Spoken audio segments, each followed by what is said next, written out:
Tantor Audio, a division of Recorded Books, presents Can't Take More by Rochelle Paige. Narrated by James Kavanaugh and Sophie Daniels. Prologue. Dean.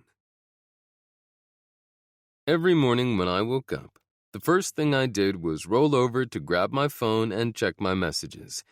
Emails requesting more information on a listing were par for the course for real estate agents. Messages to purchase a house sight unseen from someone who had never worked with me before rarely happened. Years of experience made me skeptical that a deal would actually result from an offer that came to me that way, but there was never a guarantee in my business. From Sierra Interactive. Date May 18th, 2022 at 6:19:40 a.m. EDT. To Dean Moore. Subject, form submission, Mooreville Homes contact us. Reply to fastfrostyskates@gmail.com. Sent via from submission from moorevillehomes.com. Name, Vienna Frost. Email, fastfrostyskates@gmail.com. Questions/comments. I want to buy a house in Mooreville. I already found one I like online, 20259 Mill Street.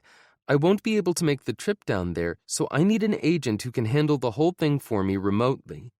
Could you do a walkthrough and send me some additional pictures or a video?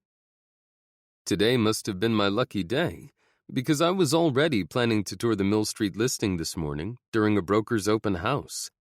I wouldn't be out more than the few minutes it would take me to upload the video and send it to Vienna Frost if she ended up not being interested. Not that my potential client needed to know that I already had the visit planned, or that I would be more surprised that the sale went through than if it didn't, especially since the email address she used didn't exactly inspire confidence. From Dean Moore. Subject 20259 Mill Street. Date May 18th, 2022, 7:32 a.m. EDT. To Vienna Frost. Thank you for reaching out about 20259 Mill Street. I have handled purchases for clients when they've been out of state and would be more than happy to act as your eyes and ears in Mooreville. I will have additional photos sent to you before the end of business today. I will also include some comparables to help determine a solid starting point in case you decide to make an offer. Looking forward to working with you, Dean Moore. I was surprised when she replied only 5 minutes later, and a little more hopeful that her interest in the house was serious. From Vienna Frost. Subject, Re 20259 Mill Street. Date, May 18th, 2022, 7:37 a.m. EDT. To Dean Moore. Thanks for your quick reply. If possible, please get shots of the riding arena in the pole barn. I need to get a better feel for the layout before I put in a bid. Thanks, Vienna. Pulling up the listing on my laptop, my eyes widened when I saw the price the owner had decided to go with. The $750,000 price tag was a good $100,000 higher than I'd expected, but the real estate market was hot at the moment, so sellers could pretty much ask for whatever they wanted. Lured by the possibility of a $20,000 commission falling in my lap, I combed through the listing and pulled the comps I'd promised her. Then I jotted down some notes on similar properties currently on the market before replying again. From Dean Moore. Subject, Re 20259 Mill Street. Date, May 18th, 2022, 7:52 a.m. EDT. To Vienna Frost. Will do. What about the stall barn? Best regards, Dean Moore. Her reply was almost instantaneous again, but it only left me with more questions, like, why did she want to buy a house with a pole barn big enough for a jumping arena in the first place? From Vienna Frost. Subject, Re 20259 Mill Street. Date, May 18th, 2022, 7:53 a.m. EDT. To Dean Moore. I'm not worried about that since I don't own any horses. Thanks, Vienna. From Dean Moore. Subject, Re 20259 Mill Street. Date May 18th, 2022, 7:54 a.m. EDT. To Vienna Frost. Can I ask what you'll be doing with the riding arena if you don't have any horses? Best regards, Dean Moore. She left me hanging all day, but that didn't stop me from doing what I'd promised. While I was at the broker open house, I let the listing agent know that I might already have someone interested in the property. Hal practically salivated over the possibility of selling the place so soon after it was listed, and sent me pictures and a video tour that hadn't been uploaded to MLS. Between what he gave me and the photos I took, I had plenty to send to Vienna when I went into the office that afternoon. So much that I had to save everything to my cloud-based storage and send her a link instead. From Dean Moore. Subject, Re 20259 Mill Street. Date, May 18th, 2022, 2:48 p.m. EDT. To Vienna Frost. I have uploaded additional photos and a video tour of the property to the following drive, 20259 Mill Street. Attached, you will also find my analysis of the comps. With the amount of land and outbuildings for this particular property, there aren't many recent sales with similar features. However, I do believe the buyers would consider an offer below asking. Not by much, but there should be at least a little room for negotiation. Best regards, Dean Moore. From Vienna Frost. Subject, Re 20259 Mill Street. Date, May 18th, 2022, 6:13 p.m. EDT. To Dean Moore. Thanks for being so quick to get me this information. I guess picking you because your name sounds as though you're part of the town's founding family was the right call. I'll follow up after I've had the chance to look over everything you've sent. To answer your earlier question, I plan on turning the arena into a synthetic ice rink. Would I need any permits for that?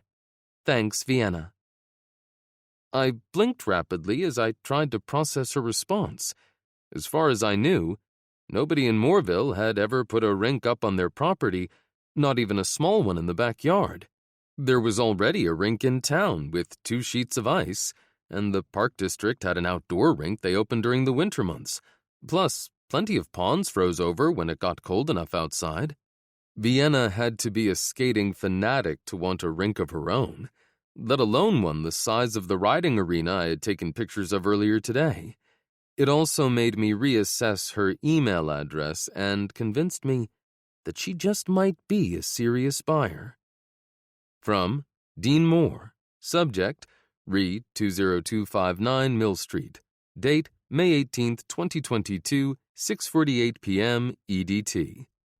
Since the synthetic rink would be installed in an existing structure, I don't believe any permits or inspections would be required. I could check with the local code inspector if you'd like. Please note that with the property's zoning, the rink would need to be for your personal use. Best regards, Dean Moore. I didn't hear back from Vienna for several days, and my doubts returned. Not for long, though. 1 week after she first contacted me, I woke up to another email from her. From Vienna Frost. Subject, Re 20259 Mill Street. Date, May 25th, 2022, 6:21 a.m. EDT. To Dean Moore. What do you need from me to make an offer for the house? I'd be buying it with cash and would like to start at $50,000 under its list price. I'm okay going up to what they're asking for if needed. Since I can't make it down there to see the house myself right now, I would like a home inspection. Could you set that up for me? I looked over the comparable properties and feel as though it's safe to skip the appraisal since I don't need to worry about a mortgage lender. Do you agree? If they accept, how quickly could we close? Please reach out to the inspector about the rink. I'd like to get the ball rolling on the installation as soon as possible. Thanks, Vienna. An all-cash offer with very few contingencies coming in from a cold contact through my website on a house the buyer had never seen was unheard of. I had put so little effort into this deal that I might have even felt guilty if the commission was coming out of Vienna's pocket instead of the seller's. This was a heck of a great way to start the day. I fired back a quick email listing out everything I was going to need from her to move forward with the deal, and requesting her phone number in case anything time-sensitive came up during the negotiation with the seller. I also recommended that she still get an appraisal and an inspection for her own peace of mind, and offered to set both of them up for her. With the all-cash offer she was making, my hope was that we'd be able to close in less than 2 weeks, but I needed to get moving to make that happen. I rubbed my hands together with a grin before rolling out of bed. When I got out of the shower, another message from Vienna was already waiting for me, letting me know she'd get me everything I needed by tonight. I didn't know much about my client, except that she liked to ice skate, and apparently had enough money in the bank to buy an expensive property sight unseen. As I added her contact information to my phone and sent a quick text so she'd have mine, I found myself wondering about the woman who would become the newest addition to Moorville if this deal went through. As I went through the day, different scenarios popped into my head. The one I thought was most likely was that she was a high-powered executive who'd gotten tired of the rat race and wanted a change of pace. But that possibility was blown out of the water after she replied to my text that night. Vienna. Everything you need should be on the drive. Let me know if I missed anything. Me. I'll go check now. Me. Did you get my email with the written offer? Once you sign it, I'll add the proof of funds and send it to the listing agent. Vienna. It's already signed and uploaded. Me. Great. You're making my job easy. Vienna. You didn't ask for much, and I really want this deal to go through. So do I murmured to myself as I pulled up the folder with her information. As expected, the balance on her checking account statements was more than sufficient to cover the offer she was making.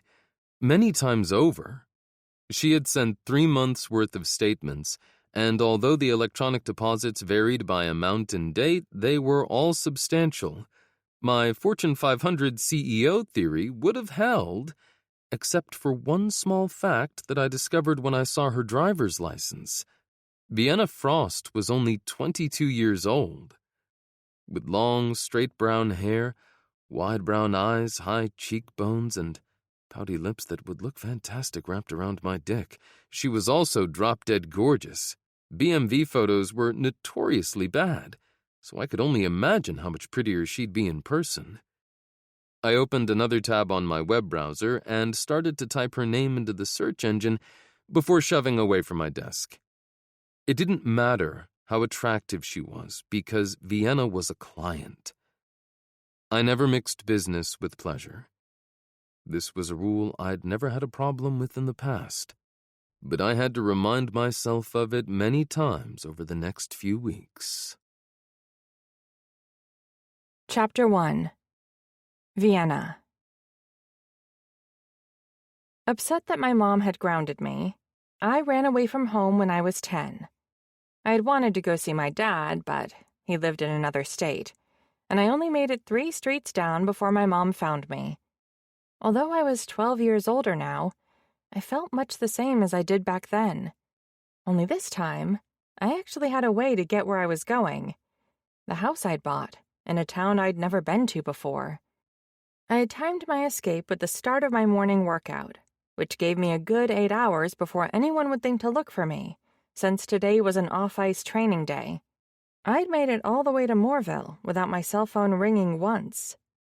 As the door to Leaves and Pages shut behind me, my lips curved into a smug grin over how smoothly my day was going. I had spotted the adorable tea room and bookshop on the main drag through town as I followed the GPS directions to my new home. Since the furniture store wasn't due to deliver all the stuff I had ordered for another 30 minutes, I pulled my Porsche Taycan in a spot right in front of the store. During my 3-hour drive, there had barely been any traffic, which put me ahead of schedule. Now I had a delicious cup of Earl Grey tea to perk me up, and since there wasn't anyone around to watch my calorie count, I treated myself to a blueberry muffin.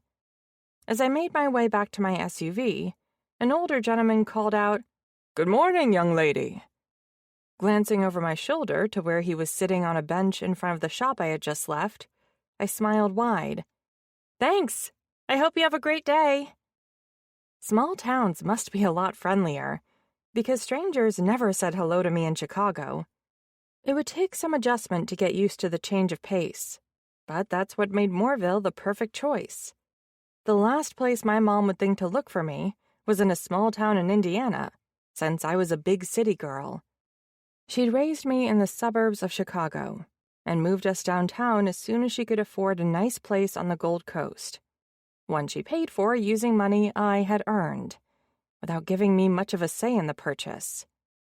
Although I didn't complain much, since the 3-bedroom condo she picked had a lot going for it.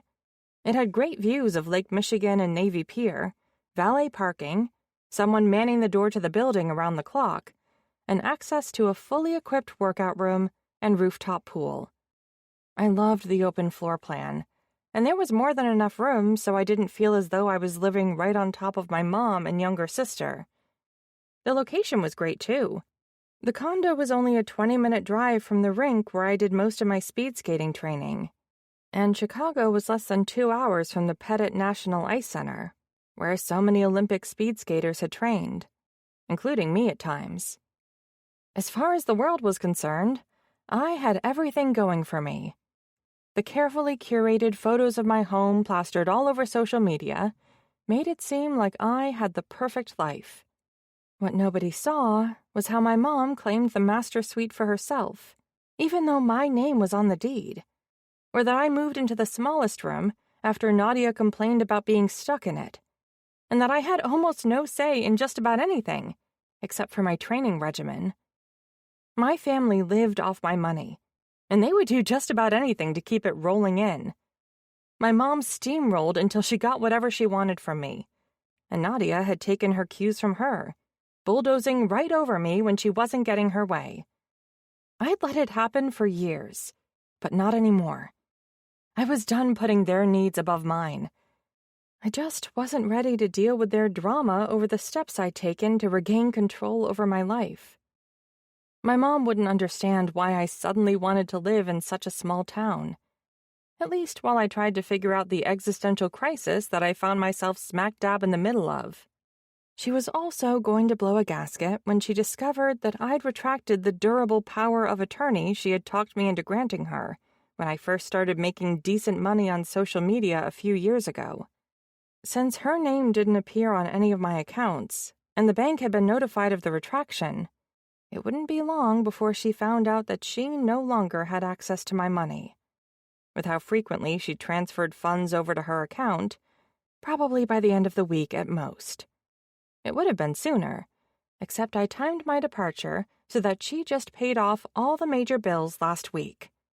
Although, she might look earlier than I expected, because Nadia would definitely notice that I had temporarily disabled my social media accounts way before then.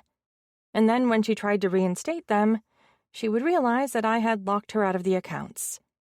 My sister would lose her mind over not having access to the profiles she considered to be more hers than mine. It was my face all over them, but Nadia was the one who did almost all of the posting and commenting. Yet another example of how my mom exerted control over my life. Before I'd gone into Leaves and Pages, I changed all of my passwords, my contact information, and set up 2-factor authorization to send codes to the prepaid cell phone I'd bought at a convenience store an hour earlier. My plan was to call the doorman of our building to ask him to deliver the notes I'd written my mom and Nadia when the calls and texts started coming in from them. Then, I would turn off my old phone for a few weeks, just like I'd explained I was going to do. I knew I'd made the right choice, but my hands were clammy as I pulled into the long driveway leading to my new home. After I parked in front of the 2-story brick house, I grabbed my cell phone from the passenger seat. Glancing down at the screen, I pulled up the text thread with the only person I knew in Moorville, Dean Moore, my real estate broker. I smiled as I scrolled up to the conversation that had soothed my last-minute doubts about my plan when it was my last chance to back out of the deal. Dean, did you get the packet from the title company? Me. I did. Everything is signed and notarized. I'm sending it back overnight mail, so you'll have it tomorrow. Dean. Are you sure you want to move to Moorville? This is your last chance to back out of the deal. Me. I'm positive. Dean. You're putting a lot of trust in a guy you've never met before. Me. Are you trying to talk me out of this? Dean. No, just wanted to make sure you've considered the risk you're taking buying a house you've never seen from a guy you've never met. Me. You're sweet to worry. Dean. I am not sweet. Me.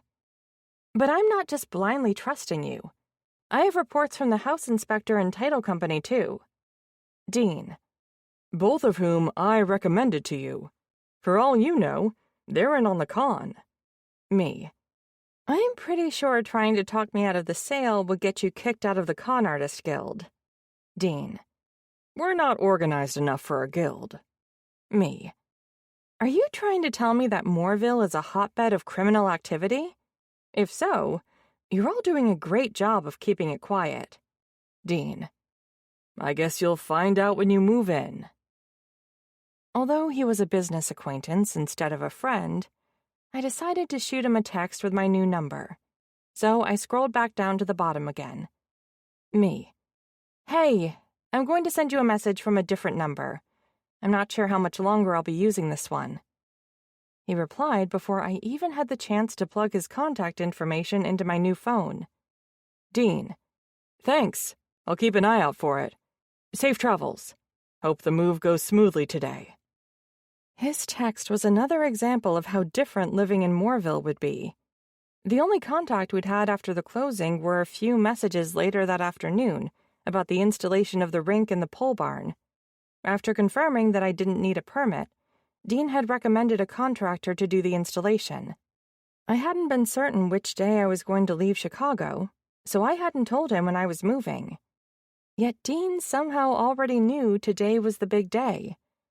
Probably because I ordered my furniture from a local store, and the delivery date had filtered through the town's grapevine. After firing a quick text off to Dean, I climbed out of my SUV. After the drive, I wasn't up for unloading the personal belongings I brought with me. So I wandered around the outside of my new home while I munched on my muffin and sipped at my tea. When the delivery truck arrived 20 minutes early, I decided the lack of privacy was worth the benefit of great customer service. I'd already experienced it when I'd stopped at Leaves and Pages. The woman who'd taken my order had been so kind, and I loved how her husband and the teenager I'd assumed was her son had hovered around her. She definitely deserved the help, since she looked as though she was ready to pop out the baby she was carrying any day. And it wasn't as though I wasn't used to people being interested in my life. Every single citizen of Moorville could stick their nose in my business, and it would still be a fraction of the people who followed everything I did on social media. Striding toward the driver's side of the truck, I beamed a smile at the man who climbed out. With his wiry frame, gray hair, and heavily lined face, he was the opposite of what I expected from someone who spent the day moving furniture. But I understood why when two brawny guys who were younger versions of him piled out of the other side. Are you Vienna Frost? He asked, as the two headed toward the back of the truck to lower the lift gate and open the rear door. I nodded. I am. I'm Victor Reinhold, of Reinhold's Furniture. He stretched his hand out to shake mine. Nice to meet you. With an order like yours, the pleasure's all mine. Turning toward the house, he planted his fists on his hips as he scanned the front. Heck of a place you got here. I'm glad you picked my little store to help you fill it. Thanks. I ducked my head as I admitted, I haven't made it inside yet. Want me to give you a tour while Mark and Mike unload your stuff? He offered with a grin. I know the previous owners, so I'm familiar with the house. I hadn't realized I was nervous about walking through the door of my new home by myself until I knew that I didn't have to. That would be wonderful. Mr. Reinhold led me up the steps and waited for me to find the key I'd tucked into the bottom of my purse when I'd received it in the mail from Dean. After I unlocked the door, it swung open with a slight creak. He peered at the hinges. I'll have one of the boys put some WD-40 on these to get rid of that squeak. Oh, you don't have to do that. Don't be silly. He waved off my concern as I walked past him into the house. It won't take but a minute, since I have some in the truck. In that case, thank you very much. He beamed an approving smile my way. You're quite welcome. Over the next hour, Mr. Reinhold gave me a tour of my home, while his sons unloaded the truck and moved my new furniture around until each piece was exactly where I wanted it to go. Before they left, he made sure the door hinges were properly lubricated and fixed a few other small things he noticed around the house. As I walked them outside, Mark asked, Heard you had an ice rink put into the pole barn? It's synthetic ice. His brows drew together at my answer, so I offered, Do you guys want to see it? I was planning to go take a look anyway. Mike nodded. Definitely. We circled around the house to walk across the back lawn toward the pole barn. The company I'd ordered the panels and dashboard system from had sent a staff member to supervise the setup, and they'd sent photos when the job was complete, but I was excited to see the rink in person. When we reached the barn, the brothers reached for either side of the doors, pulling them open at the same time. I let out a little sigh of satisfaction upon seeing the NHL-sized rink. At 200 feet long by 85 feet wide, it was big for a personal rink, but still a little smaller than I would have preferred. An Olympic-sized rink would have been better for setting up a short track for speed skating, but the extra 15 feet in width wouldn't have fit in the pole barn. Mr. Reinhold let out a low whistle. Wow. It's as big as the rink you used to play on in high school, Mike said. I slanted a glance at Mark. You skate? He shook his head. Not in a long time. Don't let him fool you. Mr. Reinhold clapped his son on the back. He gets out there to help during tryouts every summer. Running drills so the coaches can evaluate the players isn't really skating. Mark disagreed, ducking his head. Sure it is. I jerked my chin toward my rink. If you ever want to lace up your skates and give synthetic ice a try, let me know.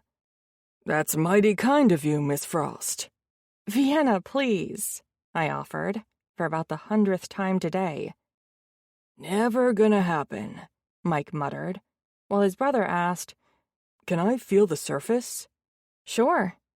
I rounded the steel and aluminum-framed dashboard encasing the rink and pulled open the nearest door. Crouching low next to Mark, I ran my fingertips across the synthetic ice. I went with the thickest panels they offered. I'll be using the rink a lot, and little pieces of the plastic will come off as I skate. Mark examined the dovetail joints, where the panels had been pounded into place next to each other. It's pretty damn neat that you'll be able to skate in here year-round, without needing to worry about keeping it cold. It's definitely convenient, I agreed with a nod as I stood. And it'll keep me on the ice while I try to set something up with the local rink, so I can skate there too. Have you reached out to them? Mike asked. I shook my head. Not yet, but it's high up on my never-ending to-do list. As long as you aren't picky about when you skate, they should definitely be able to give you some time.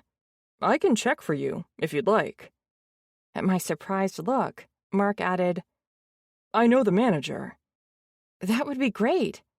Please let them know that I'm up for a skate pretty much any day of the week, any time. He chuckled. To build a rink like this on your property, you'd have to be. With how much time I spent practicing, I would get my money's worth.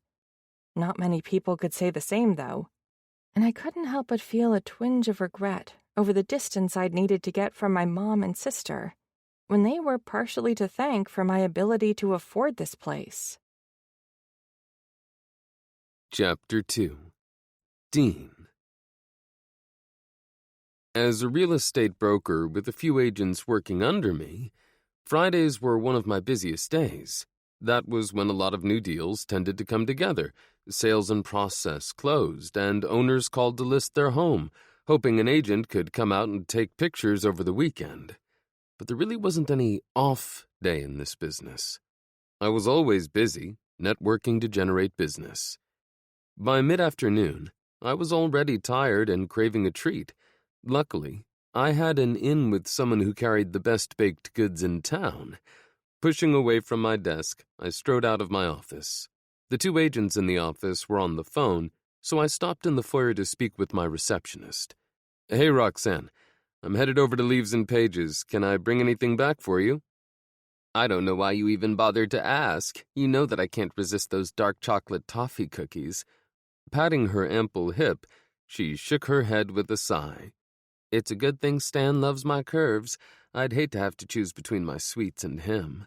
"I'm pretty sure you'd decide to keep him." I wasn't the least bit worried about her marriage. They were high school sweethearts who'd been married for almost 30 years and were still madly in love with each other. "But I'll bring back a few, just in case this is the last time you get to enjoy them." Leaves and Pages, the tea shop and bookstore that my cousin-in-law owned, was only a few blocks away from my office. In less than 5 minutes, I was rounding the corner to her store. I helped Skylar lease the space from my cousin about a year ago, and so much had changed in that time.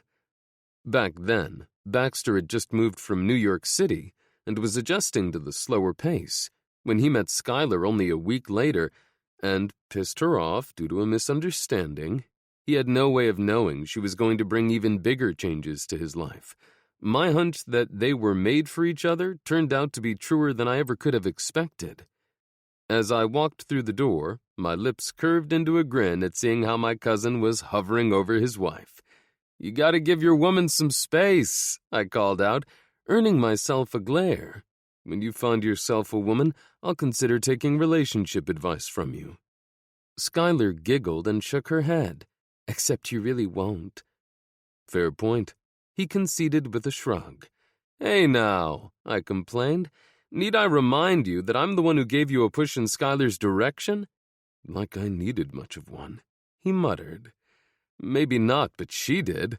I jerked my chin towards Skylar and flashed my cousin a smug grin. "And you can't deny that I helped get your gorgeous wife talking to you by luring her into a meeting with you about this fantastic location for her shop." "It really is perfect," Skylar sighed. My cousin glared at me again, unhappy with the reminder of how hard she'd fought their attraction. Walking over to grab a cup and my favorite tea, he shook his head and grumbled, "I would have gotten her to come around sooner or later."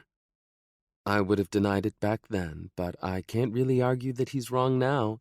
Skylar patted her rounded belly before sliding a notepad and pen across the counter toward me. "What's this for?" I asked. "I'm setting up a rotation." Her answer didn't tell me much, so I took a wild guess.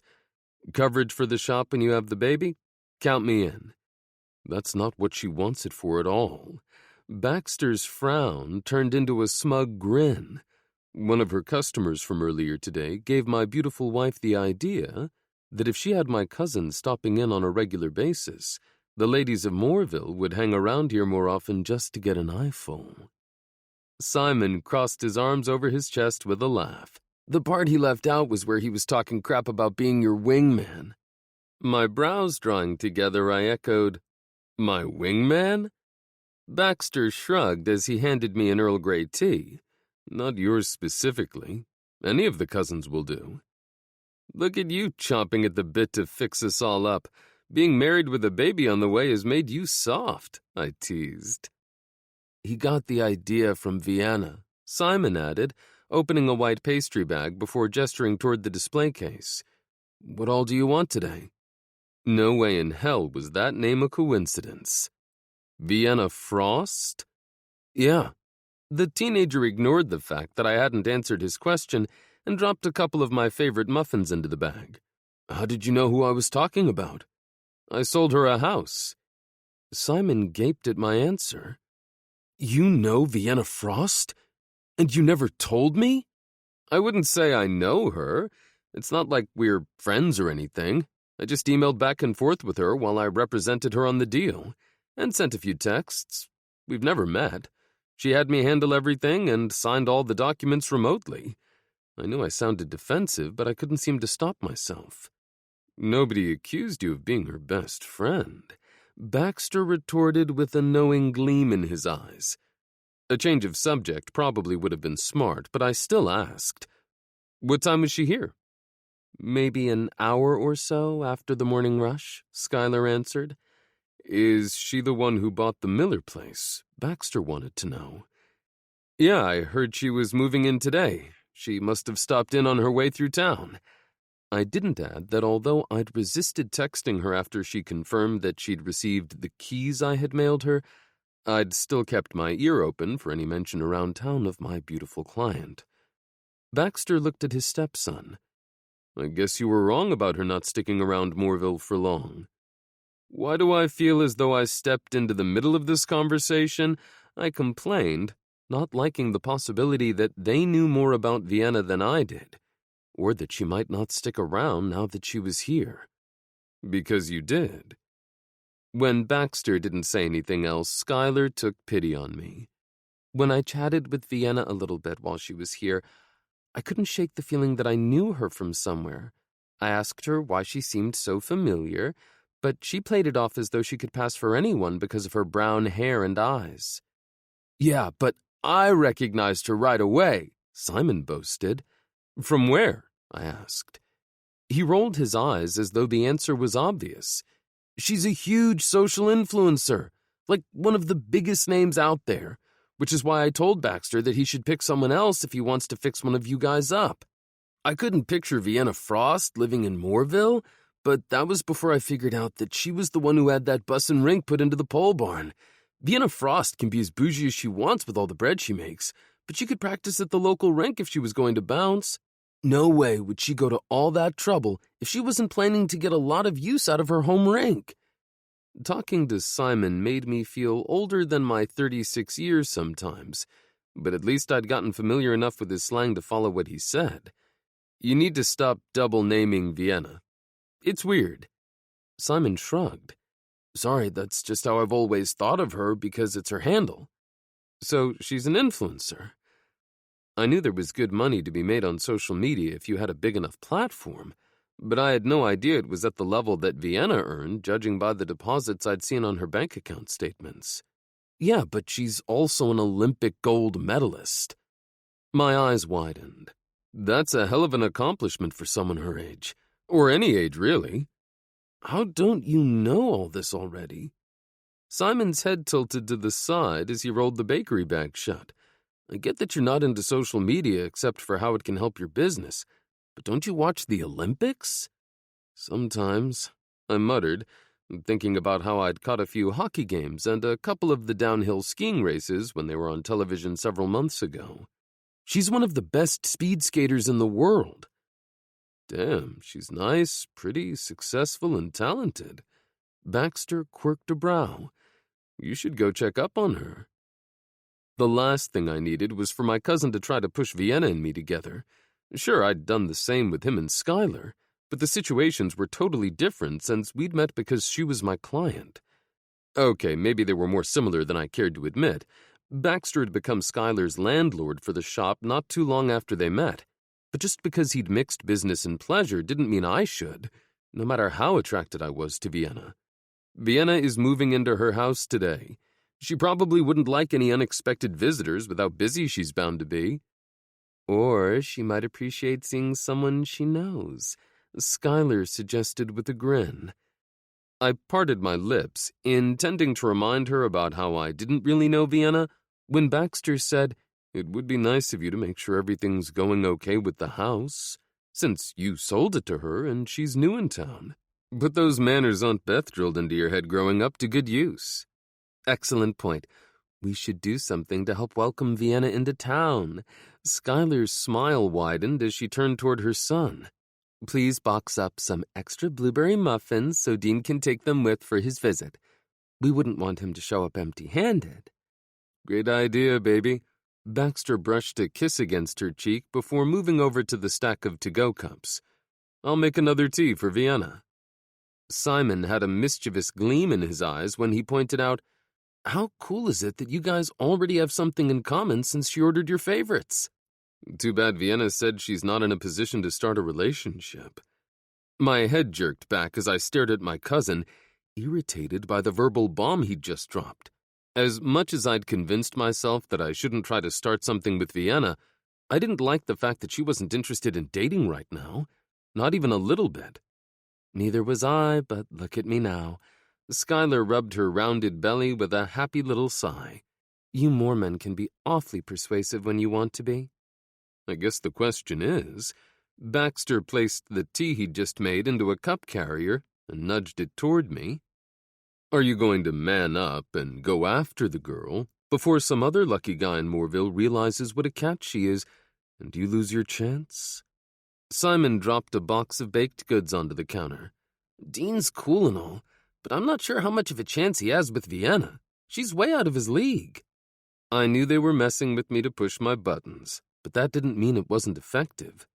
He'll never know unless he tries, Skylar insisted. Her son didn't seem convinced, but he nodded anyway and said, I guess you miss all the shots you never take. Exactly. She beamed a smile at him right as my phone dinged with a notification. Pulling the device out of my pocket, my lips curved into a grin when I saw who the message was from. My gorgeous client's ears must have been ringing. Vienna, how difficult would it be to put up a swing on the porch? Skylar leaned forward in an attempt to see the screen of my phone, not that it did her much good with her belly in the way. Is that her? Yep, I murmured distractedly, pondering the best way to respond. Skylar's eyes lit up, and she clapped her hands together in excitement. Such great timing! It's like fate is telling you to go see her.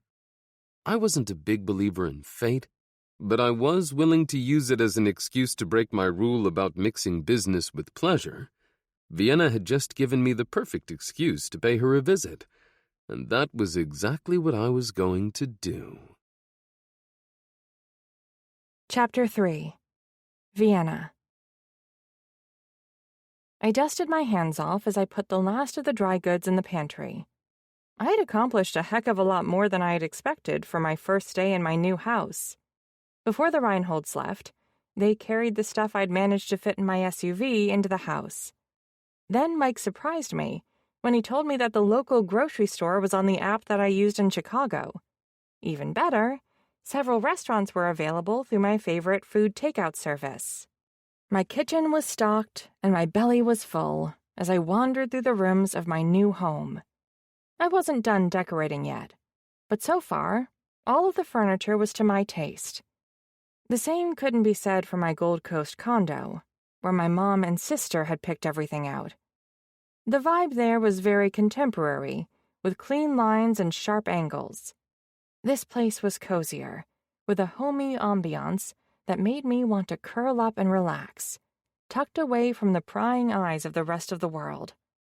The soft, plush ottoman in front of the oversized sectional in the living room invited me to throw my feet up, while I grabbed one of the throw blankets I'd selected from the Reinhold Furniture website. The cable company had shocked the heck out of me by showing up at the earliest part of the 4-hour time frame I'd been given, so I could stream whatever I wanted on the 80-inch flat screen on the wall across from the couch.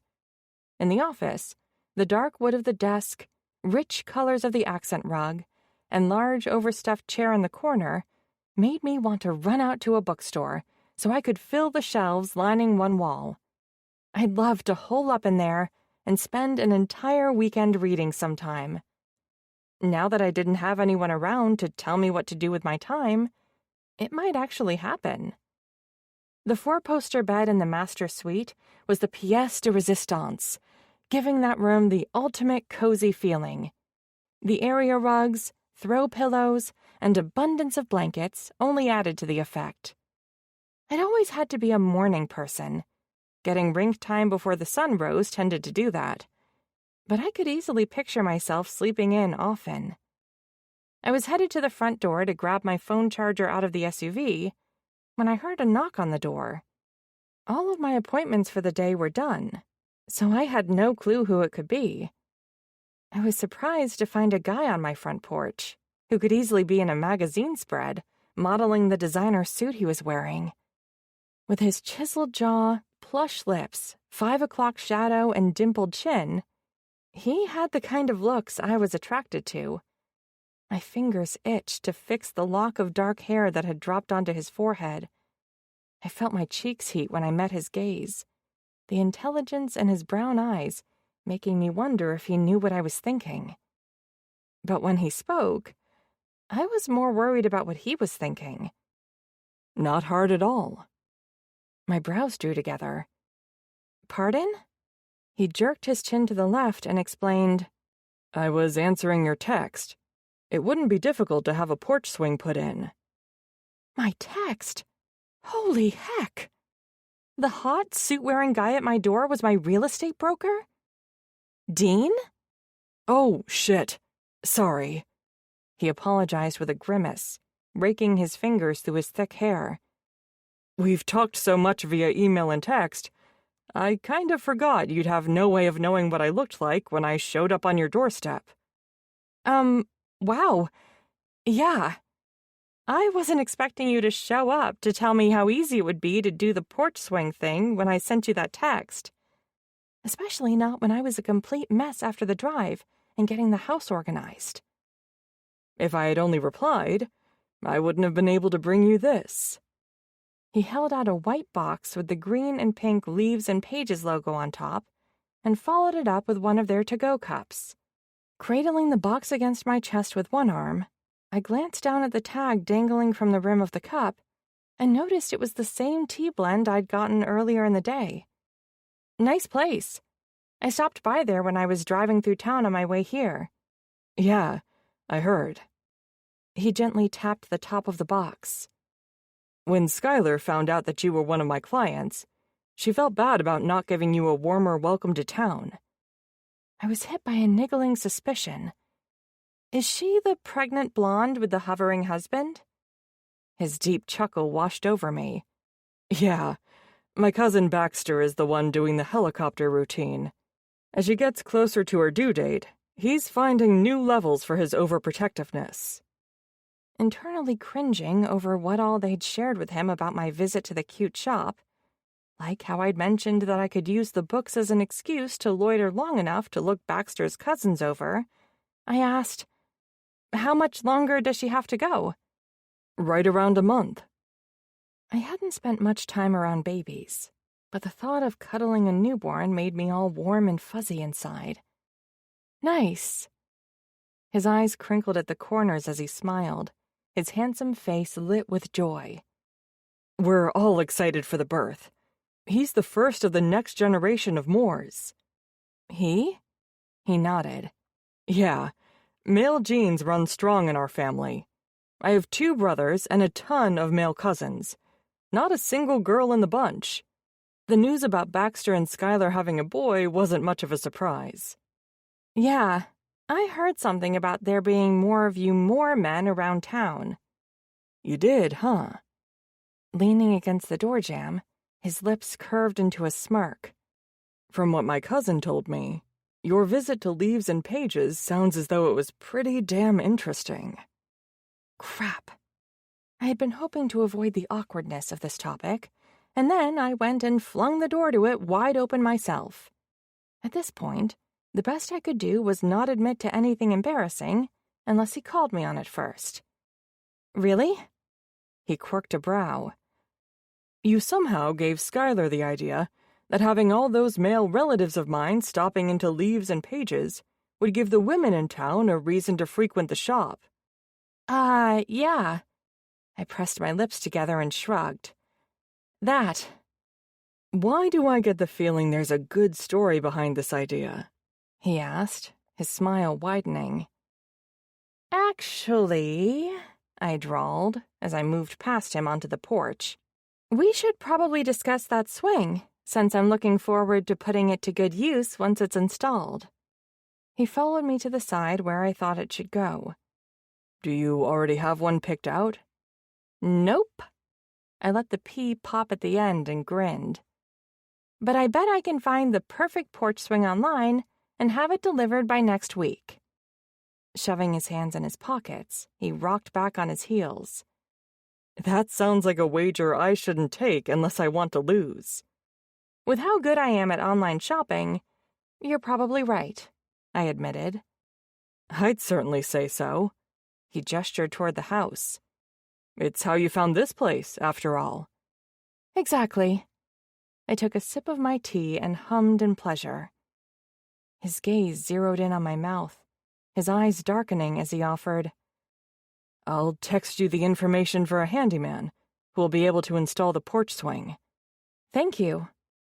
My gratitude proved to be premature when he added, "But only if you tell me how you inspired Skylar to start a sign-up sheet for when I'm going to stop into Leaves and Pages." If either of my hands had been free, I would have covered my mouth to prevent my laugh from sputtering out.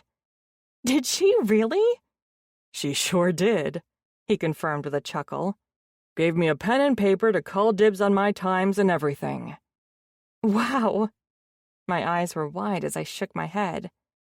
I had no idea she'd take it that far when I joked about becoming a regular so I'd be around when some of you guys come in. He took a step closer, his fists clenched at his sides. "You don't need to gawk at my brothers or cousins." "I don't?" I echoed, tilting my head to the side. "You can just go out on a date with me instead," he suggested. "How about dinner tomorrow?" The timing couldn't have been worse for me to meet a hot guy who wanted to take me out, even after seeing me at my worst. Starting a new relationship when I was in the middle of drastic life changes, which would lead to screaming matches with my mom and sister when I resumed contact with them, was a horrible idea. Then again, I was finally in a position where I'd actually have free time, and the invitation was incredibly tempting coming from Dean. While I mentally debated the pros and cons of agreeing, I asked, "Isn't there a rule against brokers dating their clients?" "You're not my client anymore."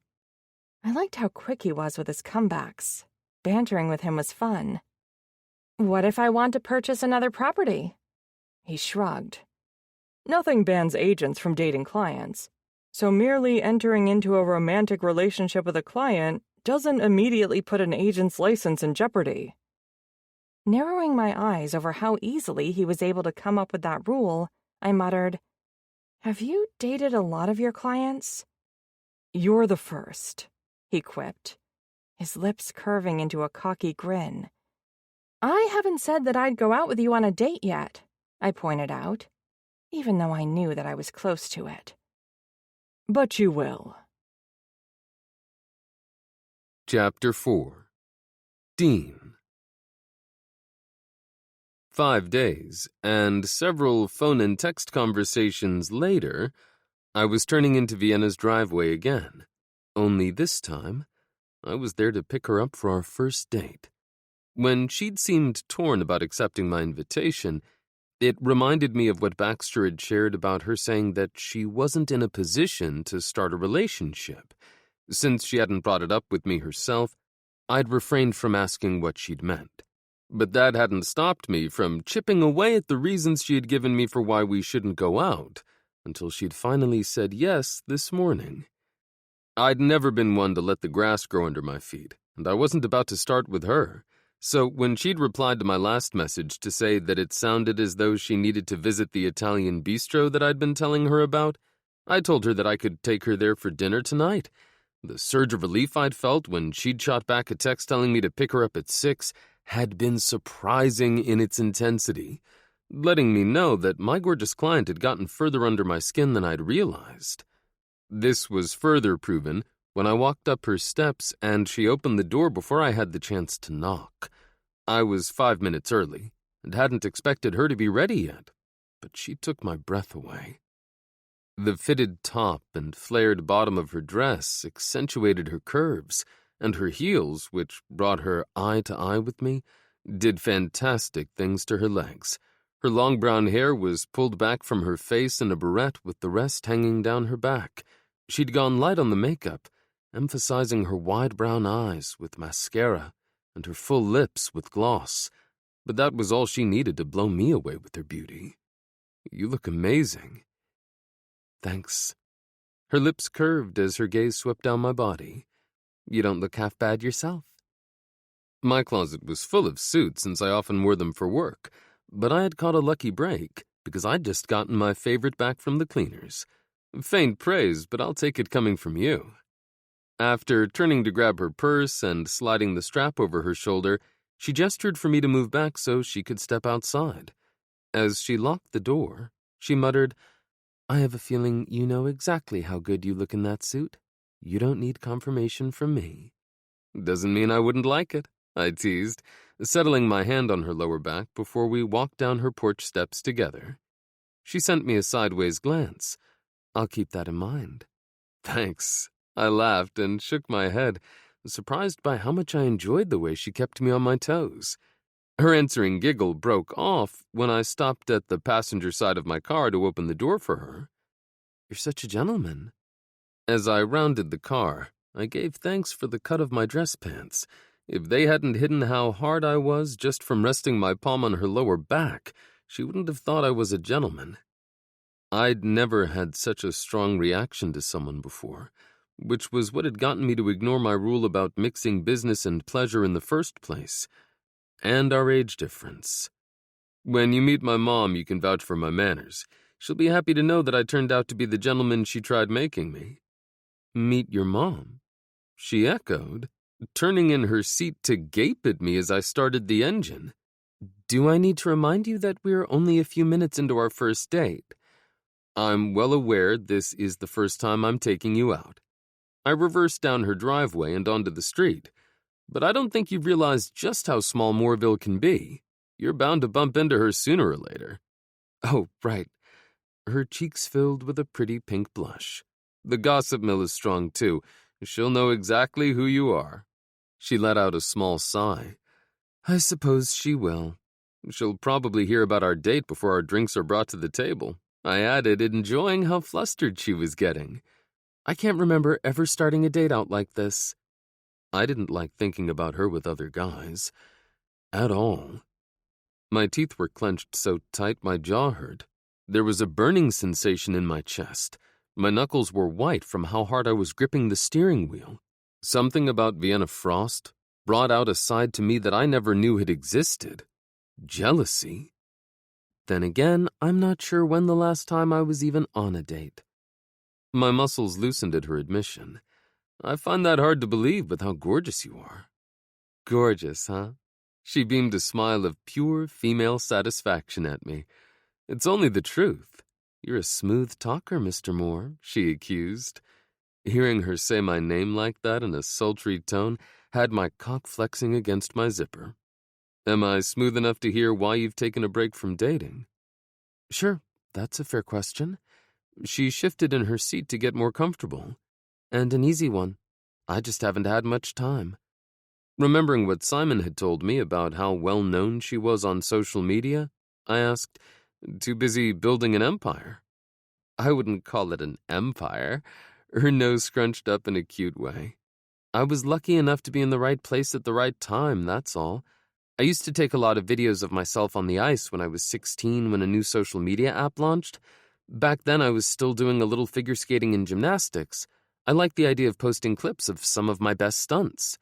Then I discovered trending dances, and it took off from there. I had so much fun doing them that I came up with a few of my own. One took off, and I had a ridiculous number of followers before I knew it." I mentally cringed at the reminder of how little time had passed when she was a teenager, but it didn't dim the attraction. "And you figured out how to leverage your platform into quite the business?" She shook her head. "No, that was more my mom and sister than me. Once that first offer came in to do a sponsored post, and Mom realized I could make money from them, she became very interested in the silly little videos she'd complained about me doing." I'd heard the usual horror stories about stage moms, but they were far from my experience growing up. My parents had been all about my brothers and me focusing on school when we were in high school. As long as we got good grades and did at least one sport, they discouraged us from getting a job. My mom never would have pushed my brothers or me to do something in order to make a quick buck, no matter how much money was on the line. "Do you still dance on your videos? If so, I'm going to need to download the app." She giggled, her cheeks turning pink again. "Yes, there are some recent posts with me dancing. It's a popular request for my branded posts because they get a lot of love from the algorithm." "I guess I know what I'll be doing tonight after our date." "Oh my gosh," she groaned, dropping her head into her hands. "Stop. It can't come as too much of a surprise while I'd want to look." She huffed out a breath. and straightened. "Unfortunately for you, I disabled my account. You won't be able to find it until I log back in again." Damn, I missed my chance. She must have had a hell of a reason to take that step, since it essentially meant cutting off her source of income. But I didn't push for more information. I was hoping to have plenty of time to get to know Vienna, but that wouldn't happen if I bombed our first date by being a demanding bastard who forced her to open up about something she might not be ready to talk about yet. "If you're lucky, I'll let you know when I reactivate it."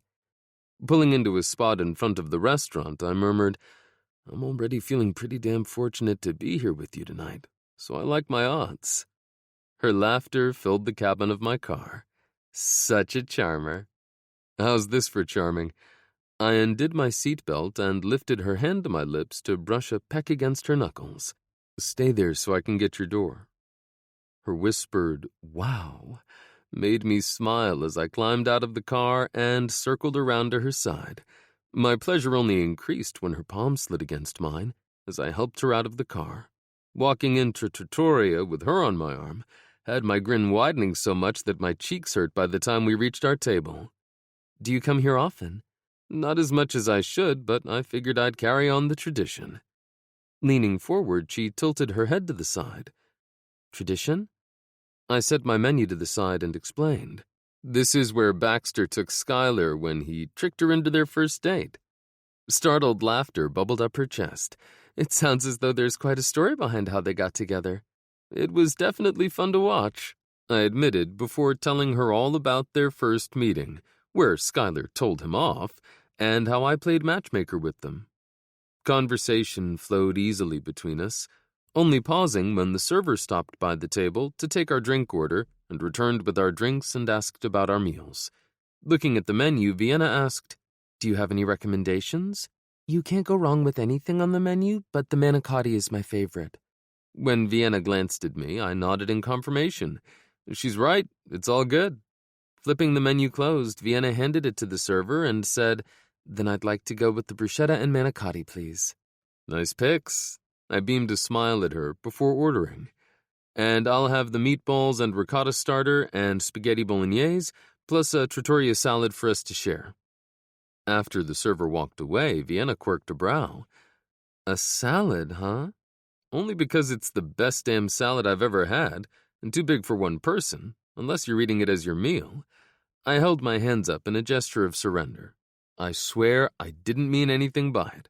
I love that you didn't hesitate to order an appetizer and pasta."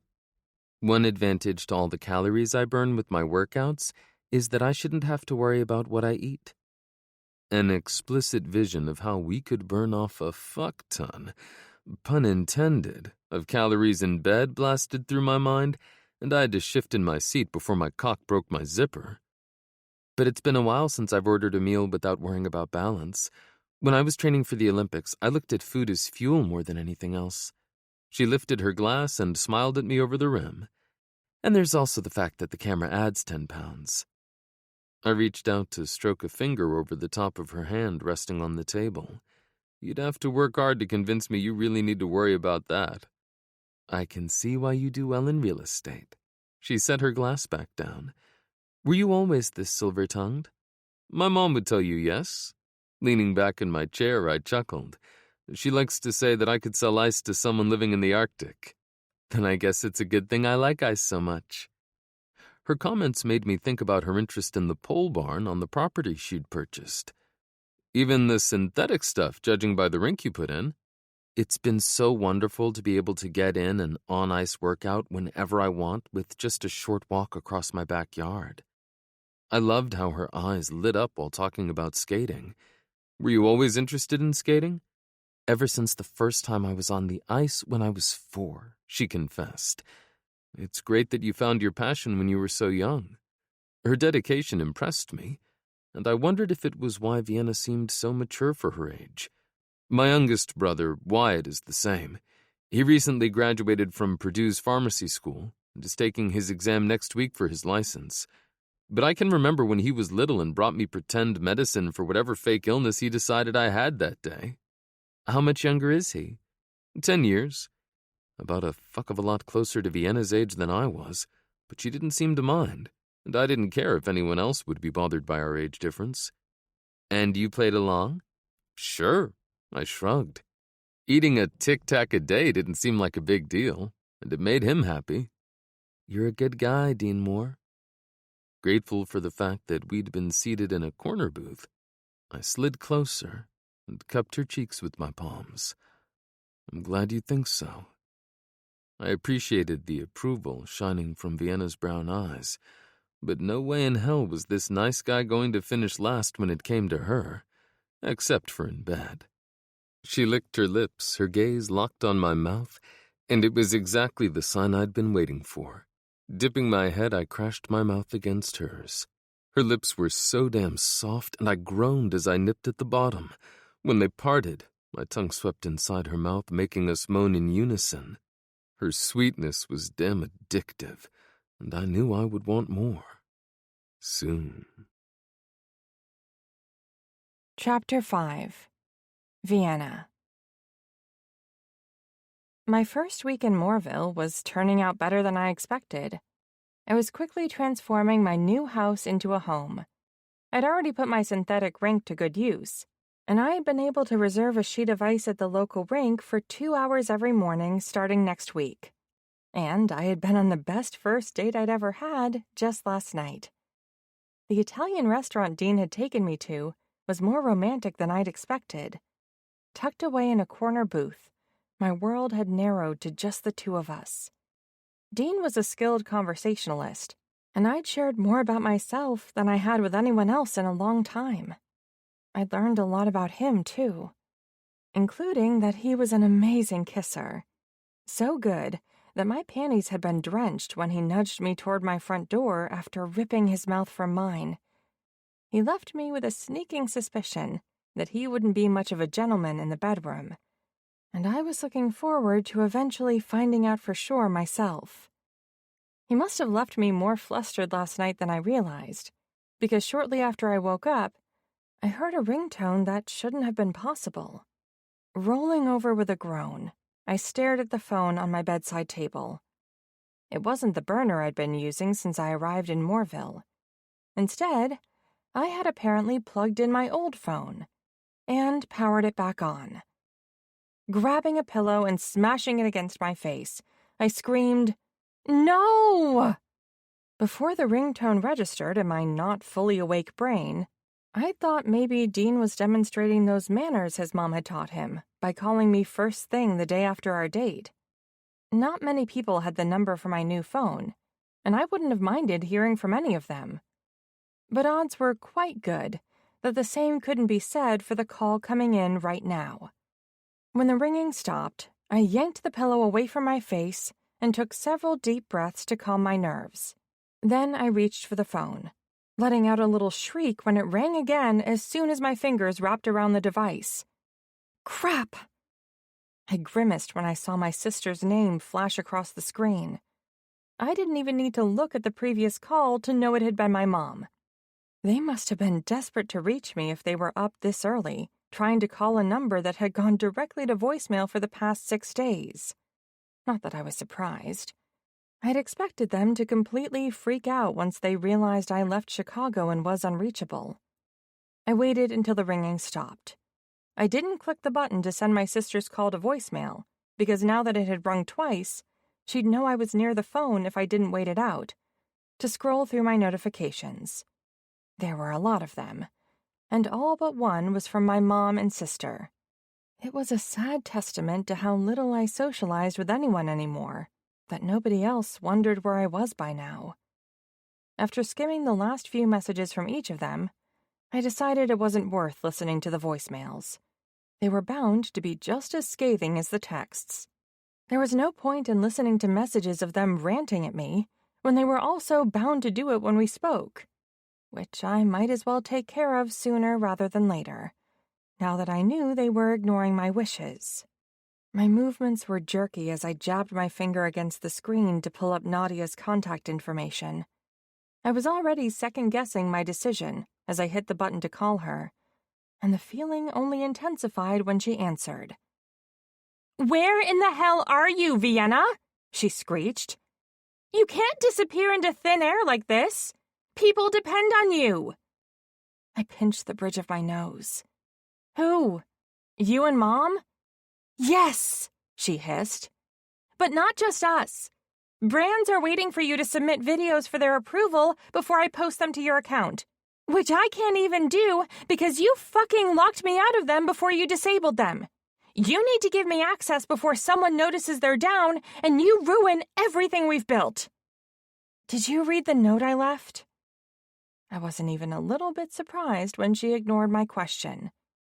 Didn't you hear what I just said? I don't have time to talk about your dumb letter. This is an emergency, Vienna. I'm surprised I haven't already gotten frantic calls and emails asking me why your account is down. The clock is ticking, and this whole mess you created could blow up in our faces any minute. Put me on speaker mode, I demanded as I slid off the mattress. What? You heard me. Pacing back and forth in front of my bed, I pressed the phone to my ear. Physical activity was a comfort to me, but this was the best I could do for the moment because I needed to concentrate on this conversation. I'm not going to talk until Mom can hear what I have to say too. I'm not doing this twice. But she's... Don't even try to say she isn't there. Mom called 5 seconds before you, which tells me she told you to try after I didn't pick up. Fine, Nadia huffed, before muffling the speaker to tell my mom something. I rolled my eyes when she came on the line and said, I'm here, Vienna. Right where I'm supposed to be. Unfortunately, the same cannot be said for you. Don't try to talk to me about where I ought to be, I scoffed, shaking my head as my strides quickened. Not after what happened at the Olympic qualifiers. Filming that stupid video almost made me lose my spot on the team. As I said then, the Olympics don't pay the bills. Being an influencer does. Thanks for proving yet again how little you listen to me. I heaved a deep sigh. I tried telling you how much my skating means to me, so many times, that I didn't want to spend so much time on my social media stuff because getting the gold was more important. I don't understand why you're bringing this up again, my mom complained. You won the gold, didn't you? Yes, but... And now even more brands want you as an ambassador, she continued, without letting me finish. We need to strike while the iron is hot. There's no way to know how long your popularity will last. Now is not the time to act like a child running away from their responsibilities. I thought about the balances on the statements I'd sent to Dean to buy the house I was standing in, which were much higher than I had expected them to be. I already have more than enough to pay bills for the rest of my life if I'm smart about it. Her laughter drifted down the line, but it was more mocking than humorous. Don't be silly, dear. You can never have enough money. And it's like you're literally setting piles of cash on fire right now, Nadia added. Shutting down the accounts means we'll lose money for the sponsored posts we have coming up. I cringed at the thought of letting someone down after I'd made a commitment, even if I hadn't been the one to say that I would do the post. Like I said in the notes I left for you, I need a little space to figure some things out. Going to the spa for the weekend is getting a little space, my mom countered. Come back, and I'll book you a room at the peninsula for a few days. You can get a different view of the skyline while you work out in their fitness center. Do some laps in their pool for a change of pace.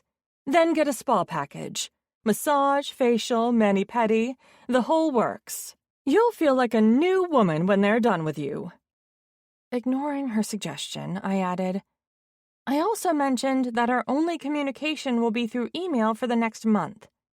My sister gasped. That's just not possible. I rolled my eyes over how shocked she sounded, when none of this would have been news to either of them if they'd bothered to pay even the slightest bit of attention to my letters. It'll have to be, because I'm not offering you another option, Nadia. What about the accounts? She asked. I didn't want people who'd put their trust in me to suffer because of this situation. I'll reactivate them today, but I'm the only one who will have access. But I always post for you, my sister cried. Not anymore. I'm more than capable of posting to my own accounts. I was the one who'd started them 6 years ago, after all. How will you know what to post? You don't even know what's on the calendar, she argued. Send me whatever I need to put up for stuff I've already committed to, but don't book anything new until we talk again, I instructed. And when will that be? 1 month. I gripped the phone so hard that I was surprised the screen didn't crack. Don't you mean 3.5 weeks? 6 days have already passed since you left, and you said in your notes to us that this would go on for a month, my mom argued. A bitter laugh bubbled up in my chest at how she tried to use the note she'd previously ignored against me. The clock just restarted, because you went against my wishes. Do it again, and I'll tack more time onto the end. You're being unreasonable, my mom accused. It's ridiculous that we don't even know where you are, Nadia added. We're your family. Your only family. My mom's words landed like a blow to my solar plexus, leaving me breathless as tears welled in my eyes. I was reeling from the direction she'd taken the conversation, but that didn't stop her from verbally kicking me while I was down. I know the past few months have been difficult for you. It's perfectly understandable if you need a little break because of the mental anguish you've been experiencing. But this isn't the way to accomplish it. We should all sit down and discuss alternatives that will give you the time you clearly need while we take care of things so that the business doesn't suffer. Don't you dare, I hissed, tears spilling down my cheeks. I'll dare anything. I'm your mother, and I'm worried about you. I might have believed that the way I disappeared had opened her eyes, except she still hadn't asked me if I was okay. Everything was about how me being gone would affect her bottom line. You're only worried about me because I'm your golden goose. Be happy with the eggs you've already got. Depending on how you handle this hiatus, they may be the last you get. Are you threatening me? My mother gasped. I don't know, Mom. With all that crap you were just spewing about how I could use a mental break, do I need to? Chapter 6. Dean. I had a busy day in the office, but I didn't get nearly as much done as I expected. My thoughts kept drifting toward Vienna and our date last night. Stopping with just a kiss on her doorstep again had taken every ounce of my willpower. Primal need, unlike anything I ever felt before, had been coursing through my veins, and it hadn't worn off when I got home. Although I had a fuck-ton left to do, I was happy for the distraction my brother provided when he showed up unexpectedly. Hey, how's it going? Jude asked. I can't complain too much. Speaking of complaints, he drawled as he dropped onto one of the chairs in front of my desk. I'm a little irritated with you. I couldn't think of anything I had recently done to piss my brother off. I hadn't even seen him for a few days. What did I do? It's what you didn't do.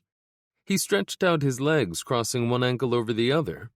I heard that the synthetic rink installation that Joe Morse did on that house on Mill Street was for one of your clients. How come you didn't refer them to me? Jude was well aware that I didn't worry about nepotism when it came to referrals, because I gave his information to anyone I met who was thinking about building a new house. Wasn't that project a little small for you? Probably.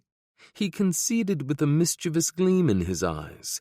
But if I had worked on it, then I would have had a convenient excuse to stop by and meet Moorville's newest resident. He was here to push my buttons about Vienna, and I should have seen it coming. That was how he, Wyatt, and I rolled. Knowing that he was just joking around didn't stop me from reacting, though. Stay away from Vienna. Are you calling dibs? I strummed my fingers on the top of my desk. I shouldn't have to. I already took her out on a date, and that makes her off limits per bro code. When I heard that you two looked awfully cozy in a corner booth at Trattoria, I figured you'd say something like that. I quirked a brow. And you had to run right over here to give me shit about it? He shrugged. That's what brothers do, and Wyatt is too busy studying to do it. Uh-huh. But be warned, I'm not the only one who the gossip has reached. Mom knows about the date, too. I chuckled and shook my head. I'm not surprised. I even warned Vienna that would happen. Good idea. I glanced down at my phone and was surprised there wasn't a missed call or text from our mom. It's weird that she hasn't reached out to ask me how the date went. Jude crossed his arms over his chest. I wonder if it's a new tactic. Maybe she thinks that if she gives you some space, she'll get a grandbaby of her own sooner than if she interfered. That sounds like the kind of logic that she might use. I agreed with a grimace. Skylar's pregnancy had given all of the women in our family a serious case of baby fever, our mom included. But we've only been on one date. Jude's head tilted to the side. You can't fool me. I'm your brother. I've known you for my whole life. I shook my head and muttered, that's kind of how the younger brother thing goes. You can play it off all you want, but I saw that flash in your eyes when I was yanking your chain about Vienna. It wouldn't have been there unless you were already planning your second date. You've got me there, I admitted, thinking about how many times today I had almost picked up the phone and asked her if she wanted to play hooky with me. Pointing at me, he advised, you're going to want to get on that before someone else in town decides she's fair game and asks her out. Fuck, I groaned, my head falling back. As I stared up at the ceiling, he laughed. My job here is done. I have other places to be. Close the door on your way out. As soon as he was gone, I called Vienna. She picked up on the second ring. Hey, how did you know I was thinking about you? Lucky guess. You could hear the smile in my voice. I was that damn happy to be talking to her. What else are you doing? I've basically just been trying to keep busy today. I didn't like how her voice had wavered. It sounded as though she was feeling a little down, but I had the perfect cure for that. How about you meet me downtown? I'd be more than happy to help you stay busy. I'm sure you would. The hint of laughter in her tone made me smile. I liked being the one who helped lift her spirits. Is that a yes? Sure, where do you want to meet? My office is only a few blocks from Leaves and Pages. We can start there, I suggested. Great idea. I could use one of her cookies right about now. Her voice had that tinge of sadness in it again. Pushing away from my desk, I grabbed my wallet and headed toward the door. I'll be there waiting for you with one. See you in about 15 minutes, she confirmed. I liked how she didn't play the usual games. She didn't bother to act coy or argue that she couldn't possibly see me so soon. I also appreciated that she showed up when she said she would, not making me wait an extra hour for her to get ready. After Vienna pulled into a parking spot in front of Skylar's shop, I walked over and opened her car door for her. Holding out a small white bag, I murmured, "Your cookie is promised." She beamed a smile at me as she climbed out of her SUV. Your mom would be proud. You're taking the gentleman thing to whole new levels. Good, because I'm sure she'll hear about this in no time at all. Her eyes widened as she laughed. Let me guess, you were right about the grapevine you warned me about last night? I nodded. Sure was. That was fast. She dug in the bag to pull out the freshly baked chocolate chip cookie. I definitely need this then. I laced my fingers through hers and led her down the sidewalk toward the local chocolate shop. When she realized where we were headed, she brushed a cookie crumb from her lip with a laugh. I guess it's a good thing that I skated twice as long as usual this morning. It will help me battle the sugar coma I'm going to have later. Trust me, it'll be worth it. I opened the door and gestured for her to walk in ahead of me. This place has the best ice cream in the world. Vienna gasped. You expect me to order ice cream when good chocolate is an option? I made a mental note of her love for chocolate. Nobody said you couldn't do both. I like the way you think. I guided her over to the counter and smiled at the girl who was waiting to serve us. Hey, Lena, what would it take for you to waive the 3-flavor sample rule? Vienna is new to town and has never tried your ice cream before. You could just let her have your 3. Lena grabbed one of the small pink spoons and pointed it at me with a smile. But I know better. Vienna slanted a curious glance at me. Is ice cream your weakness? Definitely, Lena answered for me. I'll have to keep that in mind, Vienna murmured before perusing the selection of flavors offered. I recommend the superhero. I pointed at a tub of ice cream with colorful swirls of blue, red, and yellow. Vienna crumpled the bakery bag and threw it in the nearby bin. I would have taken you for a Rocky Road kind of guy. I flashed her a grin. That's what one of my samples is for, but I saved the really good stuff for my order.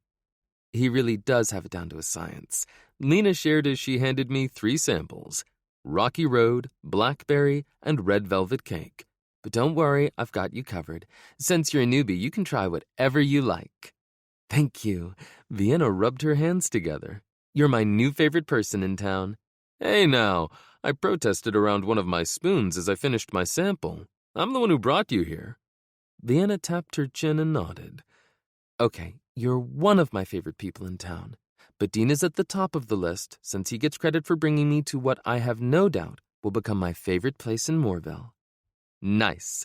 Lena grabbed another spoon and scooped a sample of sea salt chocolate caramel into it before handing it to me. You get an extra sample for bringing me a new regular. And I will happily take it, I said, adding the spoon with my 5th favorite flavor to my stash.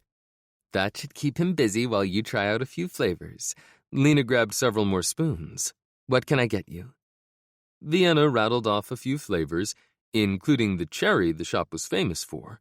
That was the one she eventually decided to go with, and Lena scooped generous portions of our selections into cups. As we were ringing up, I asked, "How's Luke?" No easier than usual. She shook her head with a sigh. He and his friends decided to start a band after hockey ended, and now that school's out, all he wants to do is bang on the drums all day. It's driving me up the wall. Thinking of how Jude had pushed my buttons earlier, I muttered, "Younger brothers are uniquely qualified to do that." Sisters, too. Vienna sighed as she grabbed her cup of cherry ice cream. What did they name the band? I asked. First Line. I like it. Vienna flashed us a sheepish grin. But I'm biased, since I think anything related to ice skating is cool. Then you'd get along well with my brother and his friends. They've been skating since they were barely able to walk, and playing hockey since they were like 4. Do you happen to know if the Hockey League offers summer skating camps? Vienna asked. They absolutely do. Lena confirmed. Luke spent time there year-round. Thanks. Vienna scooped some of her ice cream onto her spoon. I think I'll reach out and see if they need any help. I'm sure they do. From what I saw when I went to cheer my brother's team on, they were always on the lookout for volunteers. Especially one as uniquely qualified as you, I added as we walked out the door with our ice cream and some fudge and sea salt turtles for Vienna in hand. Since the gazebo in the town center was only a couple of blocks away, I headed in that direction. As we circled around the octagonal structure and Vienna noticed the names on a plaque, she leaned closer to read it. Franklin and Catherine Moore. Any relation? Yes, they're my grandparents on my dad's side. Fancy. Straightening, she smiled at me over her cup of ice cream. What's it like growing up somewhere where everyone knows you? I shrugged. Good, I guess. It was hard to get away with anything when I was a teenager because everyone is always in everyone else's business. I didn't realize it at the time, but there was comfort in knowing someone was always looking out for us. Have you ever thought about leaving Moorville?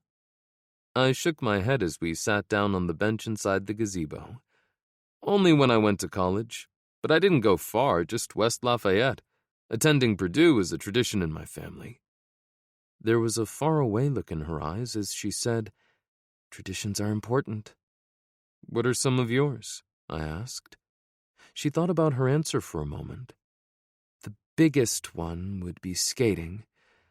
My dad was a hockey player, and he got me on skates before I was in kindergarten. So your sister skates too? This was the first time she sounded happy while talking about her family, but my question messed it up. No, we have different fathers. My dad offered to have Nadia come skating with us lots of times, but she was never interested. She liked to play dress-up in the dresses I wore for figure skating, though. My dad even tried bribing her with some of her own to get her on the ice, but she can out-stubborn the best of them. Do you ever wear them still? She slanted me a knowing look. No, but don't worry. I have a feeling you'll like my speed skating suit better. It's skin-tight and leaves very little to the imagination. Nice. I wagged my brows. She shook her head. When I made the switch over to speed skating, my dad was thrilled, except for the uniform. He used to grumble about me throwing something over my suit whenever I wasn't on the ice. Used to? I asked, finally realizing that all her mentions of her dad were in the past tense. Her shoulders slumped as she nodded. Yeah, he passed away unexpectedly 2 months ago. A brain aneurysm. I'm so sorry for your loss, I murmured, inching closer to wrap my arm around her shoulders. Thanks. She sniffled into her ice cream. Losing him was hard, but at least he was there when I was on the podium getting my gold medal. One of the biggest things he wished he had been able to do in his life was play in the Olympics. He said seeing me skate in them was even better. I was relieved she was able to find comfort in sharing that special moment with him before he died. But I was also a little worried. I'd fall hard for her, only to find out that she'd decide not to stay in Moorville, because her life had been under a major upheaval when she decided to move here. Chapter 7. Vienna. After my spur-of-the-moment second date with Dean, I was disappointed to learn that his calendar was full for the next couple of days. He still called Friday and Saturday night and sent texts to check in, though. I'd never dated anyone as attentive as Dean was. He didn't follow the dating rules I'd never understood, where guys waited forever to text so they didn't seem too eager. He'd made it more than clear how interested he was in me, which was why he was the first person I thought to call when the knob came off in the shower in my guest bathroom while I was turning on the shower. Drenched from head to toe from the water that had spewed from the faucet, I tossed some towels on the floor and raced down the hallway and into the master suite to grab my phone. It was only 8:30 on Sunday morning, but he answered after the first ring. Good morning, Princess. Butterflies swirled in my stomach at the nickname said in a raspy tone that made me wonder if he was still in bed, and what he wore when he went to sleep. Unfortunately, I didn't have time to fully appreciate the possibility. Help! I decided to use the shower in the guest bathroom for the first time, and the knob came off. I'll be right there, he promised. I wasn't sure where he lived or how long it would take him to get here, so I raced downstairs to crack the front door open before grabbing all of the towels in the linen closet to soak up as much of the water as I could. When he arrived about 10 minutes later, the tub was overflowing and the towels on the floor were soaking wet. Vienna? Up here, I called back. His footsteps sounded on the stairs, and I turned when I heard him coming down the hallway. His eyes widened when he saw the mess surrounding me. Whoa. Yeah, it's kind of a disaster. Thanks for coming so quickly. Of course. He nudged me out of the way and kicked off his shoes before stepping in the shower, looking at me over his shoulder. Don't worry, I've got this. You can go get cleaned up if you want. I took him up on the offer, hopping in the shower in the bathroom in the master suite for a quick rinse-off before changing into dry clothes. When I stepped back into the hallway, Dean was coming out of the guest bathroom. My mouth went sandpaper dry, and my tongue stuck to the roof of my mouth. I'd spent plenty of time around hard-bodied athletes in peak physical condition. Not one of them could hold a candle to how good Dean looked, with his dress shirt soaking wet and plastered to his chest. So hot that I didn't even mind that my fantasy of him being naked in bed when I called him hadn't turned out to be true. I took a full beat to appreciate how drop-dead sexy he looked. The way the wet cloth clung to his lean, sculpted chest. Warmth bloomed in my cheeks, and low in my core. Take your shirt off. The words came out in an awkward, fumbling rush, and my cheeks flamed hotter when he raised his eyebrows at me. Then his mouth curled up at the corners in a delicious grin, and his brown eyes twinkled with mischief. Just that look from him gave me a hot flash. Jittery energy pulsed through my body, leaving me feeling exactly the same way I always do pre-race. I can toss it in the dryer for you. Dean's grin widened, and his eyes crinkled at the corners with genuine amusement. And here I was, hoping that you telling me to strip out of my shirt meant that you'd like to see what's underneath it. His voice was smooth and sultry, and the teasing invitation was so quick-witted that I couldn't help giggling in response. Believe me, I do. It's just, I wasn't really sure we were there yet, or if you wanted to be there. Dying inside, I choked on my own awkwardness. I cleared my throat, feeling compelled to explain myself. I've always been so slammed with training, practicing, and competitions. Like I mentioned before, juggling everything it takes to compete at the Olympic level is time-consuming. I haven't really dated much in the past. I'm not exactly what you'd call experienced in this department. The whole time I was scrambling to explain myself, Dean was slowly unbuttoning his shirt, never taking his eyes off me. I couldn't help staring, my gaze following each deft movement as his fingers traveled from button to button, slowly revealing more and more of his tanned chest. When he undid the last one, shrugged the shirt down those broad shoulders of his, and peeled the wet material off, I could barely form a coherent thought at all. I held my hand out for the shirt, and he passed it to me, his warm fingers stroking against mine for a moment before I headed to the laundry room.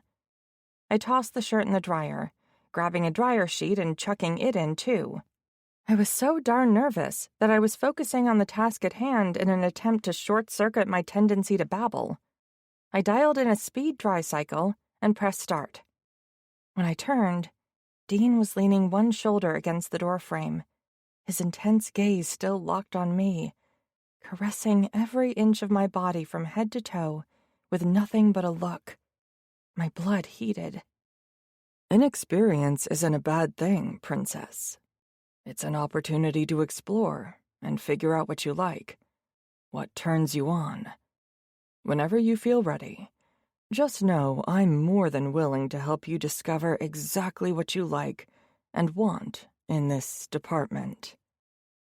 His silky voice sent a shiver of pleasure down my spine, and I instinctively pressed my thighs together, enjoying the friction as I moved to join him in the doorway. What if I'm ready right now? My heart pounded so hard that all I could hear was the sound of blood rushing in my ears. Biting my lip, I laid my hand over his heart, enjoying the fact that it pounded out a quick, erratic rhythm that matched my racing heart beat for beat. Dean hummed his appreciation and dipped his head, capturing my lips in a searing kiss. Heat flooded my body, turning my blood to lava, and I pressed closer to him, shivering with pleasure as his arms looped around me, pulling me tight against his muscled chest. His hands skimmed from my waist down to cut my ass, giving both cheeks a firm, appreciative squeeze. I bucked my hips against his, shuddering with pleasure at the feel of his growing erection pressed against my flat stomach as his hard length strained against the fabric of his pants. With a growl of pleasure, he gripped my hips, hoisting me up and wrapping my legs around him, grinding his cock against my pussy through our clothes. Clinging to his shoulders, I let out an involuntary mewl of pleasure. Want to take this to your bedroom? Yes, please. The moment he set me down on the edge of the mattress, I gripped the hem of my shirt and peeled the material over my head, tossing it aside. With a fiendish smile, Dean kneeled on the floor between my legs and reached up to help me tug off my yoga pants and panties, all in one fluid motion. I moved to squeeze my thighs together, instinct urging me to be shy, but Dean caught my knees and gently urged me to open my legs wider. He pressed a kiss against my inner thigh, his stubble scraping deliciously against my soft skin. Let me see that pretty pussy, Princess. Gasping, I did as he asked, lying back and spreading my legs to give him better access. He trailed kisses up the inside of my thigh, and my breath hitched in my chest. When his lips closed around my clit, I arched so high that the only things left touching the bed were my head and my ass. Yes! I hissed the word through clenched teeth, writhing with pleasure as he sucked and nibbled on the sensitive bundle of nerves. He dragged his tongue lower, plunging it inside my dripping wet pussy, his stubble scraping against my oh-so-sensitive lower lips.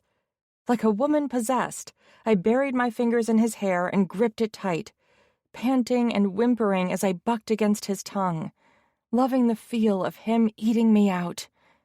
"Dean, oh my gosh, I'm going to come." I panted the words around ragged breaths as wave upon wave of pleasure built inside me. I teetered on the precipice of that pleasure until he licked his way back up to my clit and captured it between his teeth, then sucked hard. My whole universe exploded, and a scream of pleasure ripped out of my throat as my body bowed under the barrage of pleasure that overtook me. The orgasm left me shattered and shaking, but still craving more of his touch. I tugged gently on his hair. "I need more. I need to feel you inside me." "You don't have to ask me twice." He stood up, offering me a wicked grin as he popped the button on his pants and unzipped them. My breath caught in my throat, and I held it as he pushed his pants and boxer briefs down over his hips, freeing his hard cock. He let his pants and underwear crumple to the floor as he stepped out of them, then bent low to yank his wallet out of one of the pockets. Flipping it open, he heaved a sigh of relief as he pulled out a condom. "Thank fuck. We would have had a hell of a problem if this hadn't still been in there." My gaze dropped to his hard-on, and I licked my lips as I wondered what he'd taste like. "I'm sure we would have figured something out." "Next time," he promised, flashing me a knowing look as he ripped open the foil packet and rolled the condom over his hard shaft. I scooted toward the center of the mattress and held my arms out, wordlessly urging him to join me on the bed. I needed to feel his weight pressing me into the softness of the mattress, his lips trailing kisses along the column of my throat, and him filling me as badly as I needed to breathe. Dean joined me on the bed, resting his hips against mine so his cock brushed against my dripping wet pussy, teasing me with its feather-light touch as he nuzzled and kissed my neck. In one fluid motion, I wrapped my arms and legs around him to pull him closer. Dean moaned his approval and bucked his hips, making the head of his cock rub gently against my entrance. "Are you sure you're ready for this?" "Yes, I've never been more sure of anything in my life." Panting, I rolled my hips, grinding against him. With his lips pressed against my throat, Dean rumbled out a growl of approval. Adjusting his position ever so slightly, he thrust his hips, his cock pushing into my tight channel deliciously slow.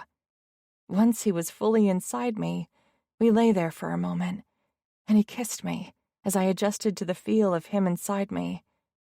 I lost myself in the feel of his tongue stroking against mine, his cock slowly moving in and out of me, building me toward that delicious precipice of orgasm once again, stroke by deliberate stroke. I clung to Dean, hungrily meeting every kiss, loving the taste of him as our tongues danced and swirled around one another in perfect rhythm with every stroke of his cock. After a minute, I rolled us so I was on top, riding his cock. I swiveled my hips, gliding up and down the length of his shaft with a single-minded purpose. Dean gripped my hips in response, guiding me, urging me to keep going. He panted and groaned, his face contorting with focus and pleasure in equal measure. His head tipped back, and his hands spasmed on my hips. "You're going to make me come, princess. You feel so damn good." Bracing my hands on his chest, I rode him harder, faster, ready to push us both over the edge. I loved seeing how much I affected him. Seeing his pupils dilated until his eyes were black with pleasure made me shiver.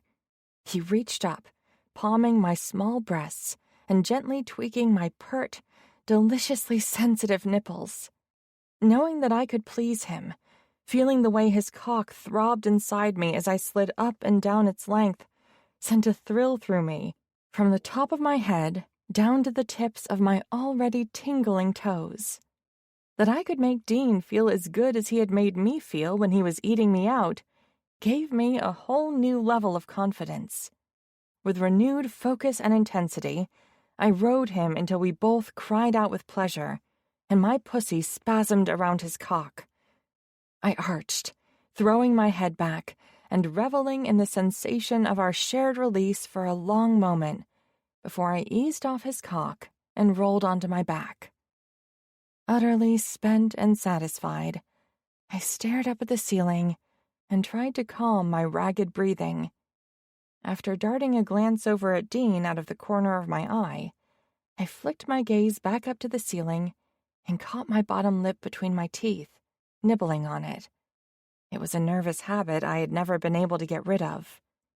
Dean propped himself up on an elbow and looked down at me, with a slight frown that pinched his eyebrows together and tugged his lips down at the corners. "What's wrong?" "Nothing's wrong, exactly. Well, you know how awkward I can be."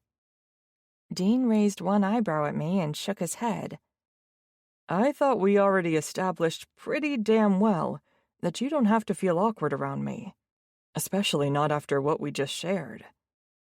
I blew out a quick sigh, releasing some of the tension in my chest, and smiled at him. "I don't know what you have planned today, and I wasn't sure how to handle the whole, should I let you know that you don't have to leave anytime soon thing, I guess." I felt so weird for just blurting it out like that, but Dean smiled and stroked my cheek. Then he cuddled me close as he pulled the blanket over us. "It doesn't matter what I had planned for today. No way in hell am I going anywhere, now that I've got you right where I want you. I'm definitely staying." "Good. I'm glad." Grinning, I nestled back against him with a contented sigh and let my eyes close as I breathed in his scent. I wasn't a nap person, but something about falling asleep in Dean's arms just felt right. Chapter 8. Dean. It didn't matter that I'd spent the past 22 hours in bed with Vienna after a quick run to the drugstore for a box of condoms. When I woke up the next morning, the last thing I wanted to do was leave, but all of the work I'd put off yesterday was waiting for me. Tightening my arms around Vienna, I groaned, "I better get going or else I'm never going to leave." Boo. She pressed a kiss against my chest. 0 stars, do not recommend. That better not be your review of my sexual prowess. Her whole body shook as she giggled. "I'm pretty sure all the times I screamed your name covered how much I enjoyed what you did to me in bed."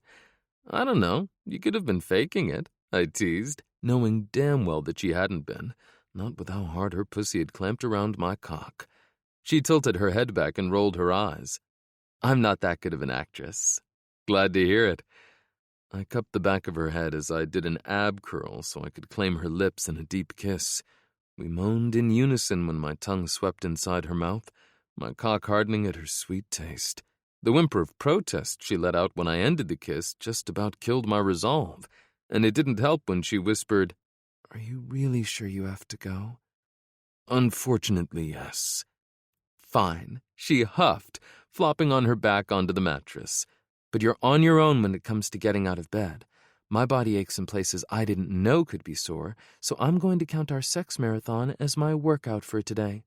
Although I should probably call the rink to let them know I'm not using my time today, and that it's okay if someone else wants to skate on my dime. I wouldn't want them to worry since it's the first day I'm supposed to be there." "Was I too rough on you, princess?" I asked, stroking my finger down her cheek. "Not even a little bit. I enjoyed every minute of earning these twinges," she assured me with a sassy grin. "So much so that I'm seriously considering tackling you so we can do it all over again instead of letting you leave." I brushed my thumb against her bottom lip. "Hold that thought for tonight." She nipped the pad of my thumb. "Is that your way of asking me out for another date?" I wanted a fuck of a lot more than just one more date, but I wasn't sure Vienna was ready to hear that yet. If you want to think of it that way under planning to agree, I'm not going to argue, I murmured, claiming her mouth for another kiss before I forced myself to let her go. Sliding off the mattress, I turned to stare down at her. Beaming a sleepy smile at me, she nodded. Yes, I'd love to see you tonight. Count on it, then. I grabbed my pants from where I had eventually hung them over the back of a chair. After pulling them on, I reached for my button-down shirt. Her soft laughter drew my attention back to the bed. Her brown eyes were full of humor. Have fun doing the drive of shame in the same clothes you were wearing yesterday. At least they're clean after my impromptu shower, I teased, and hardly anyone except for you had the chance to see me in them yesterday. She giggled again. Good point. I'm glad my shower emergency was helpful. Buttoning my shirt, I walked around the bed to her side. Then I leaned down to brush my lips against hers. As far as I'm concerned, the mishap you had with that faucet was the best damn thing to happen to me in a long time. Me too. Sitting on the edge of the mattress, I pulled on my socks and slid my feet into my shoes. See you soon, princess. Although I had used the nickname several times yesterday, she hadn't asked me about it. Until now. Princess? I winked at her. I guess all the talk about your figure skating dresses got to me. My gorgeous ice princess. I like it. After giving her one last kiss, I finally forced myself to leave. But instead of heading for my house or the office, I drove over to Leaves and Pages. Using my rear-view mirror, I ran my fingers through my hair to fix it. Then I climbed out of my car to go into the shop. Good morning, Dean. The usual? I flashed a smile at Skylar, while Simon reached for a bakery bag to drop a muffin inside. Actually, could you double my order, please? Early morning meeting? She asked. I knew by the gleam in her eyes that she was hoping I had a different reason for wanting the extra tea and muffin. I decided to satisfy her curiosity. No, it's for Vienna. Yay! She clapped her hands and did a little wiggle on her stool. Careful, Baxter growled, coming up behind her to rest his hand on her lower back. She twisted her neck to glare up at him. I'm fine. Stop hovering. Never. He shook his head before brushing his lips against hers. Normally, I would have given my cousin a hard time over what a softy he was when it came to his wife, but now that I'd found Vienna, I didn't have much room to talk. However, my restraint apparently didn't stop him from giving me a hard time. Baxter's gaze darted toward me, and his head tilted to the side. Why do you look so rumpled? Skylar's head turned toward me, her eyes widening. Now that you've pointed it out, he really doesn't look like his usual put-together self. A muscle jumped in my cousin's jaw, and I knew it was because he didn't like that she'd commented on my appearance no matter how innocently. Shooting him a knowing look, I muttered, There's nothing wrong with what I'm wearing. Oh! Skylar gasped, her hands moving to cup her rounded belly. I definitely felt that. Is my brother kicking? Simon asked, moving to her side as he set 2 bags of muffins on the counter. Baxter's palm slid over hers, his brow wrinkling. I don't feel him. It wasn't a kick. Nudging Simon out of the way, he swiveled her stool and crouched down in front of her. What did you feel then? She sighed. Just a particularly strong Braxton Hicks. Braxton Hicks, I echoed, my brows drawing together. What's that? A contraction. Baxter growled. I gaped at him. As in labor? Like she's about to have the baby? Skylar lifted one of her hands to cup his cheek while she insisted, I'm fine, really. It's already passed. How long was it? I looked at my watch. 10 seconds? 20? How long are contractions supposed to last? I am not in labor. She glared at me. So stop freaking out before he decides to take me to the hospital. Baxter looked as though he thought that was a good idea. I really think, no, nuh-uh, not happening. She shook her head. I had plenty of these when I was pregnant with Simon. It's just my body getting ready for the real deal. There's nothing a doctor can do for me right now, and today's going to be an extra busy one since I have a new employee to train. Baxter didn't look convinced. But I'm not going. They'll just tell us that it's false labor and send me right back out the door." Her eyes narrowed as she added, "And then I'll have to hear that ridiculous term again, geriatric pregnancy, as though I'm too old to have a baby when I was only 36 when I got pregnant." Geriatric? I mouthed to my cousin, suddenly feeling old since I was the same age. I hadn't made a sound, but Skylar's mom radar was in full force. Her head jerked in my direction and she pointed a finger at me. "Don't get me started." I held my hands up in a gesture of surrender. "No, ma'am." "Now is not the time to ma'am me," she hissed. Simon made a slashing motion with his arm, shaking his head frantically. I wanted to laugh at his reaction to his mom's irritation, but I knew better. So I pressed my lips together to stifle the impulse and nodded in agreement with her. Once Skylar was satisfied that she'd made her point with me, she turned her attention back to Baxter. "I love you, and I know you're just worried about the baby and me, so I'm trying to cut you some slack here. But I need you to trust me when I tell you that I don't need medical attention." When you put it like that, my cousin straightened with a sigh. "I guess I'd better let it drop. But only if you swear that you'll let me know if you have more of them or if they get worse." She reached out to grab his hand, giving it a squeeze. "I promise." Baxter's lips were pinched together when he turned to me and rubbed the back of his neck. "Did you want 2 Earl Grey teas, too?" "Yes, please." While he got to work making my tea, I asked, "A new employee to train?" Skylar nodded. "Yeah, I hired a manager to help run the place while I'm out on maternity leave." After interviewing just about everyone in town looking for work, she finally found someone, Baxter muttered. "I wasn't going to trust just anyone with my baby." Just as I was thinking about making a crack about how she was carrying an actual baby, as compared to her shop, which she just referred to as her baby, Simon made another frantic gesture. Figuring his mom was equally as sensitive on this subject as that of geriatric pregnancies, but seriously, what the hell was up with calling it that? I wisely kept my mouth shut. Skylar got up and wandered into the office while Baxter set my to-go cups into a carrier. When she was out of earshot, he leaned over the counter and whispered, "It's good you're robbing the cradle. You and Vienna can have children while you're still young, or at least she is." "Ha, very funny." Rolling my eyes, I raised my voice as I added, "What was that you were saying about—" He shoved my order across the counter and grumbled, "Take the tea and muffins and get the hell out of here before you get me into trouble." Yeah, that's what I thought. Feeling victorious about our verbal sparring, I smirked at him as I grabbed my order. Then I went back to my car to drive to Vienna's place again. I'd only been gone for about 30 minutes, and the door was still unlocked from when I left, so I let myself back in. Heading up the stairs, I called, "I brought you something, princess." "I'm still in bed," she yelled back. "Somebody wore me out. Maybe this will help." I stopped in the doorway to fully take in the sight before me. Vienna's dark hair was spread across the pillows. Her brown eyes were sleepy and the sheet was pulled to just above the swells of her perky tits. "Come on, don't be a tease." She beckoned me closer with her hand. "I want my treat."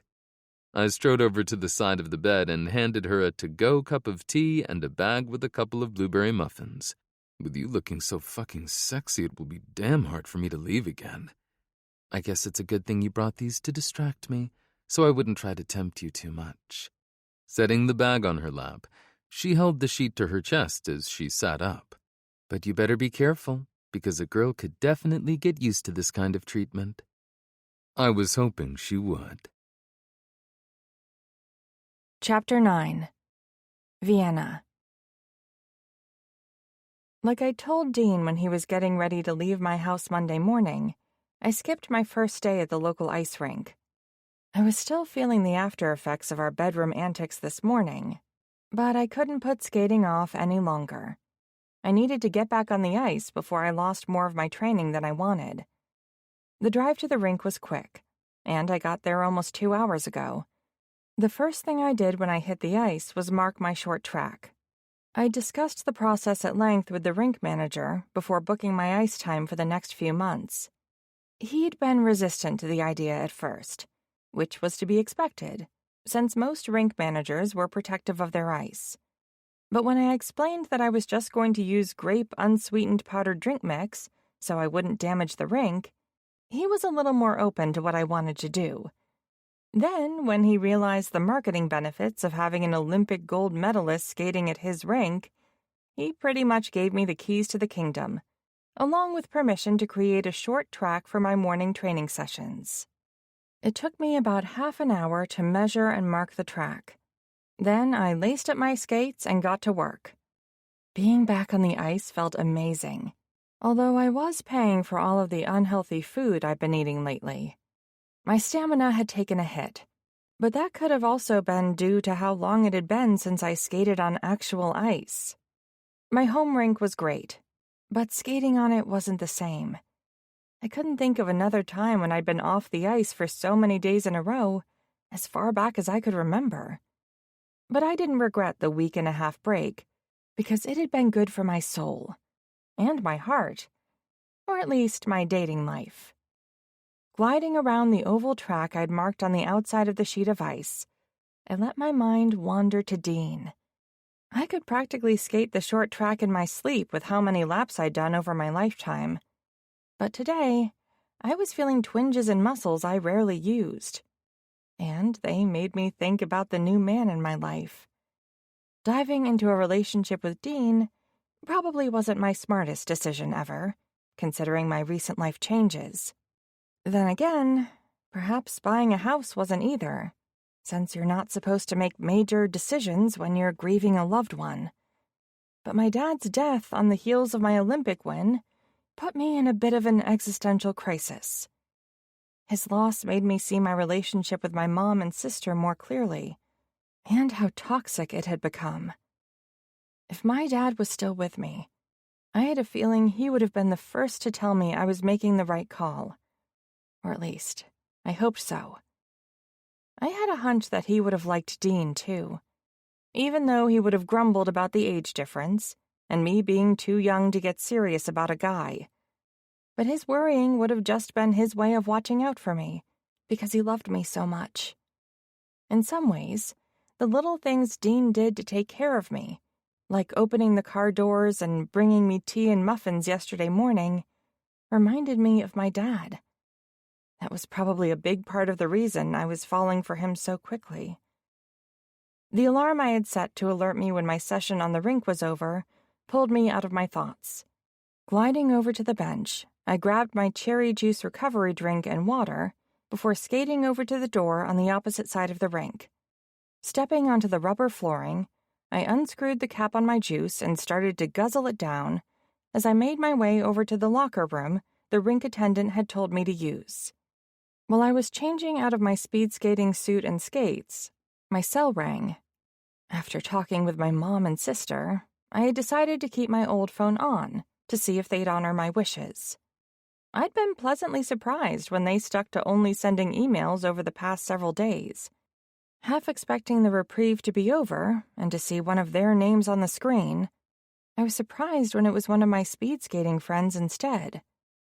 Tamara Antonoff was an amazing skater who was several years older than me. I'd looked up to her growing up and had been in awe when I got to represent the United States at the Olympics with her.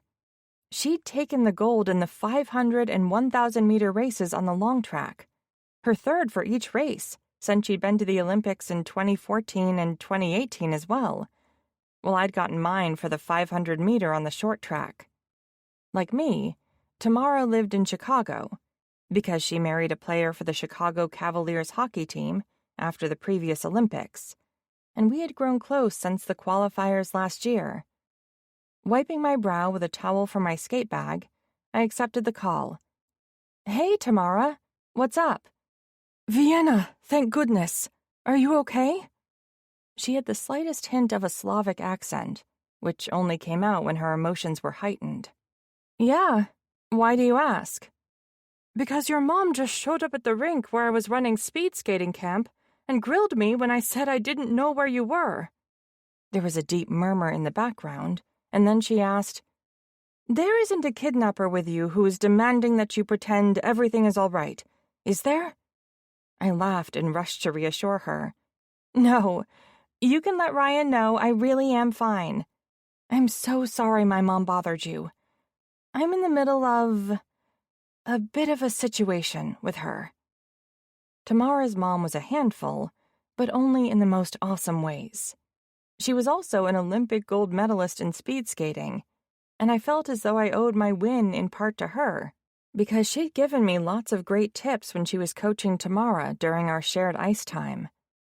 Having met my mom, Tamara was well aware of the differences between our parents. Her tone was sympathetic as she asked, "Is it the kind of situation I can help with?" "Not really." I explained to her about how my dad's passing had made me rethink what I wanted out of life, which led me to Moorville. "You really bought a house down there sight unseen." "Yup." I let the P pop on the end. "And it's even better than I hoped." "Do you have any guest bedrooms?" "I sure do," I confirmed, sliding my feet into my shoes as I told her about the synthetic rink. "It sounds as though you have the perfect setup. Want me to come down for a visit?" she offered. Although it would be wonderful to see a familiar, friendly face, I knew the timing was bad for her. "Only after your hubby's team brings home the Stanley Cup. From what I've seen, they're doing great in the playoffs so far." "Thanks. I'll let him know you're rooting for him." "Please do." Shoving my gear into my bag, I stood. "And you're both more than welcome to come down for a visit any time. I'd love to have you, and there's plenty of room. You can bet on it once the season is over." As we said our goodbyes, I walked out of the locker room. After disconnecting the call, I locked the door using the key the rink attendant had given me, and shrieked when I turned back around and found a man standing about a foot in front of me. Pressing my hand to my chest, I gasped, "Holy heck! You scared me." "Sorry, I didn't mean to creep up on you like that." He flashed me a sheepish smile. "It's just that I didn't want to bother you when you were out on the ice. But I also didn't want to miss the opportunity to speak with you before you left."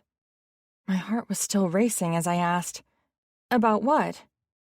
He turned so I could see the back of his jacket, where it said, "Moorville Mammoths Hockey." "I coach the varsity hockey team for the high school. The rink manager mentioned that you would be skating here in the mornings, and after seeing you on the ice, I was hoping you'd consider doing a power skating session for my boys. We don't have official practices until later in the summer, but we finished tryouts last month, so the roster is set, and most of the players show up for our summer skates before the season officially starts. I'm sure they'd be thrilled for the chance to learn from an Olympian." Thinking about the stories Tamara had told me about how much fun she'd had doing power skating sessions for the Cavaliers back when she met Ryan, I decided this was the perfect thing to add to my schedule. "You know what? I'd love to." "Fantastic. I really appreciate it." He beamed a smile at me. "Thanks for thinking to ask. It sounds like fun." "I probably should have started with my name." He held his hand out to shake mine. "I'm Jack Parker." "Vienna Frost."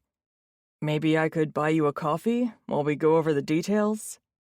After releasing my hand, he jerked his thumb toward the concession stand, which was currently closed, and grimaced. "I don't recommend the swill they serve here unless you're desperate for the caffeine." "Oh, My mind blanked as I tried to think of how to answer. I wasn't sure if I'd imagined the hint of flirtation that I thought I'd caught at the end there, and it wasn't as though I could say I had a boyfriend. Dean and I hadn't put any labels on what we were doing yet. But it still felt wrong to go out for coffee with another guy, especially one I didn't know well, like if he was married and just not wearing a ring, or had a girlfriend, no matter how innocent the reason. I just finished setting up my short track on the ice, which involved a drill and grape-flavored drink, and then I skated for 90 minutes straight. I really do need to head home to get cleaned up. Maybe you could just email me instead?"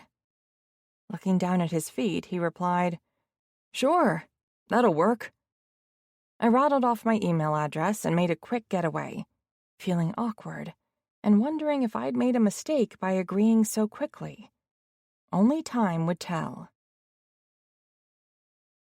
Chapter 10. Dean. When I called Vienna earlier today to ask how her first skate at the rink had gone, she sounded a little off. I was worried that maybe something had gone down with her mom or sister again, but I couldn't head straight to her house after I was done in the office. I had already promised my mom that I would stop by for dinner tonight since I had skipped the Sunday family get-together at her house this past weekend because I was busy with Vienna. As I turned into my parents' driveway, my phone rang. After parking behind my dad's truck, I accepted the call. "Hey, Jack. How are you doing? Long time no talk." "I'm good, but I have the feeling I put my foot in my mouth this morning, metaphorically speaking." I wasn't sure what he was talking about, since it had probably been at least a month since I last saw him. We had gone to high school together and run in some of the same crowds, but had never been close friends. Him calling me out of the blue like this was pretty random. "How so?" "You know I'm the head coach of the high school's varsity hockey team, right?" "Of course. Everyone in town knew that." "Well, I thought I'd ask Vienna Frost if she'd be willing to do a power skating session with my players this summer. Having an Olympic speed skater in town was too good of an opportunity to pass up. You know what I mean?" I still didn't understand how he would have put his metaphorical foot in his mouth with Vienna.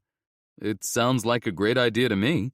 She loves to skate, and I bet you'd have a fun time teaching the kids." "Yeah, that's what she said." My brows drawing together, I asked, "Then what's the problem?" "You know how efficient the town's gossip mill is. So of course I had heard that you took her to Trattoria for dinner last week, but I didn't think anything serious was going on between the two of you, so I asked her if I could take her out for a coffee, which seemed to make her super uncomfortable."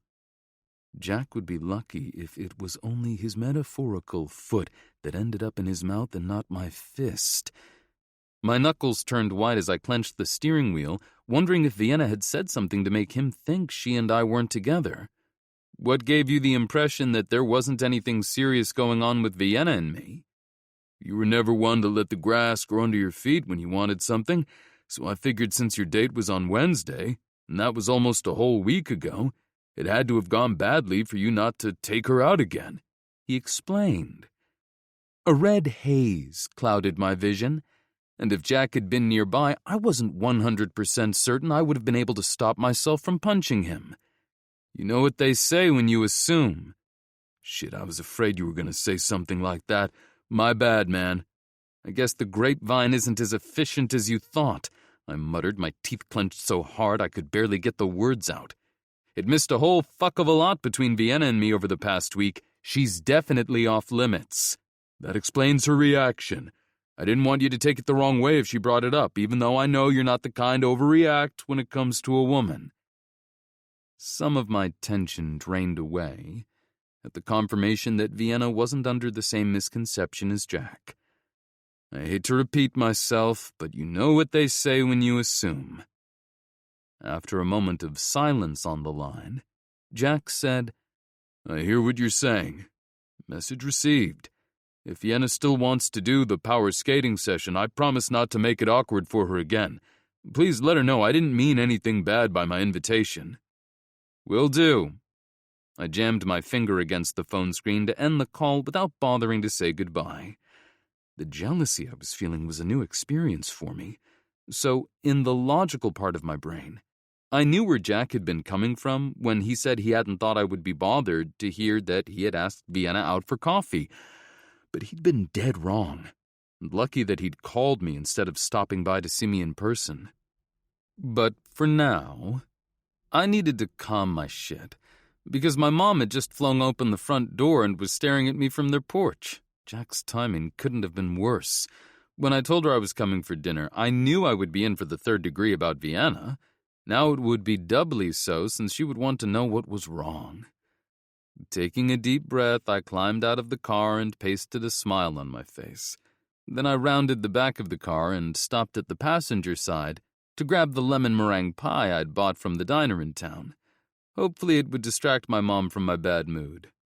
I was a grown-ass man, but walking toward the house, I felt as though I was about to be grounded. Her eyes narrowed and she made a tisking sound as I climbed the steps of my childhood home. "Hey, Mom." I wiggled the box in front of me. I stopped at the diner to grab a pie before I came over.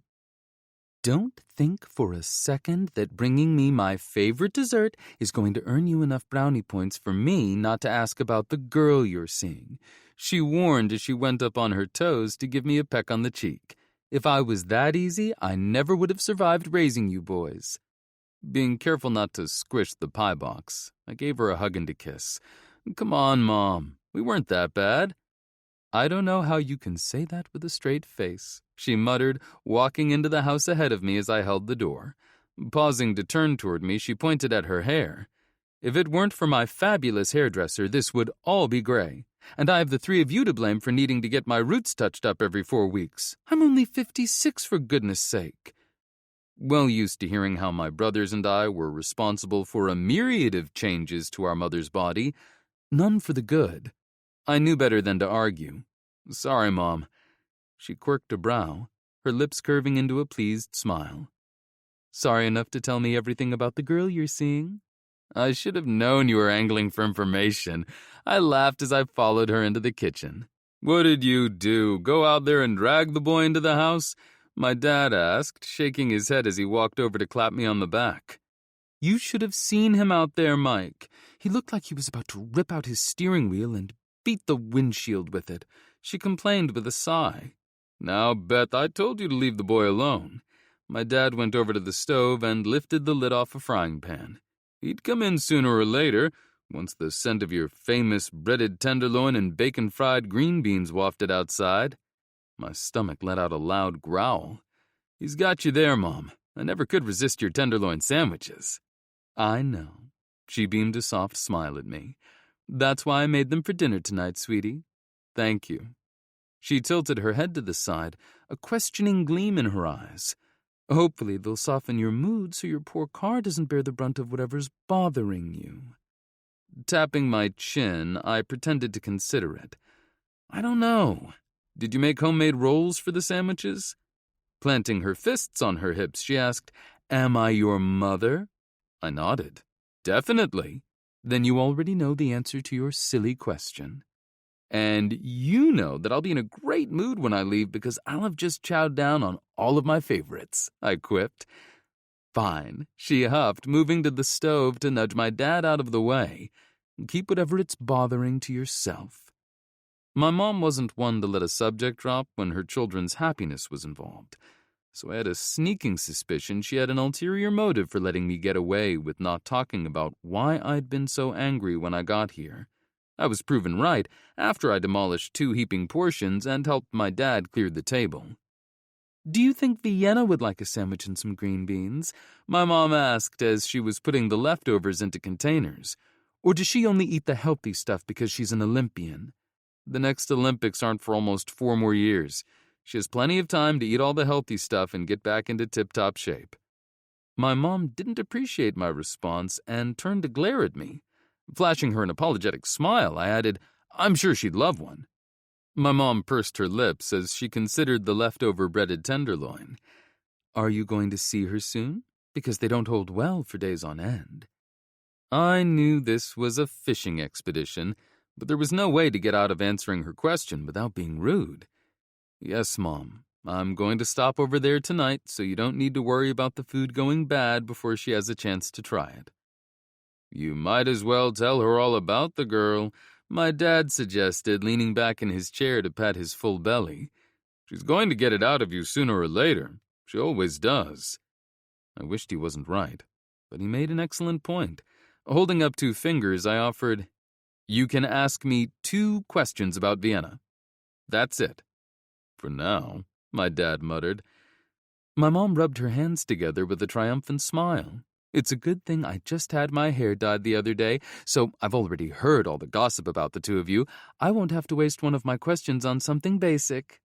Dropping my head forward to stare at the floor, I groaned, wondering what I'd gotten myself into by suggesting this. Now you're just taking the fun out of it by being a spoil sport, she complained.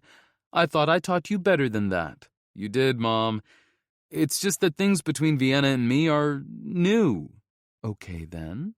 I'll take it easy on you." Moving closer, she patted my cheek.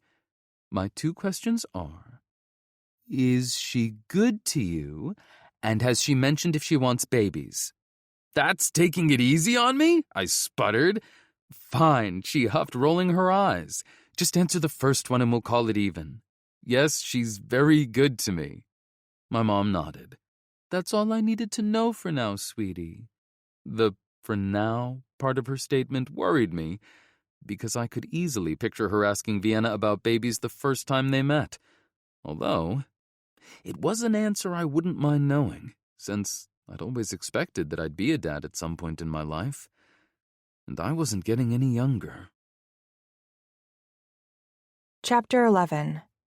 Vienna. Over the past week, Dean and I had already gotten into the habit of having dinner together whenever we could. He usually showed up at my doorstep with carry-out after he was done with work for the day, and I'd adjusted my workout schedule to ensure I had my evenings free for him. But tonight, I had something different in mind, so I texted him not to pick anything up on his way over. When he got to my house a little after 5, I had everything just about ready for my plan. I just needed his agreement. "How about I cook for us?" Dean did a double take. You want to make me dinner? I wasn't sure why he seemed so surprised by my suggestion. "You keep feeding me. It only seems fair for me to take a turn every once in a while." I'm not one to turn down a home-cooked meal, he agreed. "I'm not as good in the kitchen as your mom," I warned, thinking about the delicious leftovers he had brought over the other night. I'd never seen such a big pork cutlet before, but Dean had explained that huge tenderloin sandwiches were an Indiana tradition. It had only taken me one bite to understand why they were so popular. I'm sure I'll love whatever you make me. He flashed me a mischievous grin. It's bound to be better than anything I can make. I'm not much of a cook.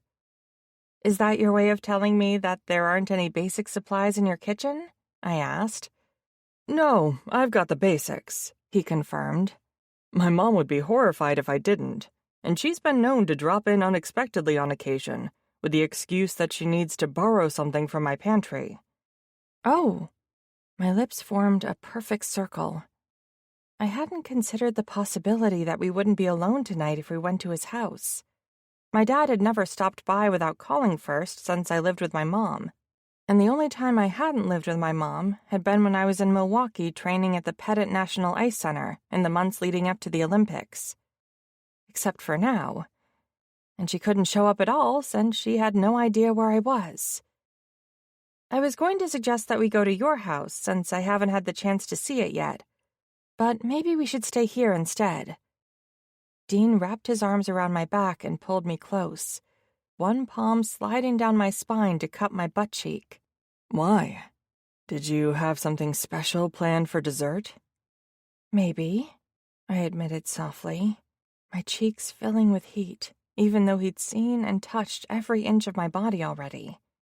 Don't worry. She and my dad have plans tonight with my grandparents, he reassured me. So it's okay if I come over and raid your kitchen? It's better than okay. His expression softened. I'd love to see you cooking for me in my home. I beamed a smile at him. Great. It sounds as though we have a plan. I already got the groceries I'll need to make a stir-fry. If you give me a second, I can pull everything together, and then we can head over to your house. Are you going to let me drive? Like we're on an official date, even though it's just dinner at home? Considering my plans for the rest of the night, my answer was easy. Yeah, you can definitely consider this a date. I consider everything we do together to be a date. His reply was so darn sweet, it had butterflies swarming in my belly. Me too. I'm glad we're on the same page. A wrinkle popped up in his brow. Which reminds me, there was something I wanted to talk to you about. Something we needed to talk about was a phrase no woman ever wanted to hear from the man she was dating. Those butterflies in my belly quickly turned into knots. What is it? The hand not holding my butt drifted up to clasp the back of my neck. Jack Parker called me the other night. He wanted to let me know how badly he felt for making you uncomfortable when he asked you on a date. Ah, yeah. I scrunched my nose. I would have mentioned what happened, but I wasn't certain if there was anything to tell you. I didn't even know for sure if he offered to take me somewhere for coffee just to talk about the power skating session, or if he was actually asking me out on a date. Other than you, I'm way out of practice when it comes to dating. My flirtation meter is broken. You shouldn't have to worry too much about that from now on. I tilted my head to the side. Are you planning to reboot it for me? Nah, you're doing just fine when it comes to flirting with me, princess. He brushed his lips against mine in a quick kiss. What I meant was, there aren't many guys in Moorville with balls big enough to try flirting with you, now that I've told Jack you're off limits. He'll spread the word. And those butterflies took flight again at his verbal claiming of me. Off limits, huh? Definitely. His thumb stroked the back of my neck, sending shivers down my spine. Do you have a problem with that? I really didn't, but I could use some clarification. I guess that depends. On what? He growled, his hold on me tightening, but not so much that it hurt, just enough that I definitely felt it. On whether or not our relationship is exclusive. Damn straight it is. His head lowered, and he claimed my mouth in a deep kiss, our tongues tangling together until I was breathless. Sliding his hand from my butt to between our bodies so he could cup my heated core, he rasped, "Your pussy is mine, princess. Nobody else gets to even so much as think about touching you. Got it?" Uh-huh, I panted, my panties drenched by his possessiveness. Good. He gave my butt a light swat. Now that we've cleared that up, do you have any other questions for me? I shook my head. Nope, that's all I needed to know. If you ever have any more questions about our relationship, I want you to ask. You never need to be scared about talking to me, Vienna. I know, I whispered, rubbing my palm against the stubble on his cheek. This is all so new to me, but please know that I didn't wait to ask you because I was scared. It's just that I'm flying blind here. Then trust me to guide you in the right direction, princess. I won't steer you wrong, he promised. I will. Okay. He searched my eyes and then nodded, apparently finding in them what he'd hoped to see. Good. I guess we better get going, so I can feed my man. Your man, he murmured, his lips curving into a smile of pure masculine satisfaction. I like the sound of that. You better, because I have a feeling you'll hear it a lot from now on. I'd only been teasing, but the flare of satisfaction in his dark eyes made me rethink that. If he really enjoyed hearing me call him my man that much, I was more than willing to go with the nickname, especially since I understood the effect something so simple could have, since I loved when he called me princess. Do you need any help getting the stuff to bring over to my place? Yes, please. I reluctantly stepped away from him to head into the kitchen. Pointing at the cooler bag on the counter, I asked, "Could you bring that out to your car for me?" Sure. He stopped next to me, bending low to nip at my earlobe. But I want you to go pack a bag so you can spend the night. I twisted my neck to smile up at him as I pointed at the weekender tote on one of the chairs at the kitchen table. I'm already one step ahead of you. I'm looking forward to seeing what else you have planned for me tonight. He slung my bag over his shoulder and grabbed the cooler. Do you need anything else? I glanced around my kitchen, mentally going through the list of supplies I'd need for the stir-fry. Do you have a wok? Nope. He shook his head. Will a big frying pan do instead? In a pinch, yeah. But for some reason, stir-fry tastes better when it's made in a wok. I crossed the room and reached into one of my cabinets to get mine. Luckily, it's easy to bring with us. I thought you said you weren't that great in the kitchen. he asked, as I pulled a bamboo spatula and spoon out of a drawer. Not as good as your mom, I corrected with a grin. But since her food is amazing, that still gives me plenty of room to wow you. Plus, stir-fry is hard to mess up, so I have an advantage tonight. Smart and sexy. He winked at me as he set his palm against my lower back while we walked toward the front of my house together. I'm a lucky man. My man, I purred. Make that very lucky. Our sexual chemistry was supercharged as we drove from my house to his. The air in the car was thick, and I kept pressing my thighs together to ease the ache in my core. But it didn't do any good.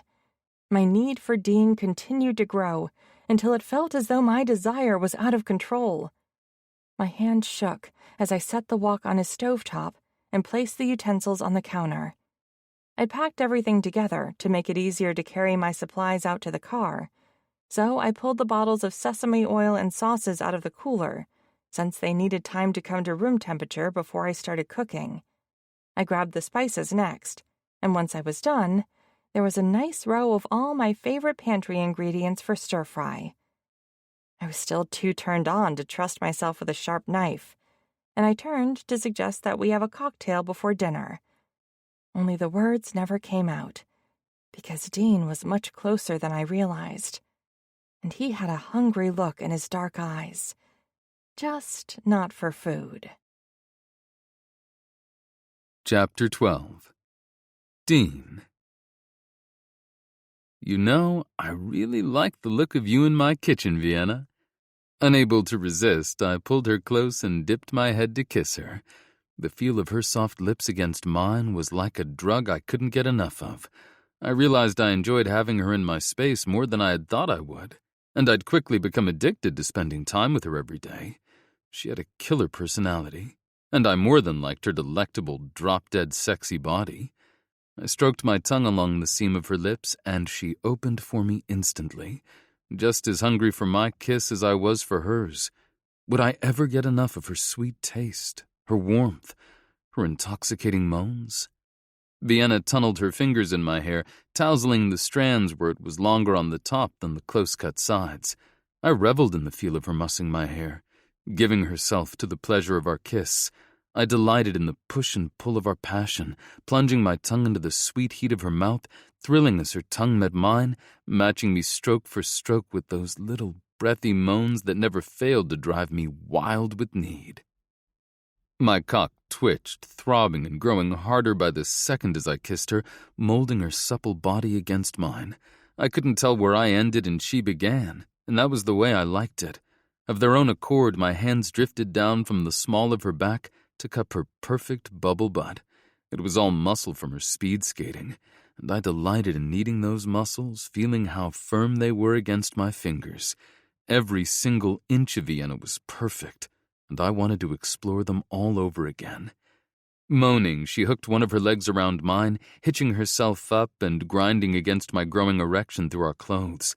God, I loved when she did that. It felt so primal, so instinctive, so deliciously wanton. Gripping her thighs, I wrapped both her legs around me and spun to sit her on one of the tall stools at the bar behind us. She nibbled on my bottom lip for a second, then slowly pulled away, dragging her teeth against the sensitive skin of my lip as she did so. "What do you think you're doing?" Vienna challenged, arching an eyebrow at me. I leaned forward and caught one of her earlobes between my teeth, giving it a gentle tug, before I whispered my answer against the shell of her ear. "Isn't it obvious? I think dinner can wait. I want dessert first. I'm going to eat you out again, princess." "I don't think so." Vienna shook her head, grinning wickedly. My balls tightened at the sight. I couldn't resist the urge to play along and see where she took this. "Oh, and why's that?" My voice came out husky with desire. I palmed her breasts, the perfect handful. I thrilled at the way her nipples pebbled beneath my hands, even with the fabric of her top still between us. I intended to remedy that at the first available opportunity. "Because it's my turn." My heart skipped several beats at that sexy little declaration. Vienna licked her lips and I shivered in response. "Sit down." It was an order, not a request, and I realized I liked it when she was bossy and took charge, particularly when it came to sex. She was growing comfortable with me to take charge of her own sexuality, and I loved that I could give that to her. So I did as she asked, and seated myself on the bar stool where I had just tried to place her. I gripped the stool on either side of my thighs as Vienna reached out, popped the button on my fly, and unzipped my pants. My breath hitched in my chest as she reached inside my waistband, hooked her fingers inside my boxer briefs, and reached inside to cup my aching cock, giving my hard shaft a couple of slow, tentative strokes. I groaned, gently bucking my hips, grinding my cock against her palm to encourage her to keep going. Emboldened by my moaning and gasps, Vienna tugged my pants and boxer briefs down until my cock sprang free. Kneeling in front of me, she gently gripped the base and flicked her tongue against the head where, to my surprise, a bead of pre-cum had already formed in anticipation of what she was about to do. Letting my head fall back and my eyes close, I groaned with pleasure as she wrapped her soft lips around the head of my cock and started sucking. Ever so slowly, her head bobbed as she worked her mouth up and down the shaft of my cock, her tongue stroking and swirling a hypnotizing rhythm against my sensitive skin. Do you have any idea how good that feels? I panted, my breath already coming in sharp, ragged gasps. It was hard to resist the urge to buck my hips in time with what she was doing. Vienna paused to stroke my cock with a firm, languid hand until I raised my head and looked down at where she kneeled between my feet, her eyelashes lowered and her cheeks flushed a pretty pink. She swallowed convulsively, then spoke. Not a clue, actually. She bit her lip for a second, and her blush darkened as she raised her gaze to meet mine. Was I doing okay? You can tell me if I wasn't, you know. You could have knocked me off the bar stool with a feather. How did she not know how incredible she was? How amazing it had felt when she was sucking my cock? Okay. Princess, what you were doing was way better than just okay. It felt absolutely fucking incredible. Please don't stop. The way her eyes glowed at my praise made my cock twitch. I never wanted to stop making her light up like that. When she took my cock in her mouth again and set back to work, sucking and stroking me all at the same time, I buried my fingers in her hair and moaned my pleasure loudly enough that I wondered if the neighbors might hear me. I didn't stop, though. Just like that, princess. I hissed the words through clenched teeth, holding my hips still through a Herculean force of will so she could control the pace. I stroked the silken strands of her hair, loving the way it felt sliding through my fingers. As gently as I could, I guided her head, helping her set a slightly slower pace. If I had let her keep going just the way she was, I would have finished sooner than either of us was ready for. I wanted to enjoy this, savor every second, let her know that she was doing absolutely perfectly. Nice and slow, baby, just like that. You feel so good. Every time I murmured words of praise, Vienna let out a deep, guttural noise in response. The feel of her moaning with her lips wrapped around my cock made my eyes roll back in my head. The vibrations felt amazing, and something was thrilling, so deeply satisfying on a primal level, about making her moan with pleasure just by praising her and telling her how well she was doing, how perfect she was in every possible way. You're so sweet, so perfect, princess. I gently stroked her hair, her cheek, the angle of her jaw, all the way down to the smooth column of her throat. Then I slowly dragged my fingers back up the path they'd just come, moaning and putting myself completely at Vienna's mercy. Mindless, lost in the glorious sensations, I let my fingers trail that path over and over, memorizing each sweet curve and angle by touch alone. She paused only long enough to laugh softly and shake her head, even as one hand stroked my cock in that same rhythm her mouth had been bobbing up and down to moments before. Careful now. You keep saying things like that and it might go to my head. Good. I hope it does because it's true. You are perfect exactly as you are, and no one has ever made me feel as amazing as you're making me feel right now. Come here. I cupped her face in my hands and leaned down, pressing a fierce kiss against her soft, supple lips, tasting myself, the salty tang of my pre-cum, and the flavor that was uniquely me on Vienna's tongue, was the most wildly erotic thing I had ever experienced in my life. She let out a sexy little purr, then lightly dragged her fingernails down my back as she kissed her way down my throat, across the expanse of my chest, and followed my happy trail all the way back to my cock. The sight of her kneeling between my feet and stroking my cock was almost enough to do me in all on its own. The way she looked up at me through the thick fringe of her eyelashes with that slight, shy blush pinking her cheeks made my heart skip several beats. My breathing turned uneven and my chest tightened as she licked her lips and offered me a tentative smile. "I want you to come in my mouth, Dean." I groaned, already in ecstasy just at the thought of spilling my seed on her tongue. "Fuck yes. Anything you want, princess." She could have asked me for the moon and I'd have found a way to give it to her. I stroked her silky hair again, my cock aching with the need to be in her mouth, to come there just like she'd asked me to. When she wrapped her lips around me again, licking and sucking and stroking my cock in that exquisite rhythm that was uniquely Vienna's, I closed my eyes. Usually, I felt the need to control every little thing, to make sure that things went exactly as I wanted them to, but I didn't have to do that with Vienna. With her, I could let go and just enjoy the moment, the pleasure, the give and take that seemed to come so naturally with her. With every breath, every stroke, she pushed me closer to the edge. It felt strange, in the best way possible, to let go and let Vienna take complete control.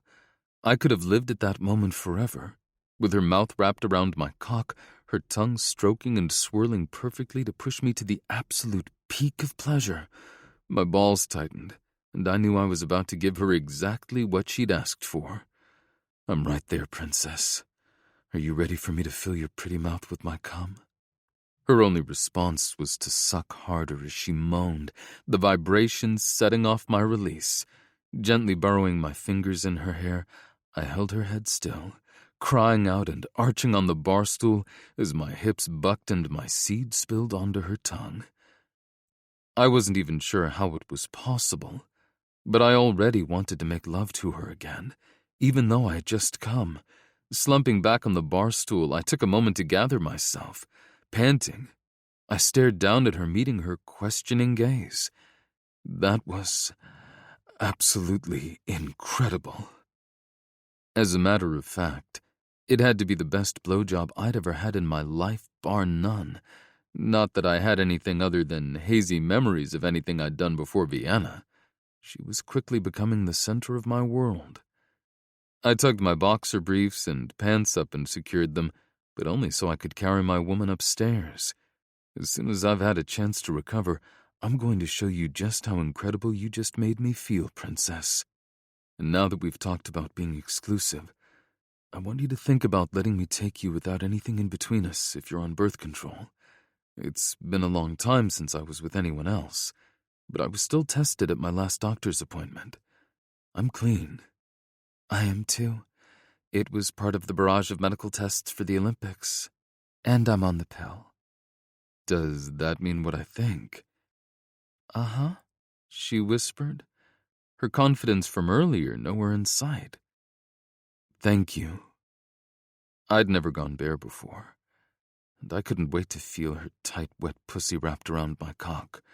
But at some point, I was going to have to let her out of my bed again, if only to eat. After we've rested, we can come back down and make dinner. Vienna swallowed, licked her lips, and offered me a shy grin as I extended a hand to help her up.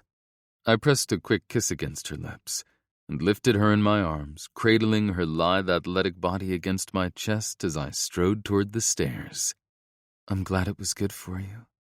Not good. Perfect, I corrected, squeezing her a little tighter in my arms and pressing a kiss on the top of her head, hoping she would realize that I truly meant it. Chapter 13. Vienna. Waking up in Dean's bed with his arms wrapped around me was even better than doing the same in mine. His home was as warm and welcoming as the man himself. And when I padded into his bathroom to use the new toothbrush he put out for me last night, when I discovered I'd forgotten mine, I couldn't help but grin. Coming up behind me, Dean rested his hands on the counter on either side of my body, boxing me in. "You're looking bright-eyed and bushy-tailed this morning." After rinsing my mouth, I stuck the toothbrush in the holder and turned in his embrace. Tilting my head back, I beamed a smile at him. Because my man took such good care of me last night, and this morning. Heat flared in his dark eyes as he stared down at me. "Your man is seriously considering taking care of you a second time this morning." "More like a third," I murmured, stroking my hands up his button-down shirt to straighten his tie. But I was talking about the toothbrush, not the mind-blowing orgasms you gave me when I woke up. He brushed his lips against mine, tasting of mint. "You gotta aim higher, princess. It's just a toothbrush. I already had it in my medicine cabinet." On the heels of the conversation last night about us being exclusive, it felt like more than just a toothbrush. Especially since he told me it would be easier for me to just keep one here anyway. "Thank you just the same." "You're welcome." "All ready to go?" He nodded. "Yep. Sorry I've got to rush you out the door, but I can't miss my morning meeting." "No worries," I reassured him. "It'll give me enough time to make it over to the rink before my ice time." "Just let me know if Jack shows up again," he grumbled. "You don't have to worry about him. He'll be too busy spreading the word that I'm off limits, remember?" I teased. "Mm-hmm." He claimed my lips for another kiss before interlacing our fingers to tug me out of the bathroom. "Keep that up, and we'll never get out of here. I'll be too busy marking my territory." A shiver ran up my spine at the sensual threat in his tone. "Don't threaten me with a good time." "Fuck," he groaned, his grip on my hand tightening. "You're killing me here." "Oops, sorry." My apology sounded as insincere as I'd meant it to, but my next words weren't. "I promised to try to behave for the entire ride to my house." He looked skeptical, but I kept my hands to myself and the teasing to a minimum while we drove. But when he pulled up in front of my house, all bets were off. Undoing my seatbelt, I leaned over the console and kissed him until we were both panting for air. "Thanks for an amazing night." "You're the one who did most of the work." Assuming he was talking more about the blowjob than the stir-fry I'd finally made well after the sun had set, my face filled with heat. He brushed his thumb down my cheekbone. "I love that you can still blush after a night like last night, especially since I know how far down your body that pretty pink color spreads." "If you keep that up, I'm going to have to drag you into my house so I can have my way with you again," I warned, fixing his tie again, since it had gotten skewed when we were kissing. "Tonight." "Definitely," I agreed, bending down to grab my tote and empty cooler bag from the car floor. When he went to undo his seatbelt, I wrapped my fingers around his wrist. "You don't need to get my door for me. I can handle it this one time, since you just have to get right back in the car." "I suppose you have a point," he grumbled. I blew him one last kiss before climbing out of the car, pausing at the top of my porch steps to wave goodbye as he backed out of my driveway. Then I went inside to drop off my stuff, do a couple of chores, and grab my skate bag. I was in the kitchen, almost ready to head to the rink, when I heard a knock on the door.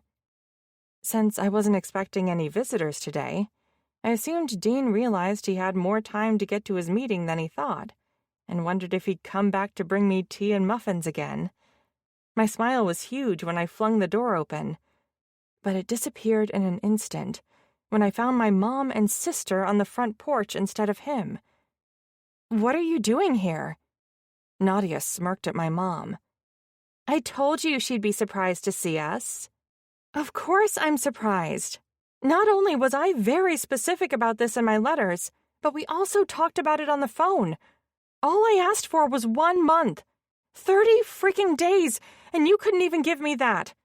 Showing up on the doorstep of my home when I purposely didn't give you the address is the opposite of keeping our communications strictly to email. Which is exactly the problem. Nadia nodded in agreement with our mom's cryptic statement, as though she understood exactly what she had meant. Yeah. Are you really going to make us have this conversation on your doorstep? My mom asked. Why am I not surprised that you actually expect me to welcome you into my home when you showed up like this? I muttered. Need I remind you, I'm your mother. Show me the respect that you owe me, she snapped. Arguing with her over the fact that showing up here against my wishes was disrespectful toward me was pointless, so I just opened the door wider. Come in, I guess. Gee, thanks. My sister's tone was saccharine sweet as she walked past me. Caffeine was required if I wanted any chance to deal with them, so I headed straight for the kitchen and my coffee maker. Popping a pad into the slot, I asked, "Would you like some coffee?" "Yes," they replied in unison. Nadia gave a little shudder and added, "We had planned to stop at a Starbucks in town, but all we saw was a weird little shop that specializes in tea and books of all things. There isn't a single place where you can get a decent coffee in this town."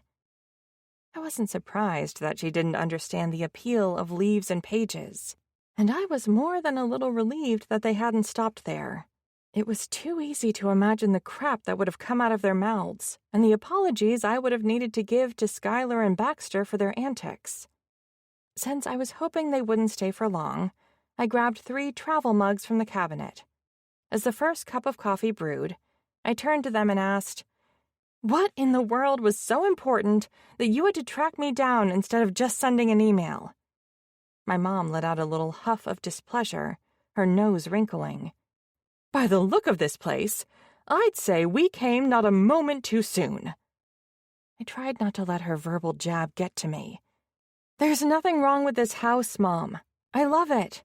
"But it's in the middle of nowhere," Nadia cried. "I don't know how you've lasted this long out here."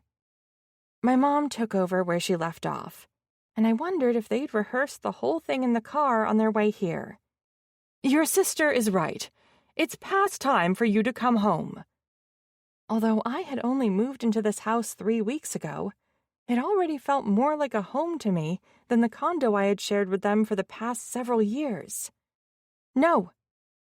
Keeping my reply short and simple, with no room for misunderstanding, only seemed to irritate my mom more. "Your little rebellion is over, Vienna. Go pack your things. You're coming home with us. Nadia will drive your car, and you'll ride with me."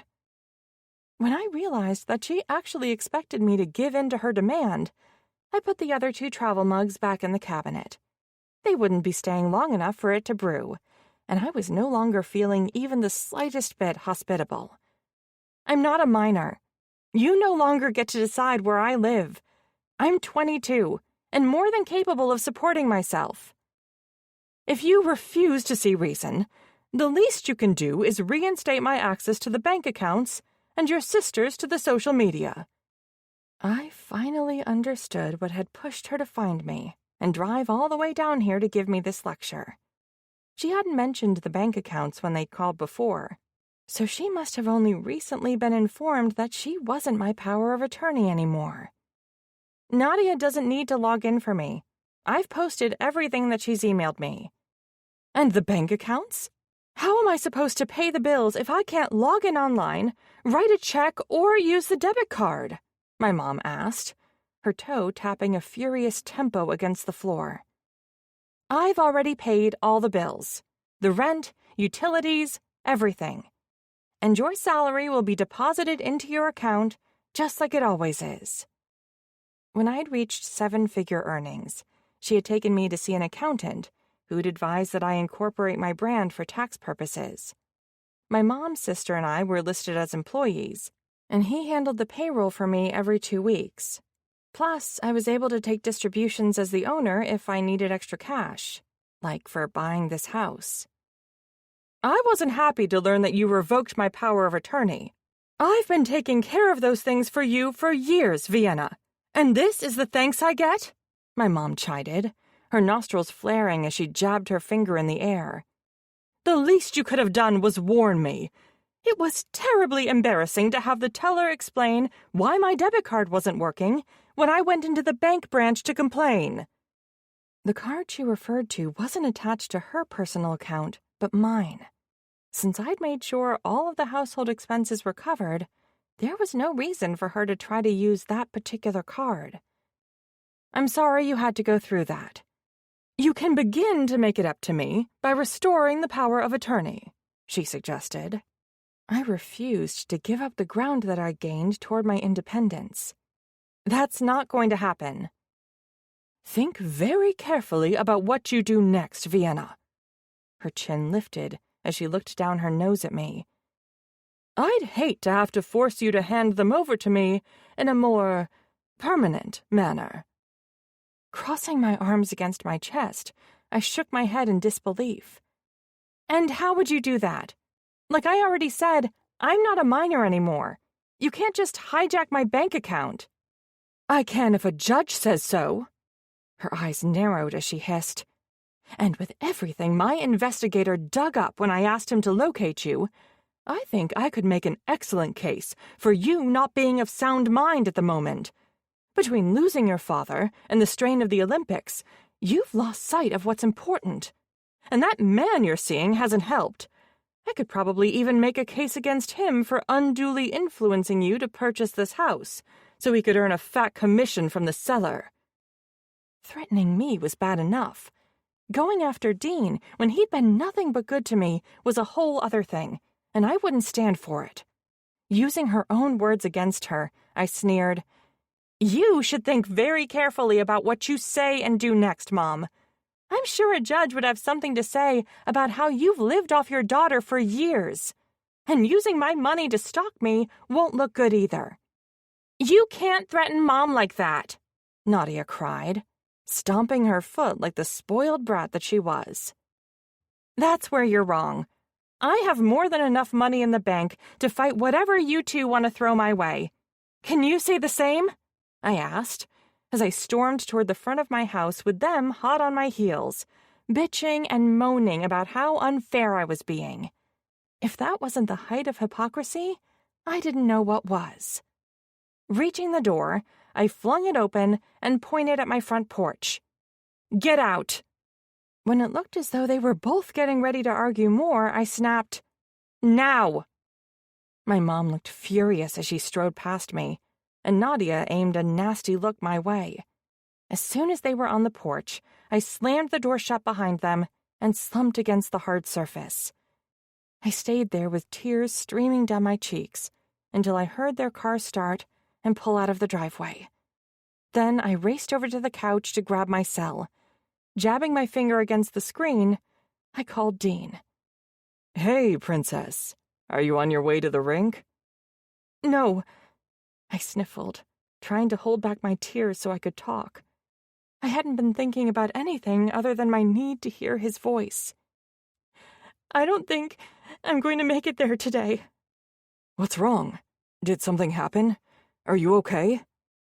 The obvious concern in his voice had more tears welling in my eyes.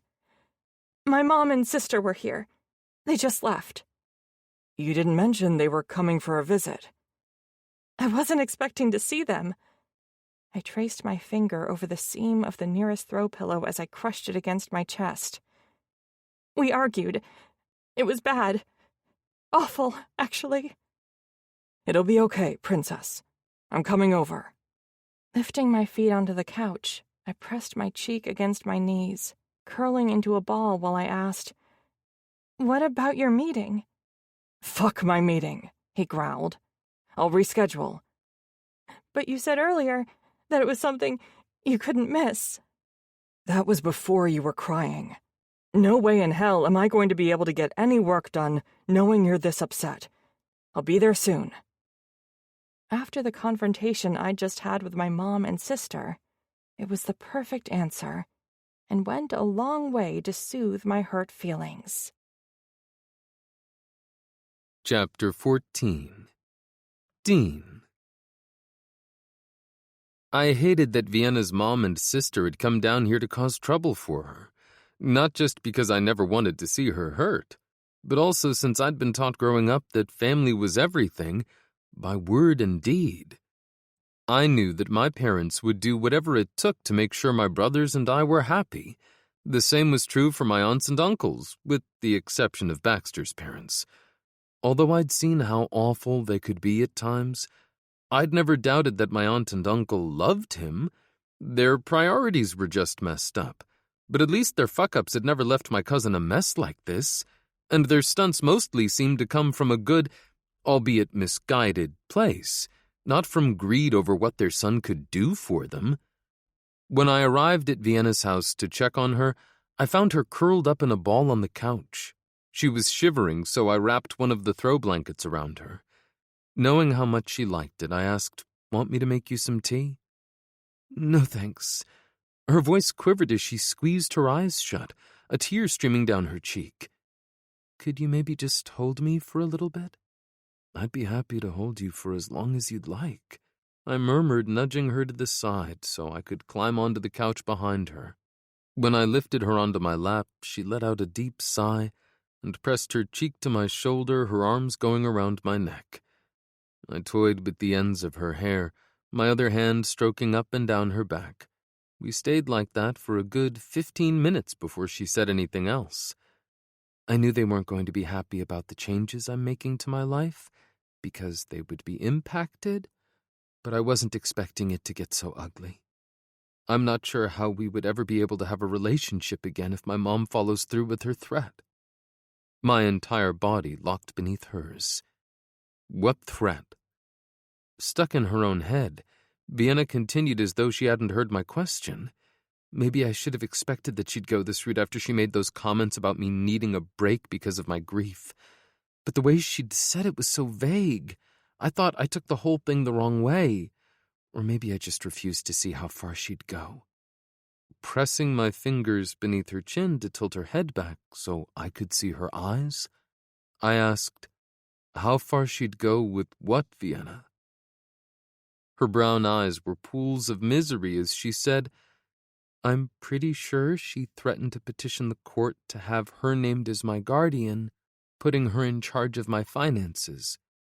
My head reared back in shock. She what? According to my mother, the loss of my dad combined with the physical fatigue of training and performing in the Olympics is too much for me. I apparently cannot be trusted to make good decisions, as proven by my spur-of-the-moment purchase of a house in another state without having seen it first. Never mind that the money I used was my own, or that I have an appraisal showing the house and land are worth more than I paid. It's a good thing you pushed me to have the appraiser come out, even though I didn't need his report for a mortgage lender. It'll help me show that I was of sound mind when I bought this place. Her tone was bitter, and I didn't blame her one bit for her anger. No fucking way is she going to get away with this. I'll call my cousin Ryland. He's a lawyer. She pulled her bottom lip between her teeth. I'm not sure how much help he can be. If my mom really goes through with it, she'll file the petition in Chicago, not here. Before he started his own practice last year, he worked for a firm that had clients in Champaign, Bloomington, and Springfield. He's still licensed to practice in Illinois, too. Her laughter held no humor, only bitterness. You should probably warn him that he might need to represent you, too, in case my mom decides to sue you for taking advantage of me. The investigator she hired told her that we're dating, and she knows you were my broker for the deal. Her mom sounded like a real piece of work. I almost hope she followed through on her threat of going after me, especially if she focused on me instead of her daughter. I'll let him know, but I'm not too worried, and you shouldn't be either. Maybe you should talk to your cousin before you get all cocky, she grumbled. I'll do that right now. I brushed a kiss against her lips, while you go take a shower, or, even better, a nice relaxing bath. Her eyes narrowed. Is that your polite way of telling me that I stink? Fuck no. I buried my face in her neck and breathed deep, my cock instantly hardening at her scent. You always smell good, even when you're hot and sweaty after I fuck you breathless. I like the sound of that. Don't worry, princess. Your man definitely has plans that involve lots of orgasms later. I promised, loving that I could call myself that. Good, those are my favorite kind now that I have you in my life. Go relax a little. Wash off the stress of what happened with your mom and sister. I lifted her off my lap. I'll call Ryland so he's in the loop if she follows through on her threat. I don't know what I'd do without you. She leaned forward to give me a kiss, but the brief touch of her lips wasn't enough for me. Gripping the back of her head, I held Vienna in place while I devoured her mouth, my tongue sweeping inside to tangle with hers. I didn't lift my head until she was breathless. That's something you don't need to worry about. I'm here for you, princess. I know you are. Thank you. I watched the sway of her ass while she walked toward the stairs, then pulled out my cell to call my cousin. Just as I thought I'd get his voicemail, Ryland picked up. What's up, Dean?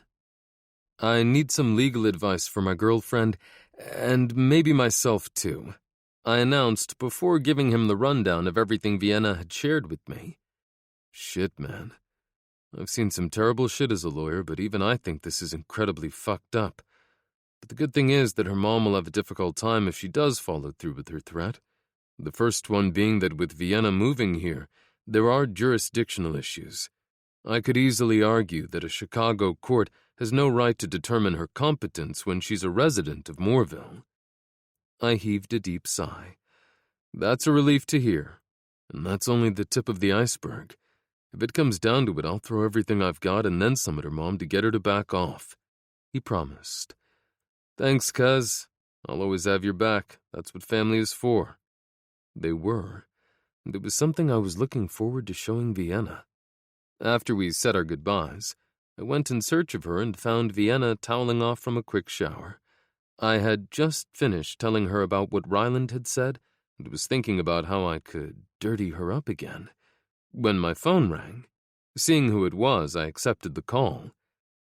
Sorry, I can't really talk right now. I'll have to call you back later. Wait, my mom cried. Don't hang up.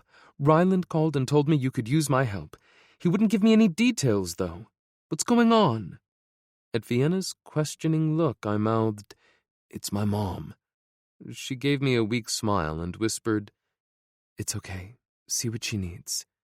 Muffling my phone with my hand, I explained, My cousin called her, and now she's worried and wants to know what's going on. Oh. Her plump lips formed a perfect circle before she let out a deep sigh as she wrapped the towel around her body. You might as well tell her what happened. It'll get around town eventually, I suppose. Watching her pad into the bedroom and disappear into the walk-in closet, I pressed the phone against my ear. It's Vienna's mom. She and her sister showed up unexpectedly here today, and it wasn't a pleasant visit. After I shared the things said during their argument, my mom cried, Oh, that poor sweet girl. I'll make some of my chicken and dumplings. It always made you boys feel better when life threw you a curveball. Come over in a couple of hours, and it'll be ready for you to bring to Vienna. That's really sweet of you, Mom, but I don't want to leave her. Vienna came out of the closet wearing a pair of yoga pants and a tight shirt. When she shot me another questioning look, I explained, My mom wants to make you some comfort food. Vienna's eyes widened as she sniffled. Really? Yes, chicken and dumplings. In my ear, my mom added, Or I could do something else if she wants. Or whatever you'd like, I told Vienna. Being in the middle of a conversation between them when she couldn't hear my mom was a little awkward, but the slight upward curve of her lips made repeating what my mom was saying well worth the effort. I bet that she'd even make some of her homemade yeast rolls to go with the chicken and dumplings if you asked. Dean Michael Moore, don't you dare try to benefit from your girlfriend's pain, my mom chided. Tell her all the things I can make, not just your favorites. Oops, busted. She just three-named me for trying to take advantage, I confessed. Vienna snickered. Actually, chicken and dumplings sound amazing, with or without the yeast rolls. You're lucky she likes the same stuff as you. I'll get to work in the kitchen. Love you. Take good care of your girl. Will do, Mom. I promised before disconnecting. Your mom is wonderful. I tapped my finger against the tip of her nose. In case you didn't notice, she thinks you're pretty damn amazing too. Her pretty brown eyes widened. We haven't even met. Yes, but I've told her all about you. Her lips curved into a pleased smile. My man's been talking to his mom about me, huh? I nodded. Absolutely. I wish mine was more like her, she sighed. I did too. But if our relationship kept moving at the pace that it had so far, the day when I asked her to become a part of my family and offered to share my mom with her might come sooner rather than later.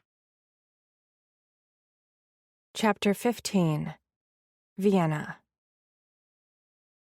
The next few days passed without word from my mom, and Dean stuck close to me. He was acting as though an attack against me would come any minute, and I supposed that possibility wasn't too far off, considering what my mom had threatened. I took comfort in his nearness, and the fact that he wanted to protect me from the pain of her possible betrayal. Her antics brought us even closer together, something she would hate, which gave me immense satisfaction. Do I really have to go? I grumbled, as Dean rolled my skate bag to the front door. Since I hadn't been in the mood to socialize, I'd holed up at home since the big blowout. I hadn't even used my synthetic rink until yesterday, when he talked me into going out there while he ran to the office to grab some paperwork and check in with a couple of his agents. This morning, he had eventually dragged me out of the house into the rink. When we arrived, I was surprised to find the high school hockey coach who'd hit on me waiting for us. Twisting in my seat to gape at my boyfriend, I hissed, "You called Jack of all people?" He shrugged. He's not my favorite person in the world right now, but he's also not the worst. Only because my mom and sister are so awful, I huffed. You're happiest when you're on the ice, right? Yes, I reluctantly admitted. And sharing your love of skating brings you joy? Dean was the only guy I knew who could say something like that while still sounding like a bossy alpha male. It does. He jerked his chin toward Jack. Then I can deal with that guy for a couple of hours while you get on the ice and turn his players into the best skaters they can be. His confidence in me was heartwarming. That's a pretty tall order for only 2 hours. Yeah, but it's a 2-hour skating session with an Olympic gold medalist. An opportunity most high school hockey players would kill to have. Okay. I held my hands up in a gesture of surrender. You don't need to convince me. I wouldn't want to disappoint all those teenagers who sacrificed a gorgeous summer morning to come to the rink. I'll do my best to kick their butts into shape. That's my girl. He beamed an approving smile at me before climbing out of the car and circling around to open my door. As I climbed out, he grumbled, "And their coach better keep that in mind." Tilting my head to the side, I squinted at him. Why do I get the feeling you had an ulterior motive for setting this up other than getting me out of the house to do something I love? Widening his eyes and pressing his hand to his chest, he gave me his most innocent look. What other reason could I possibly have? Since you have a good reason to stick close to me, you have the perfect excuse to keep an eye on Jack while I do the power skating session. Imagine that. He opened the trunk to grab my skate bag. I suppose I do. Uh-huh, that's what I thought. I giggled when he placed his hand on the small of my back while eyeing Jack as we walked up to him. The hockey coach gave my boyfriend a knowing look before flashing me a friendly smile. Thanks for agreeing to come out and skate with the boys today. They're really looking forward to it. Then they must be very dedicated to hockey, I drawled as I pointed up at the sky. Most teenage boys would be complaining about getting up and coming to the rink on a beautiful summer morning like this. Who would do a silly thing like that when they could skate? I slanted a glare at Dean, since I'd done exactly that when he'd been talking me into using my ice time this morning. Only once I agreed, he hadn't warned me that I wouldn't be skating alone. Uh-huh. Keep it up, bucko, and I'll have you out there skating laps with the team. Him? On skates? Jack laughed so hard that he had to bend over to catch his breath. My gaze darted between the two men as I took in the sour expression on Dean's face. Why do I have a feeling there's a really good story here? There isn't, Dean insisted. I think it depends on your definition of a really good story, Jack disagreed. And your perspective. Because from where I'm sitting, she's right. There is. I shrugged and pointed at Jack. Sorry, but I think I have to believe him on this one. You fall on the ice one time when you're a teenager, and it turns into a whole thing, Dean muttered, shaking his head. Jack's brows arched. Ah, but you didn't just fall one time. There's nothing wrong with falling on the ice. It happens to everyone, even Olympic gold medalists, I assured them both. Jack laughed again. There is if you split your pants right down the ass in front of the entire school. It wasn't the whole school, Dean mumbled, gripping my hand to tug me into the rink. Just the kids in my freshman class. Yeah, but 14 and 15-year-olds can be vicious. We were still talking about that incident at graduation, if I remember correctly, Jack mused, earning him another glare from my man. As we neared the locker room, I leaned close to Dean. Don't worry, I'll teach you some moves on the ice before I force you to ice skate in front of anyone else again. Jack shook his head. Good luck ever getting him to agree to go out there with you. I just don't see it happening after his embarrassment in high school. I wouldn't bet on that, I disagreed, as I flashed Dean a teasing grin. I have the utmost faith that my man can do anything he puts his mind to, even learn how to skate if he wants to. With you teaching me, how can I go wrong? Exactly. I gave him a quick peck on the lips before dropping onto the nearest bench. Bending down, I pulled my skates out of my bag and quickly put them on, as the hockey players filed out of the locker room and onto the ice. Jack handed me a whistle before I joined them a few minutes later. I skated a few laps to warm up, and then I blew it to get their attention as I moved to the center of the rink. Is this everyone? I asked, scanning the group of teenagers who'd taken a knee on the ice in front of me. We're missing a couple of players who are on vacation, the player wearing the captain's C on his jersey answered. And Luke's in Los Angeles, another boy added. The captain nodded. We're not sure if he'll be back to play with the team next season. He's in a band with a few of our teammates who graduated in May, and they went to Indianapolis a couple of weeks ago to audition for the head of Kingston Entertainment while he was doing a nationwide search for new talent. It was totally a fluke that they were even there, but he liked the sound and wanted to work with them. Nice. I didn't know anything about the music industry, but it was safe to assume that getting the attention of a big producer was about as difficult as making the Olympic speed skating team, which was nearly impossible. He's Lena's brother, right? The boy who mentioned him being gone nodded. Yeah. Thinking about my first trip to the local chocolate shop, I said, Then I guess she got her wish and doesn't have to worry about hearing Luke bang on the drums all day. The boys laughed at my little joke, and it broke the ice between us, so to speak. I instructed them to line up on either side of the net at the red line. Let the story pause so your spirit doesn't have to. This music is for your restoration, and this audiobook is a gift to you.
Then I told them that each side was racing each other head-on to the opposite side of the ice.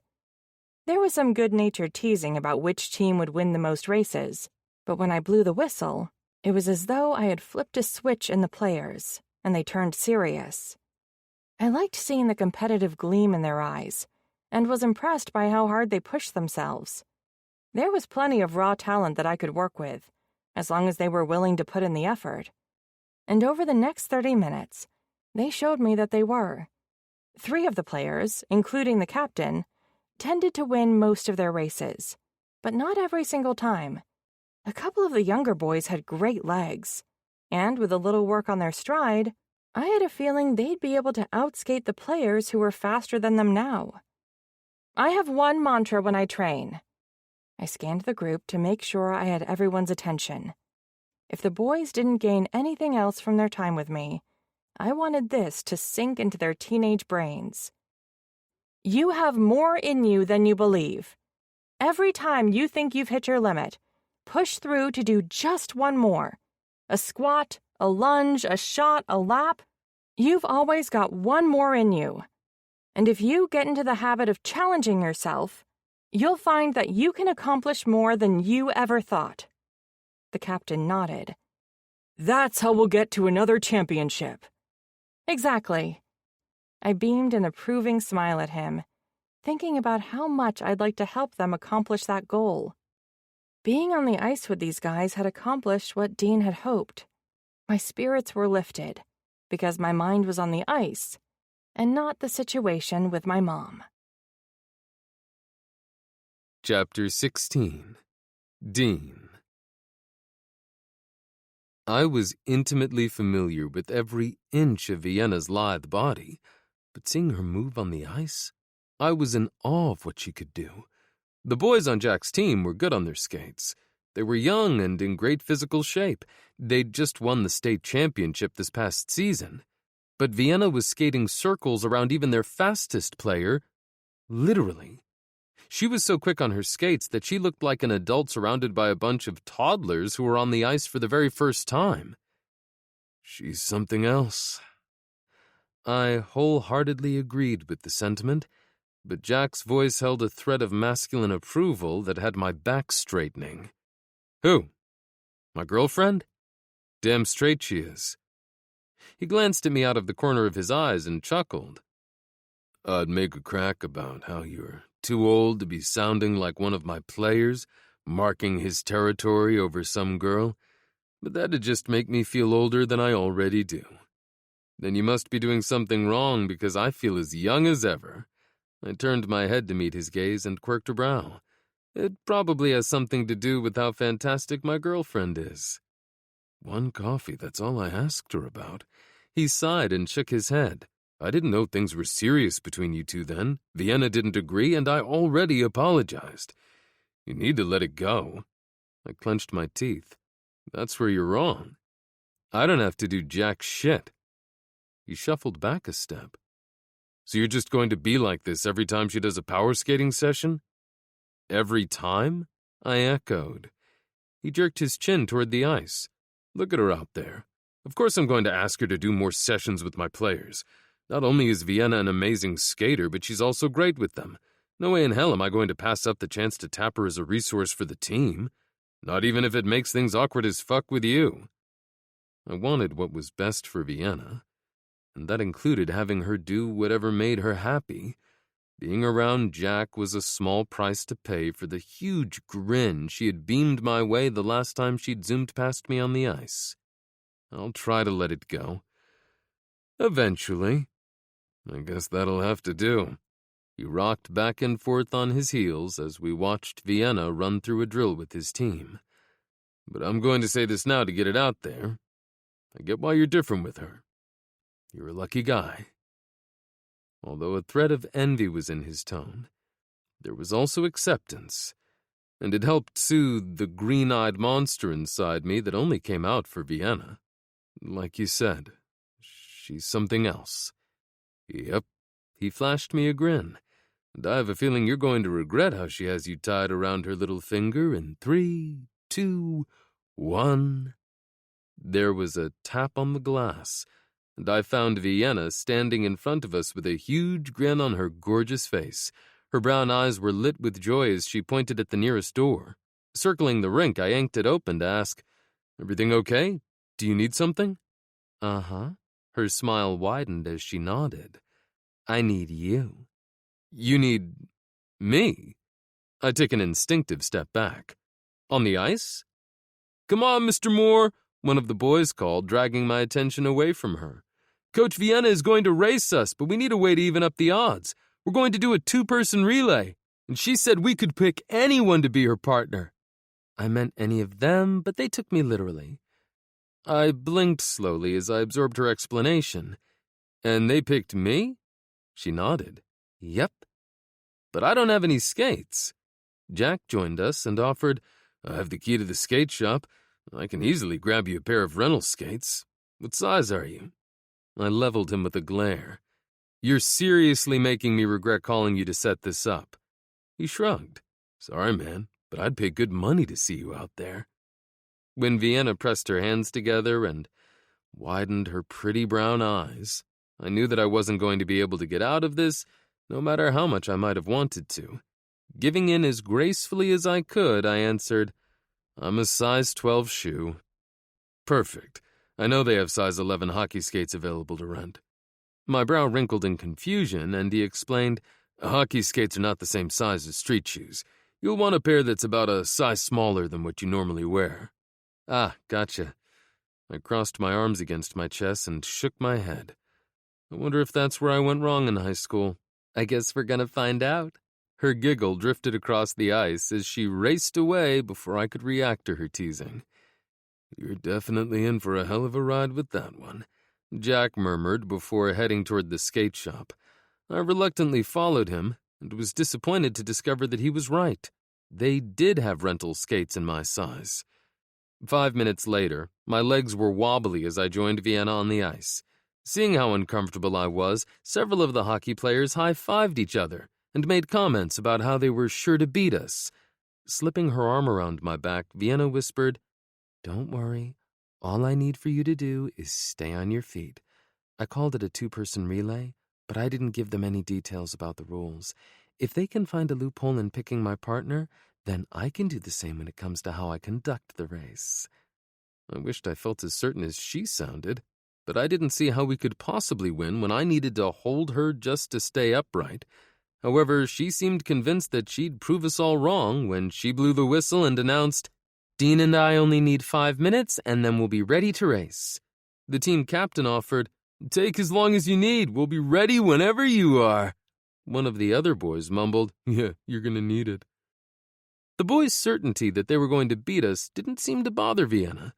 Moving to stand in front of me, she glanced over her shoulder and instructed, "Bend your knees a little bit and hold my waist. I'm going to start slowly so you get more comfortable on your skates. All you have to do is glide. Let the ice do most of the work for you." "Whatever you say, Princess. You're the expert here." She flashed me a grin before facing forward again. Then she started to skate. Doing as she told me, I was surprised to find that she was easily able to move from one end of the rink to the other without me falling. That wasn't so bad. "Good job. Let's do it again." Dropping her hands over mine where they were gripping her waist, she steadied me as we slowly did a 180. Once we were facing the other way, she skated across the rink again with me gliding behind her. By the time she'd repeated the process there and back again, I was feeling a little better about our odds, as long as she didn't expect me to skate by myself. I wasn't ready for that. Proving that great minds think alike, she called the boys over. After 2 of them lined up next to us, she pointed toward the other end of the ice. "Whoever's going to be the anchor will want to head over to the opposite red line, unless you'd like to pair up for the race the same way as Dean and me." The captain's brows drew together as he echoed, "Pair up?" "Yep." Her grin was wickedly confident, giving me a semi at the worst possible time. Luckily, my jeans did a decent job of hiding my condition. "This is a 2-person race, and we're going to skate it together." "But you called it a relay." The other half of the pair facing off against us complained. Vienna shrugged. And I expected you to pair me with someone already on the ice, but you opted for Dean. I didn't complain, and he's being a good sport about it, even though the ice is the last place he wants to be. Fine, it's not as though she's going to beat us anyway, the captain insisted. You saw how slow they were. Okay, his partner agreed before the captain skated to the other side of the rink. Will you do the honors? Vienna held the whistle out to one of the younger players. Taking it, he waited for us to get in position. It was a good thing I was holding Vienna's hips tightly, because when he blew the whistle, she took off like a rocket. I hadn't been prepared for her to go that much faster than we'd been moving earlier, but I somehow managed to stay on my skates as she dragged me down the ice and back again. Vienna cheered when we crossed the red line a full foot ahead of the team's captain. Woohoo! We did it! Way to go, Dean. I want to be partnered with her if we ever do races during practice, one of the younger players announced, making everyone laugh while a few other players nodded in agreement. I reached out to steady myself against the wall. Sorry, buddy, she already has a partner. That I do, she agreed with a smile. Chapter 17. Vienna.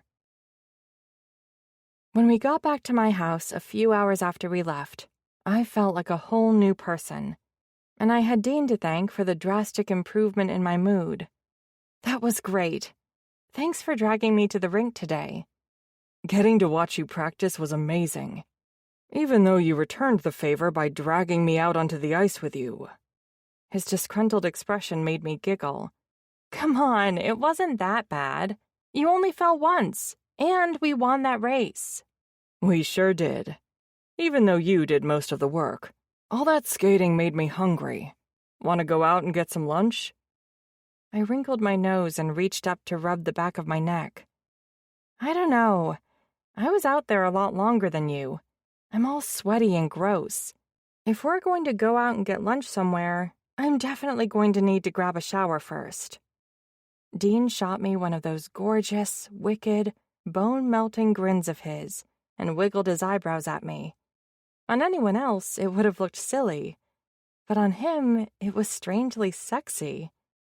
Then again, pretty much anything he did seemed to turn me on.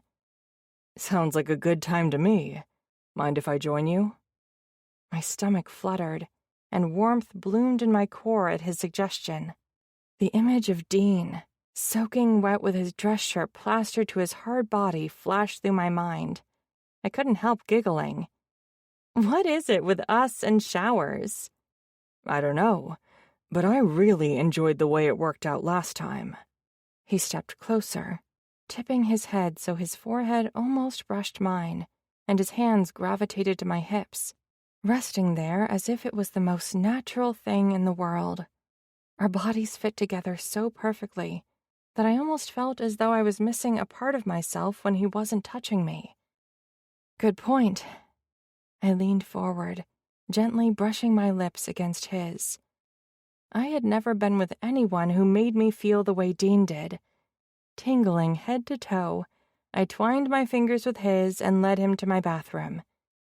Eager to be out of the sweaty clothes I'd worn while skating with the hockey team, I released Dean's hand and grabbed the hem of my shirt, moving to peel it off. Dean gently gripped my wrists and kissed me. Let me help you with that, princess. Nodding, I raised my arms to make it easy for him to peel my shirt off. A swell of satisfaction bubbled up in my chest at the intense appreciation in his gaze as he took in my exposed skin, warming me from the inside out. A pleasant flush heated my cheeks as he stepped closer and reached behind my back to unhook my sports bra. It dropped to the floor on top of my discarded shirt, and my nipples puckered at the rush of cool air that washed over them, contrasting the heat that radiated out from my core. Ignoring the slight sheen of sweat clinging to my skin, Dean dipped his head to kiss, nibble, and suck each nipple in turn. I let my eyes flutter closed, savoring the heat of his mouth on the hard, tingling bud of each nipple in turn.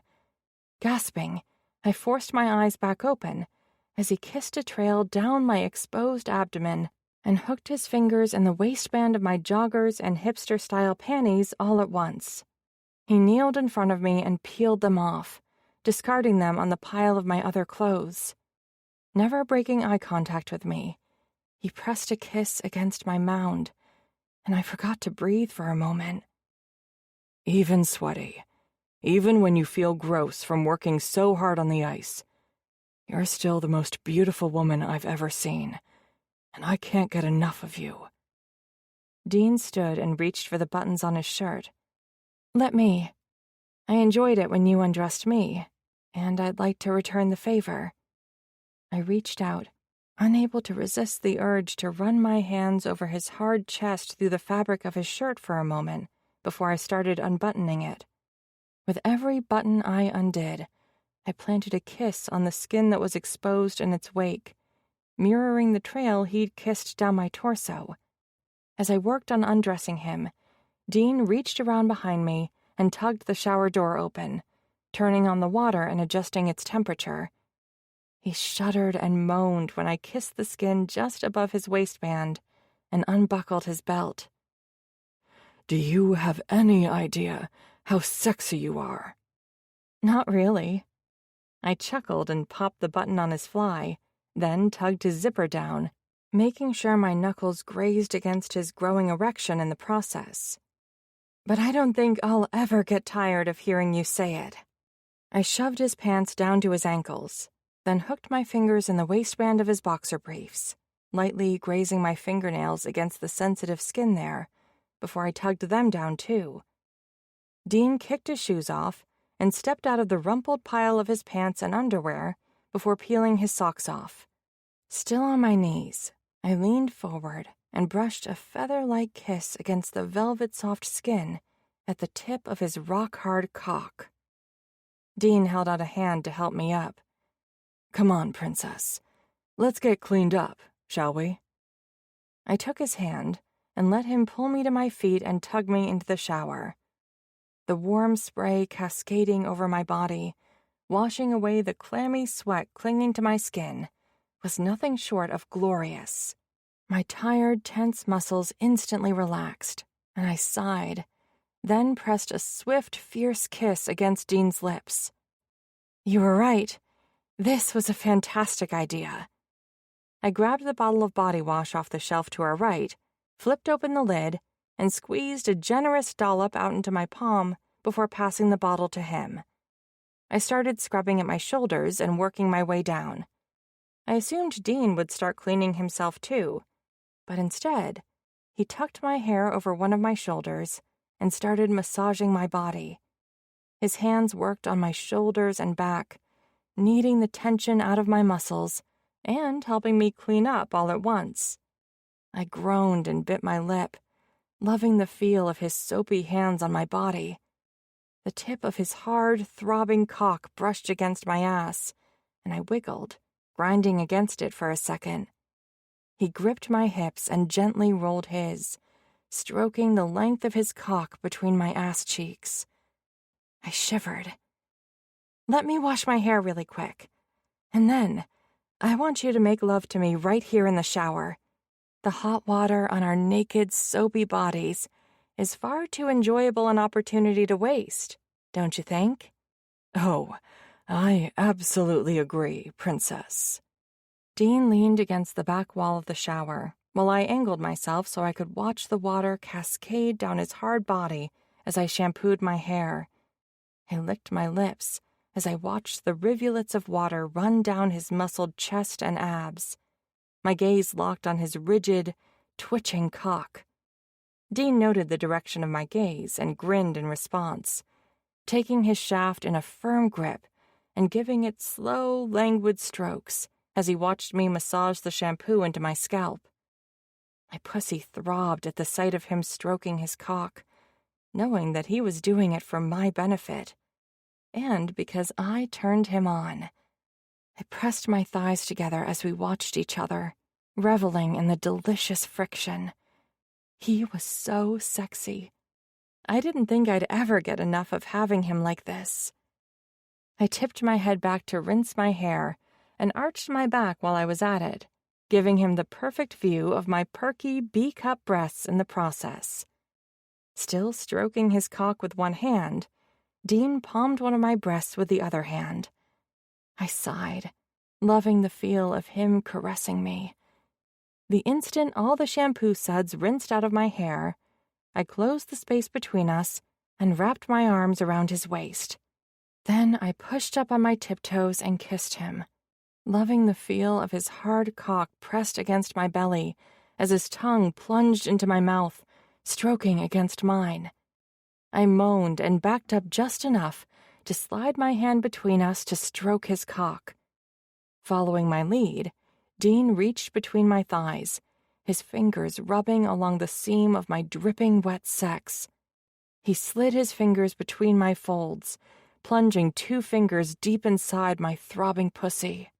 I clenched around him, and he groaned, his hips jerking as I continued stroking his cock. "You're so hot and wet for me, princess." He leaned down and nibbled on my earlobe, then nipped his way down the column of my throat, his teeth grazing against the skin there. "Yes, always." I shuddered as he slipped his fingers out of my wet pussy and dragged them up to rub my clit. I hissed in a breath through clenched teeth, already dangerously close to coming, and we hadn't even really started yet. "I want you inside me, right now." The words came out so forcefully that they even surprised me, but I realized I meant them, desperately. "You don't want to come at least once before we get started?" Dean arched a brow at me, and I shook my head. Nervous butterflies fluttered in my stomach, and my heart hammered against my ribcage like a battering ram. But being with him made me brave, and I decided to voice exactly what I wanted, despite the fact that I was nervous as hell about it. I'd always been afraid to tell people what I wanted. It was always easier to worry about everyone else's needs and feelings before my own, but not this time. Being with Dean had irrevocably changed me. For the better, I hoped. Swallowing hard, I tipped my chin up and met his gaze. "If I'm going to come, I want it to be on your cock. I want you to bend me over and make love to me right here in the shower. I want you to fuck me until I fall apart and come with your cock buried balls deep inside me." "That is the hottest thing anyone has ever said to me. I will be more than happy to oblige, princess. Any day, any time. You give the word, and I'm there." Dean pulled me close and kissed me, his fingers still rubbing slow circles on my clit. I squirmed, loving the feel of it, but determined not to orgasm until he gave me what I wanted. Dean's kiss left me dizzy and buzzing with pleasure, but it only grew when he turned me around and stroked a hand down my spine, bending me over just like I'd asked him to. I braced my hands against the shower wall and closed my eyes, losing myself in the sensations. The hot water pounding on my back, Dean's grip on my hips, and the luxurious feel of him slowly pushing his cock into my pussy from behind created a symphony of pleasure that made my knees shake. "You feel so damn good without anything between us. I don't know how long I can hold out when it feels this perfect." I rolled my hips, delighting in the feel of his cock buried to the hilt inside me. "Then don't worry about how long you can last. Fuck me hard and fast and deep. We can see just how quickly you can make us both come." "As you wish, princess." I had to bite my lip to keep from giggling at the movie reference. And then he did exactly as I asked. With a firm grip on my hips, Dean pounded into me from behind. The sound of flesh slapping against flesh echoed in the shower, heightening my pleasure until an earth-shattering orgasm ripped through me. I cried out, screaming my pleasure loud enough that the whole town probably heard, but I didn't care. I writhed, grinding on Dean's cock until he cried out too, coming with me. We turned off the shower, dried off, and flopped on my bed. panting and spent. "What about lunch?" I murmured the question with a luxurious stretch, and Dean cuddled me close.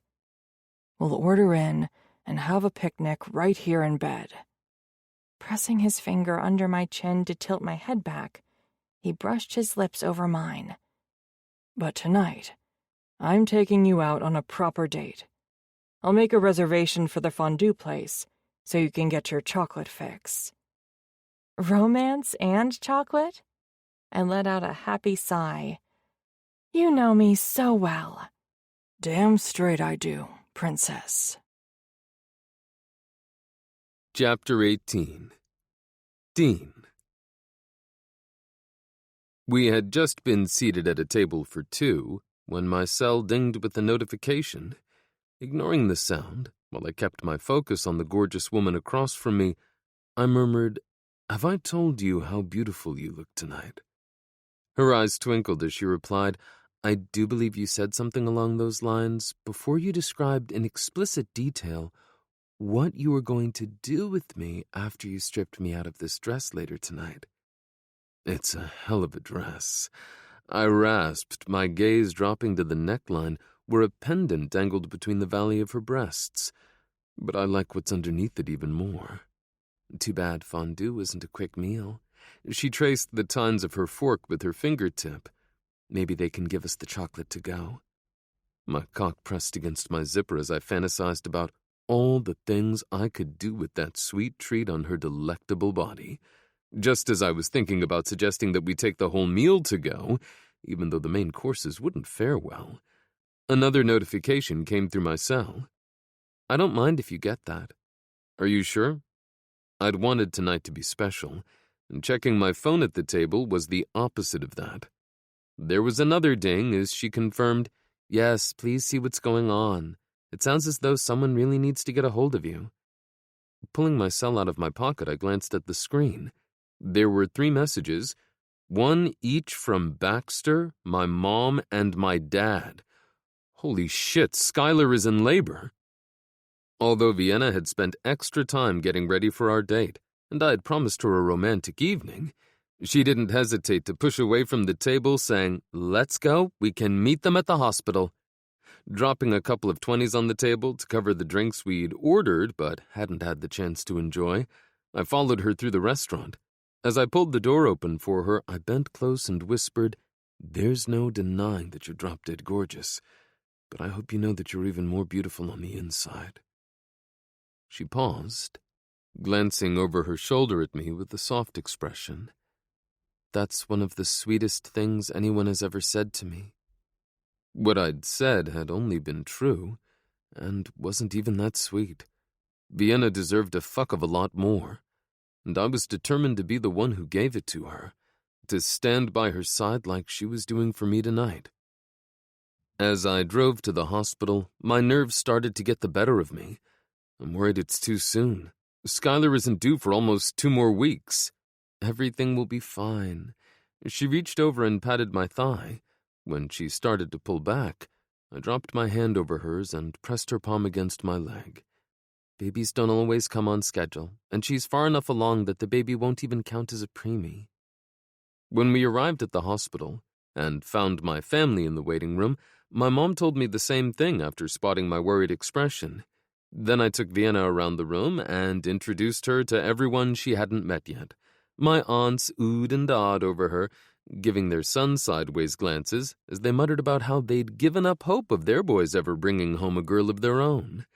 Rigdon flashed me a wicked grin and suggested, "Maybe I should just steal Dean's. What do you say, Vienna? Want to trade up?" I elbowed him in the side and slid my arm around her shoulders. "Ignore him. He's the most irritating of the bunch." Rigdon laughed. "You only think so because we're so close in age." I thought I was the most irritating? Wyatt asked. I rolled my eyes. "Of my brothers? Absolutely. Not for lack of trying on my part," Jude quipped. "Why don't we sit over there while we wait?" I pointed at the row of chairs on the opposite side of the waiting room near the door. Vienna giggled as I led her over to them. Everyone left us alone, except for Ryland, who came over briefly to ask if Vienna had heard anything else from her mom. When she confirmed that she hadn't, he went back over to his brothers. This isn't how I pictured our romantic night. I scrubbed my palms down my face. We'd been waiting for several hours already, and I was tired as fuck, and a little hungry, even though Vienna had run down to the cafeteria right before they closed and bought a bunch of sandwiches and slices of pizza for everyone. I'm sorry you've been stuck here with me all night. Are you sure you don't want me to run you home? You'd be a lot more comfortable in your own bed. Looking more awake than I felt, she bounced on her seat. Are you kidding me? This is the most excitement I've ever had on a date. Really? I stroked my thumb against her palm. It sounds as though I'm going to need to up my game when it comes to you. I heard a semi-familiar deep voice that shouldn't be anywhere near Moorville, let alone the hospital while Skylar was in labor. Running my hand through my hair, I growled, "You've got to be fucking kidding me." Vienna lifted her head from my shoulder to peer at my face. What's wrong? My grandfather sighed. Some unexpected guests, who Baxter won't be pleased to see right now. When he started to get up, I waved him off. Don't worry, I'll take care of this. Thanks, Dean. I just don't have the energy to deal with my son and his wife at the moment. We were all tired from sitting in the uncomfortable chairs for so long while we waited for news about the baby, but seeing my grandfather's shoulders slump pissed me off. I laid all the blame where it belonged, at my Uncle Franklin and Aunt Penelope's feet. I have your back, but can I ask who we're about to throw down with? Baxter's parents. I don't know how they found out that Skylar went into labor, but they must have hopped on a plane as soon as word reached them. Vienna's brows drew together. I thought all of your family lived in Moorville. All of my cousins, but not Uncle Franklin and Aunt Penelope. He's a bigwig in New York City. Baxter grew up there. He didn't move here until my cousin Weston passed away. His younger brother. I gave her a considering look. I guess that's something you and he have in common. You both moved here after you lost someone you loved. She slid her palm against mine, lacing our fingers together. It sounds as though we both came to the perfect place to find someone who could make us happy again. My heart swelled at her confession, and I wished we were alone so I could share my feelings with her. But my uncle showed exactly how awful his timing was when he came around the corner of the hospital corridor with my aunt at his side. They came to an abrupt stop when they saw me. Dean, I wasn't expecting to see you here in the middle of the night. My aunt wrung her hands together and asked, Did they have the baby? Where else would I be? My cousin is about to become a father. The whole gang's here. Widening my stance, I crossed my arms over my chest. But none of us thought you'd be joining us. Please tell me that Baxter called you and that's why you came. My uncle shook his head. No, but I'm certain he wouldn't want us to miss the birth of our first grandchild. No matter where our relationship stands at the moment, we're still his parents. Second, I corrected. My uncle's head jerked back, his eyes widening. Second, if you were a part of Baxter's life, then you would have gotten to know Simon and you'd think of him as your first grandson. Oh, yes, right. He blustered, his cheeks turning ruddy. Of course, Simon, Skylar's boy. My dry chuckle wasn't the least bit humorous. Yes, your daughter-in-law's son. Sensing the rising tension inside me, Vienna stepped toward them, holding her hands up in front of her. Look, I don't know all of the history that's at play here, and I'm sympathetic to what you're going through right now. I get that this is a big deal, but you shouldn't be here unless your son invited you. My uncle's back went ramrod straight, and my aunt gasped.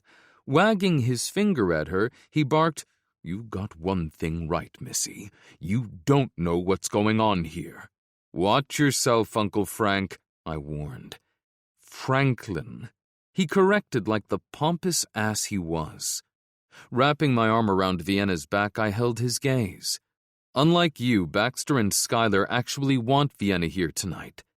My aunt's nose wrinkled. Who is she anyway? I shook my head at her question. That right there goes to show how disconnected from the family you are. Vienna is my girlfriend. You would have already met her if you bothered to show your faces in Moorville at any time other than when you were here to cause trouble. We're not here to cause any trouble, my uncle denied. My aunt insisted we only want to get a little peek at the baby. Surely that would be okay.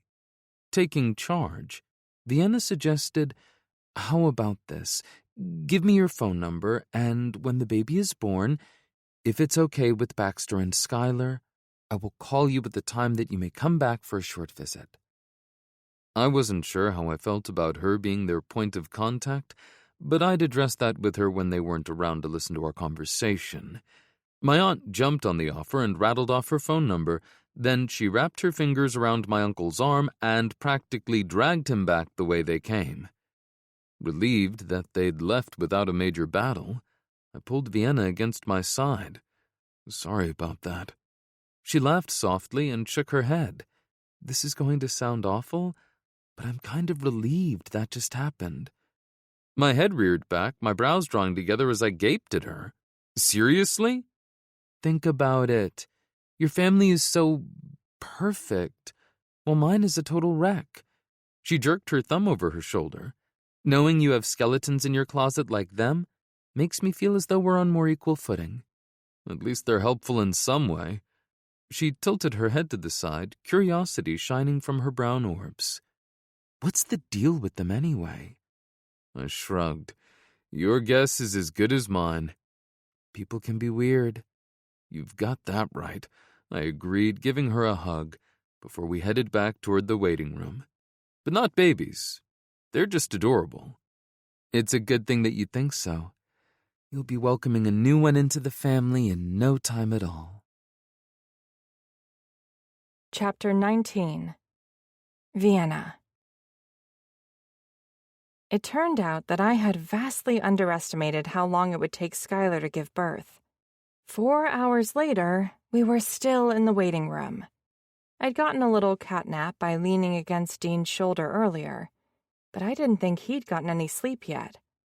Stretching my arms above my head, I shivered when he traced his finger across the skin above my knee as the hem of my dress lifted a little. Dean and I hadn't had any idea what was in store for us when he suggested a romantic night out. Neither of us had dressed right for spending hours on end in the hospital waiting room, while poor Schuyler endured the longest labor and delivery. Although it apparently only felt that way. Dean's mom had volunteered the fact that it had taken her 25 hours when he was born. She'd winked at me after sharing the information, leaving me in no doubt that she wouldn't mind a grandchild of her own sometime soon, and that I was the most likely candidate, since her other 2 sons weren't in serious relationships. Needless to say, the night had been quite a surprise, but the very best kind. Even after the little dust-up with Baxter's parents. It wasn't the night I had expected when I put on my little black dress, but I didn't have any complaints. Except maybe for how uncomfortable hospital waiting room chairs were. But being on baby watch with Dean's family had turned out to be a lot of fun. When his grandfather pulled out the cards an hour ago, Wyatt moved a table into the middle of the room so the guys could put some chairs around it. I had assumed they would play poker, but instead, they had gone with a card game I had never played before, called euchre. I quickly got the hang of it, thanks to Dean's help, and he'd urged me to take his spot in the current game, although he never left his chair and had me sit on his lap instead. I felt a little awkward at first, wondering what his family thought. But nobody seemed to mind, and his lap was a lot more comfortable than the hard chairs. Except for when he stroked my knee like that, and I felt his semi-hard cock press against my butt, while 2 of his uncles and his grandfather were seated at the table with us. Scooting forward until I was perched on his knees, I twisted around to look at him. "Do you want to take my place?" "Hey, no help from the peanut gallery," Bruce complained. "Yeah," Chuck agreed with a nod. "We agreed to play against you, not the card shark who's doubling as your chair." "I thought I taught you boys to lose gracefully. his grandfather grumbled from his seat across from me. "Quit your complaining and concentrate on your hands. Vienna is turning out to be quite the euchre partner. She's a natural. We'll have you beat in no time at all." "Should have known the boy would bring in a ringer," Bruce muttered. We didn't get the opportunity to see if his grandfather was right about my skills as a euchre player. Right as I had my best hand of the night, including the right and left bower, plus the trump ace, Baxter came rushing into the room. "It's a boy!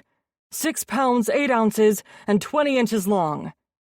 "Oh, he's perfect," Dean's mom cried, wiping a tear from her cheek. "What did you name him?" Ryland asked. Baxter looked at his grandfather as he answered, "Franklin Allen Moore III." "You named him after me?" his grandfather rasped. Baxter nodded. "It was past time to continue the tradition." Dean's mom and aunts jumped from their seats and went over to give Baxter a hug, asking, "When can we see him?" "They'll be taking him to the nursery in a little bit, while they get Skylar ready to move to the postpartum unit. Then they'll bring him back to us." "Let's go peek at the babies through the window," Dean's mom suggested. "We can see little Franklin when they roll him in." The room almost emptied out, as several of the men followed them after sharing their congratulations with Baxter. When it was our turn, Dean gave him a long hug, clapping him on the back. "Congratulations, man. I'm so damn happy for you." "Thanks. I can't believe he's here." Baxter shook his head. "He's so fucking tiny." I beamed a watery smile at the new father. "I'm sure he's perfect. Congratulations." "Thanks for keeping this guy company while he waited." He bumped his elbow against Dean's. "Maybe I'll be able to repay the favor someday." I wasn't positive what he meant by that comment, but I decided to give him the benefit of the doubt and assume that he was just trying to push his cousin's buttons, like usual. But Dean didn't take the bait, his expression turning serious. "I hate to bring them up at a moment like this, but you need to know that your parents showed up tonight, in case they don't keep their word and come back before we have another chance to let you know what happened." Baxter raked his fingers through his hair and heaved a deep sigh, suddenly looking as tired as I felt. "They did?" Dean nodded. "Yeah, but only for a second. I heard your dad before they made it to the waiting room. Skylar and I talked about how we wanted to handle them while she was in labor. Again, for about the 1,000th time." He chuckled and shook his head. "She took advantage of my need to distract her from the pain and got me to admit how much I would wish things were different with them." With my situation with my mom, I understood where he was coming from. I'd give just about anything for her to stop and think about the damage she was doing to our relationship before it was too late. Franklin's birth had me thinking about Weston a lot. Seeing him come into this world, I don't know how they've handled my brother's death as well as they have. They're still the same people, but I'm seeing the situation in a new light. I guess I can at least cut them a little slack. But if they... You don't have to worry," Dean rushed to reassure him. "Focus on your wife and new baby. I'll handle your parents for now." "Thanks, cuz." There was so much relief in Baxter's voice that I wanted to cry for him. I hated that his parents had dimmed some of the joy he was feeling over the birth of his child, and my resolve to help Dean keep them in line so they didn't have the chance to ruin this momentous occasion was strengthened. After he walked away, I asked, "What did Baxter mean about continuing the tradition with the baby's name?" Dean grimaced as he explained, "As you know, my grandfather's name is Franklin, and Baxter's dad is a junior, passing the name along to the eldest son. Only my Aunt Penelope refused to do the same. She gave some weak excuse, but what it boiled down to was that she didn't like the name, and she wasn't going to use it, no matter how much it would have meant to my grandparents. Baxter isn't a family name on her side."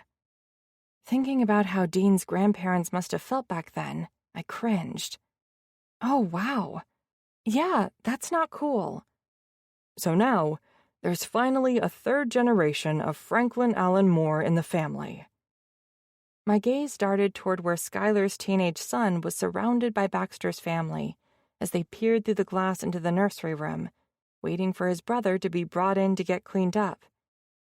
It sounds like the perfect name for Simon's brother. It really does. Kind of like Baxter and Skylar fit together. Dean beamed a smile at me. I guess it was meant to be.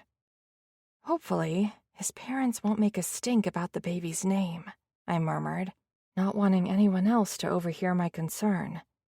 There was a determined gleam in Dean's eyes. If they do, I'll take care of it. I'm not going to let them ruin this for everyone else. Or you could just let me handle them, since I'm not as emotionally invested, I suggested. And they're already expecting to hear from me. It's not gonna happen, he growled. Let me put it this way. If you could be the one to answer any time my mom calls, would you want to? His answer was instantaneous and exactly what I'd expected. Abso-fucking-lutely. Then let me take care of this for you. It's not a big deal. Really. When he looked as though he was considering it, I added, and I promise that if they give me a hard time about wanting more than Baxter is willing to give, I'll hand them off to you. Then you can crack some heads together, figuratively speaking. Damn it, Princess. How am I supposed to argue when you put it like that? He begrudgingly agreed. A couple of hours later, when Dean got his turn with the newest member of his family, I was doubly glad that he'd agreed to let me handle Baxter's parents. I didn't want this moment ruined for him either. Not when it was so sweet. Watching my man hold the tiny newborn in his strong arms as he cuddled baby Franklin against his broad chest, my ovaries felt as though they were about to explode. Suddenly, the passing comments about pregnancies and babies that I had heard tonight didn't bother me at all. Not when I was picturing Dean cradling our child in his arms instead.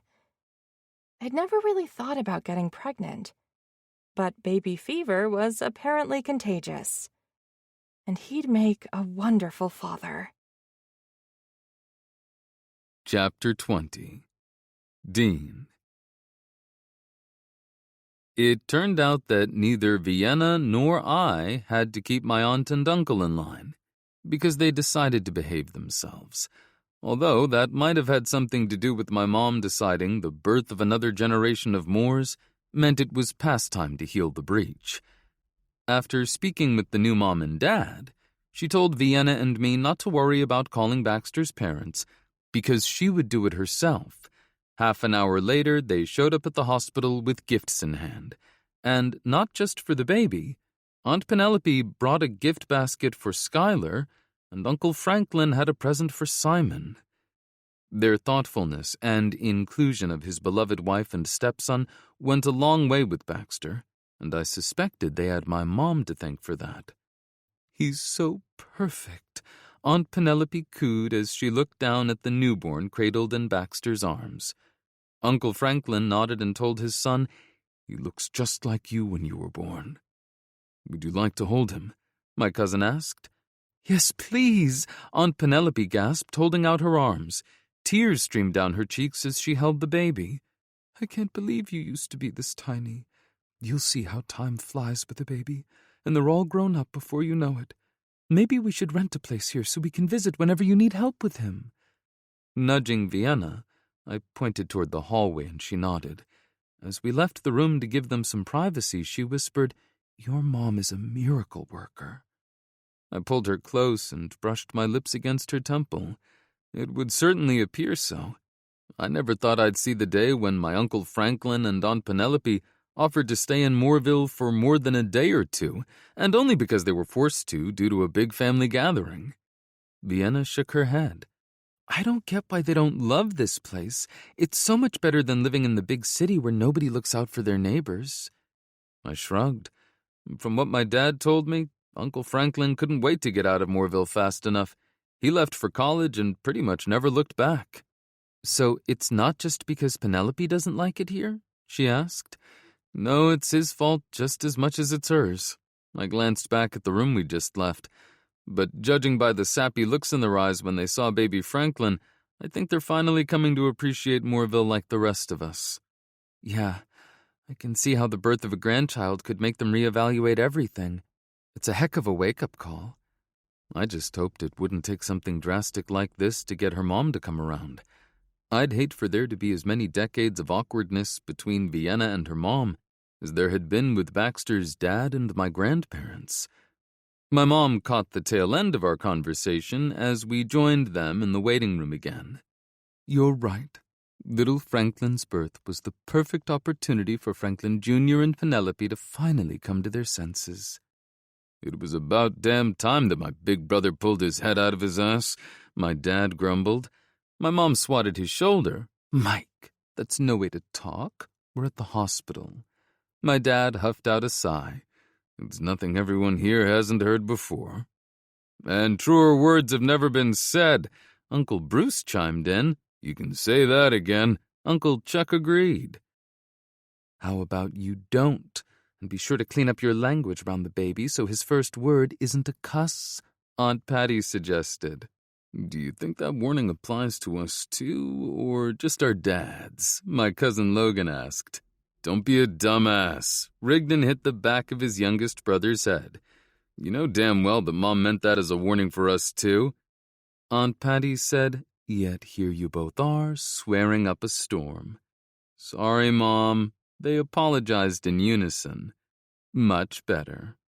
Vienna giggled at their antics, and my mom smiled warmly at her. Seeing her getting along so well with my family meant a lot to me, and she'd fit right in even under the difficult circumstances. As soon as Vienna was out of earshot, my mom tugged me over to a corner of the waiting room away from everyone else. I see how you look at her. You're in love.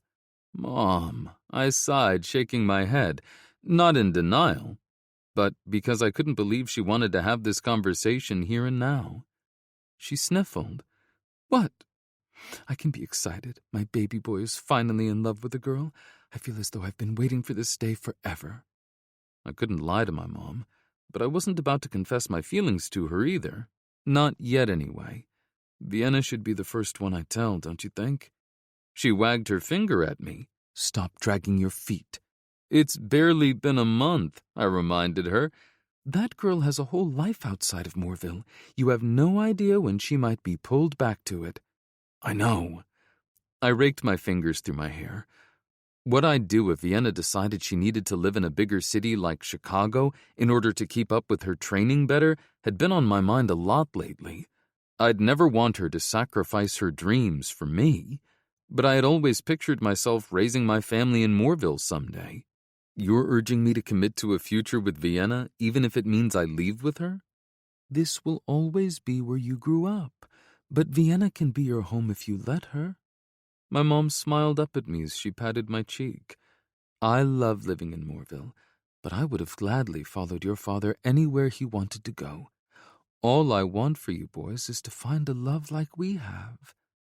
I know, and I believed with all of my heart that I'd found that in Vienna, and to have grandbabies for me to cuddle. I sighed in exasperation. Vienna is an Olympic athlete, Mom. I have no idea if she's anywhere close to being ready to even think about having babies. There's only one way to find out. She made a shooing motion with her hands. Go talk to her and find out. Profess your love for her while you're at it. Women like that. Thanks for the advice, I murmured as I made my escape. Heading in the direction of the nearest restroom, I intercepted Vienna before she returned to the waiting room. The hospital was the least romantic place for my confession, but I couldn't hold the words back any longer. Not after everything that had happened over the past day and how she had stood by my side through it all. But I wasn't going to do this in front of my entire family. I preferred to have a little privacy the first time I said those 3 little words to a woman. My princess. Interlacing my fingers with hers, I poked my head into a few rooms before I found an empty one and dragged her inside. After the door shut behind us, I wrapped my arms around her and tugged her close.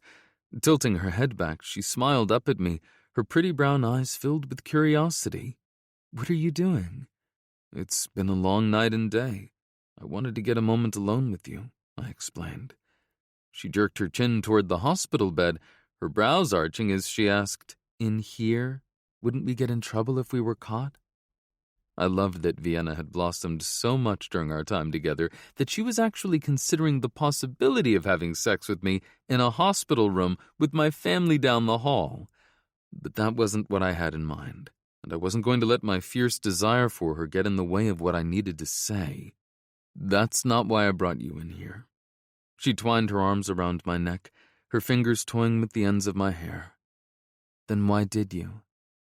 I know this probably isn't the right time or place, but I can't hold the words back any longer. I've fallen in love with you, Vienna." "You love me?" she gasped, pressing trembling fingers to her lips. "So fucking much," I confirmed, the words pulled from the depth of my soul. My heart burst with joy when she replied, "I love you too." "Thank fuck," I breathed, dropping my forehead against hers. I'm sorry I didn't wait until we could redo our romantic date night to say all of this. "No," she cried, shaking her head. "This was honest and real. It was us. It was perfect." I was glad that she thought so, but when I asked her to become my wife, I was going to set the stage properly, so my proposal was more memorable and a better story to tell our children someday in the future. Chapter 21. Vienna. I was just starting to think that my mom's threats had been empty when I discovered how wrong I was. As I came off the ice at the local rink after skating for 2 hours, I was approached by someone I didn't know. Having grown accustomed to strangers stopping to say hello since I moved to Moorville, I aimed a smile of greeting at him, but it was wiped away when he stretched out his arm to hand me a folded stack of papers and said, "You've been served." "Pardon?" I asked, my mind having trouble catching up with what was happening. "You've been served," he repeated. I looked down at the packet, my brows drawing together. "What is this?" He shrugged. "I don't know. I'm not paid to read through the paperwork, only to make sure you get it." As he walked away, realization started to dawn, along with the horror of knowing that my mom had actually gone through with what she'd threatened. I hurried into the locker room and dropped down onto the bench. My fingers trembled as I unfolded the paperwork and scanned the information listed on the first page. I wasn't familiar with how limited guardianships worked, but she had managed to get a court hearing only a couple of weeks from now. It looked as though I was going to have to head back to Chicago much sooner than I planned. Feeling defeated, my shoulders slumped as I unlaced my skates and stripped out of my practice uniform. I didn't take my usual care as I shoved everything into my bag and threw on my clothes. Keeping my head down so nobody would try to talk to me, I strode through the rink lobby and quickly crossed the parking lot to my SUV without stopping. As soon as I was in the safety of my car, I moved to a parking spot on the outside row of the lot and called Dean. He picked up on the first ring and asked, "How was practice?" Hearing his voice helped calm me down a little. "It was great, but the real highlight of my day was being approached by a process server as I came off the ice." "She really did it?" he asked, sounding pissed off on my behalf. "She sure did," I confirmed. "I have to appear in court in 2 weeks." "I'll clear my schedule," he offered. The tears I had been holding back began to stream down my cheeks. "You're coming with me?" "Of course I'm fucking coming with you. No way in hell am I going to let you face your bitch of a mother in court without me. I love you, Vienna.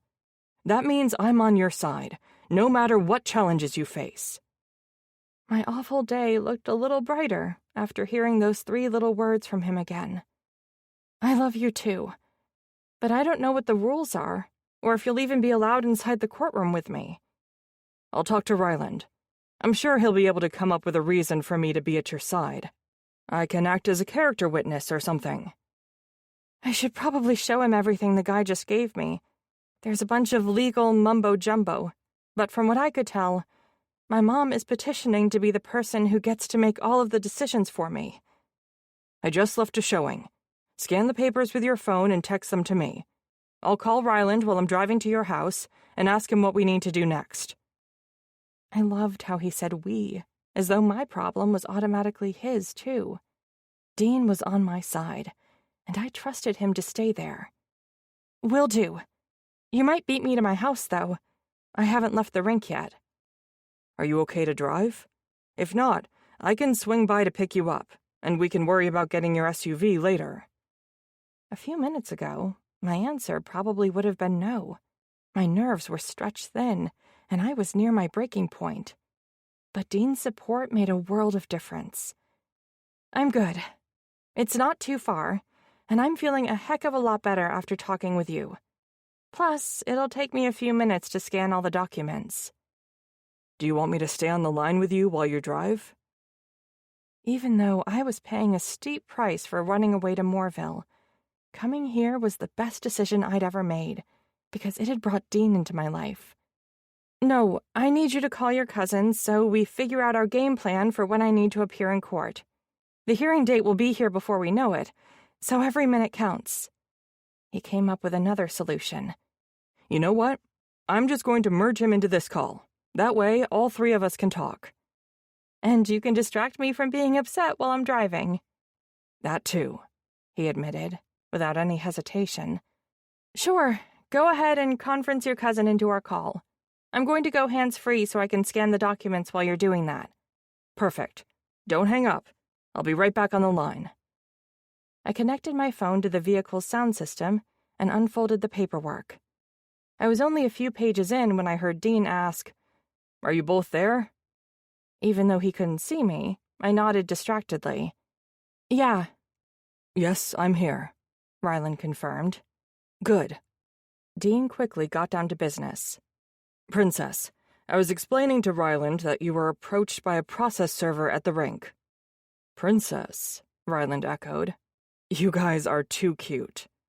I called you for legal advice, not to yank my chain about the perfect nickname for my girlfriend, Dean complained. Ryland chuckled. Sorry, switching from cousin to lawyer mode now. Thanks, much appreciated, Dean drawled.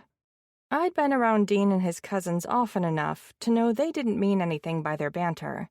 It was just how they related to each other. But it could quickly devolve, and as amusing as it could be to watch, now wasn't the time. Leafing through the pages, I explained, I'm using the Notes app on my phone to scan all the paperwork I got. It looks like 3 different documents: a petition, an affidavit of person to be appointed, and a notice of hearing. Dean told me the first hearing is in 2 weeks? Ryland asked. Yes, that's the date listed on the notice, I confirmed. She must have pushed for the earliest date possible, since she's required to give at least 14 days' notice. I'm sure she did, I mumbled, as I continued to scan the documents. Just looking at them was making my blood boil. She's not one to wait around when she wants something. To be honest, I'm surprised it took her this long to file. It's not as though she was waiting to see if I'd change my mind and return to Chicago. I don't know why she held off for so long. She might have had a difficult time finding a lawyer to take the case. Guardianships of adults are time-consuming and expensive, so someone was bound to take it eventually, if only for the billable hours. And she's probably planning to use my money to pay them, I grumbled. The gall of that woman is unfucking-believable, Dean growled. If you're right, her plan will backfire. Initially, the petitioner bears the costs, which can be quite burdensome. The only way she would be able to be reimbursed is if she's successful in being appointed and files a motion. But that's not going to happen, so she's going to end up on the hook for those bills. There wasn't an ounce of doubt in Ryland's voice, but I still asked, how can you be so sure? Even if she manages to get past the jurisdictional issues, forced guardianship is rare for someone your age. Your mother will need to prove that you're unable to make financial and medical decisions for yourself and need to be protected. She will also have to demonstrate that she's the best person to make those decisions for you. Thinking about the access I recently revoked, I ask, can she use the fact that I'd previously given her power of attorney against me? I filed the papers to revoke it before I moved down here. I think that's what pushed her to do this, not having full access to my bank accounts so she can spend my money how she pleases. It could help her argue that she's the best person to be appointed as your guardian, since you've demonstrated that you trust her to make financial and medical decisions for you in the past. But having been your POA will do nothing for her when it comes to proving that you need the limited guardianship in the first place. The burden of proof is high and completely on her. She would need to make a clear and convincing case that your ability to evaluate information effectively and communicate decisions has been impaired to a significant extent. This would require testimony from medical professionals, and you were just evaluated before the Olympics and deemed in good enough shape to travel to Beijing to compete. Where she took home the gold, Dean pointed out. Which will work in her favor, Ryland agreed. I do not see how she would be able to prove beyond a preponderance of the evidence that the death of your father impacted your well-being such that you're no longer able to act on your own behalf. A parent disagreeing with your decisions won't factor into the judge's decision. Her case is so weak, I wouldn't be surprised if he throws her petition out during the first hearing. I hit send on a text to Ryland and said, "You should have the scanned copies now." Please give me a moment to look these over. I backed out of my parking spot. Take as long as you need. I'll just be driving back to my house. I'm already halfway there, Dean informed me. It wasn't long before Ryland said, I see what your mom is trying to do. She's going after a limited guardianship over your finances by claiming that you're being wasteful of your estate, and your spending will expose you and your family to want or suffering. I snorted. Other than the expenses related to the house, my spending is practically nothing compared to my mom's and sister's, except for anything related to skating. But those costs are paid by the company, not me personally, and everything goes through my CPA. I'm not sure how she got a medical professional to sign off on you needing a guardian, but I'll be able to question the veracity of the analysis at the hearing. Seriously, don't worry. This will be one of my easiest wins. His confidence was contagious, and I was much more relaxed by the time I got home. Still super pissed off, though. After I parked next to Dean's car, he rushed over to open my door. I'm so sorry this is happening, Princess. I wish there was something I could do. You mean other than getting me a great lawyer? I asked, as he walked hand in hand toward my house. He chuckled. Yeah, besides that. There is one thing, I drawled. You can be my witness to what happens when I call my mom. His eyes widened as his head drew back. Are you sure you want to do that? Nope. I let the P pop at the end. But I'm going to anyway.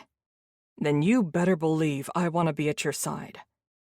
There's no time like the present, I murmured as we walked through the front door. Removing my cell from my purse, I pulled up her contact information and pressed the button to call her. After 2 beeps, she picked up. You got the paperwork, I presume? Yes, Mother. The process server hand-delivered it to me today. She sighed. I'm sorry it's come to this, Vienna, but I think it would be best if we left matters as they are until the hearing. Like how you honored my wishes when I asked you to give me 1 month to myself?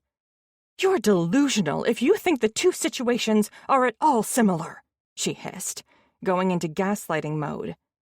You were being selfish and only thinking of yourself, while I'm doing this for your own good. Sure you are, Mom. Keep telling yourself that, and maybe eventually you'll even believe it. A rush of adrenaline coursed through my veins. I'll just say this, and then I'll do as you ask and wait until the hearing. What is it? She snapped. There's no coming back from this. What you've done cannot be undone. When this is all over, and the judge sees through your worried mother act, as I should have done years ago when I could have taken Dad up on one of his many offers to move in with him, you and Nadia will no longer be employed by my company. The money train is gone, and you're going to need to find another way to support yourselves because it's no longer my problem. You all aren't a part of my life anymore. When I get married, you won't be involved in planning the wedding. Heck, you won't even be invited. And when I have children of my own, they'll only have one set of grandparents because Dad is dead and they won't know you. Congratulations on killing the love I had for you. How dare! Not caring about anything else she wanted to tell me, when her actions said it all, I disconnected the call and set my phone on the end table. Chapter 22. Dean. Vienna was trembling in the wake of the confrontation with her mother, her eyes glittering with unshed tears. Her chest heaved as she struggled to calm her breathing, and her hands were still clenched in tight fists at her sides, operating purely on instinct. I closed the space between us and cradled her against my chest, stroking her hair over and over, hoping it would help soothe her. I know that standing up for yourself was incredibly hard and stressful, especially since you were standing up to your mother, but I am so proud of you for holding your ground with her. She took a deep, shuddering breath, then sighed and relaxed against my chest. Thank you. Of course, Princess. I rubbed her back, my hand tracing soothing circles there as Vienna twined her arms around my neck and pressed a soft kiss at the base of my throat. Just that soft, innocent brush of her lips electrified me. It set my blood on fire. My pulse raced at the touch of her lips, and my heart hammered in time with it. Acutely aware of her every breath, of everywhere our bodies touched, I scooped her up and cradled her against my chest. Let's go upstairs. I'll do what I can to erase all the bad from your day. I brushed a kiss against Vienna's temple, and she nodded. You read my mind. Her response came on a breathy, contented sigh. I squeezed her a little tighter, just for a moment, before I carried her upstairs to the bedroom. Though I knew she wasn't a fragile creature, I took great care in gently lowering Vienna onto the bed, as careful as I would have been with a fine treasure. That's what she was, I realized. She was more precious to me than anything in this world, and I wanted nothing more than to show her just how much she meant to me. Feathering a line of kisses from her temple down to her lips, I lowered myself onto the bed beside her and pulled her close, nestling her against my body. I love you, Vienna. I slipped my fingers beneath the hem of her shirt, running my hands over her warm, soft skin. I know I've already told you that, but I wanted to be sure you know I'm completely serious. I mean it. She ran her fingers through my hair, then cupped my cheek in her palm. Smiling, Vienna traced her thumb back and forth over my 5 o'clock shadow. I love you too. She leaned in and kissed me. Her lips were so soft and warm. I moaned against her sweet mouth, rolling her on top of me. Her tongue flicked out, tracing the seam of my lips. Hungry for more, I deepened the kiss. The sensation of our tongues tangling, stroking one another into a needy frenzy, made me ache with fierce desire. My heart cock-throbbed with every frenetic beat of my heart. Gripping her delectable ass, I bucked beneath her, torturing us both with the sensation of grinding her pussy against my cock through our clothes. It's cruel to tease, you know. Vienna leaned forward and nipped my earlobe just hard enough to make me gasp and squirm. Of course, that only served to increase the friction between us. Clothes off. Now. Her fingers flew, working from button to help me out of my shirt. I sat us up only long enough to shuck the offending fabric off and toss it aside. Then I gripped the hem of her shirt and peeled it over her head. Within moments, we both stripped down to nothing in a tangle of heated kisses and twined limbs. I love it when you're assertive, you know. Falling back on the bed, I rolled her on top of me again, loving the feel of her body draped across my chest. Her soft, pert breasts pressed against my hard chest, her nipples pebbling at the sensation. I also really liked it when you talked dirty to me in the shower. There was something absolutely delicious about you asking me to fuck you hard and fast. Vienna laughed, the sound throaty and sexy. You like it when I have a filthy sailor mouth. I do. I nodded and she grinned, her expression positively wicked. Then you won't mind if I tell you to fuck me again. Vienna straddled my hips and teased my cock, stroking her hot wet slit up and down the length of my shaft. Groaning, I closed my eyes and enjoyed the sensation of my hard-on sliding between her slick folds as she rocked back and forth. Did I want to bury my cock inside her? Absolutely. Was I going to complain when what she was doing felt incredible? Not a chance. Tell me exactly what you want, princess. I'll do it, and I'll love every minute of it. My hands ached with the need to touch her, to feel the heat of her skin against my palms. I stroked my hands up and down her sides, then moved to cup her breasts. She arched into my touch, throwing her head back and moaning. I stroked and tugged lightly on her nipples, rolling them between my thumb and forefinger. Yes, she hissed in a gasp and squirmed against me. I want you on top, and I want you to fuck me like there's no tomorrow. Her husky voice shot a tingle down my spine and straight to my balls. They tightened and my cock twitched. Gladly. I rolled as so I was on top and she was cushioned against the pillows at the head of the bed. She spread her gorgeous athletic legs for me, exposing her slick pink pussy.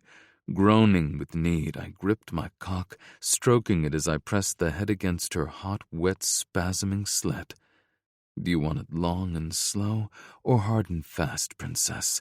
I meant it when I told you to tell me what you want.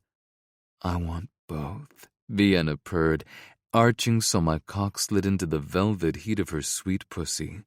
Start slow, and fuck me until neither one of us can stand it another moment without coming, then finish hard and fast and wild.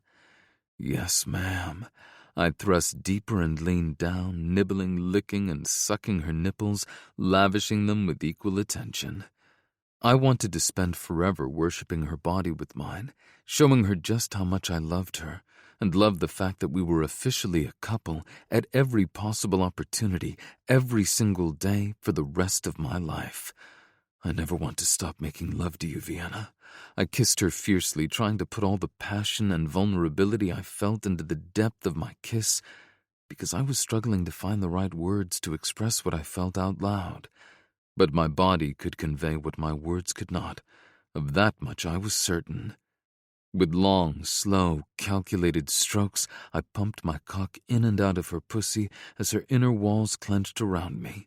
Determined to make every ounce of pleasure last as long as humanly possible, I made love to her. I caressed and kissed every inch of exposed skin I could reach. Then don't stop, Vienna panted, lightly dragging her fingernails down the length of my back. Keep making love to me forever, because I won't ever get enough of you. I feel exactly the same way. I murmured the confession, then dipped my head to kiss her again. I tugged ever so slightly on her bottom lip with my teeth, and she wrapped her arms around my neck, crushing me to her, kissing me back with an intensity that left me panting and dizzy. Never in my life had I been with anyone who consumed my every thought, every move, every feeling, every hope. Vienna was everything I'd ever wanted in a partner and more. I wasn't even sure I deserved a woman like her, but I was willing to spend the rest of my life trying to be the kind of man she deserved and needed. She laid her hand over my heart as I pumped in and out of her, and something deep inside me clicked into place.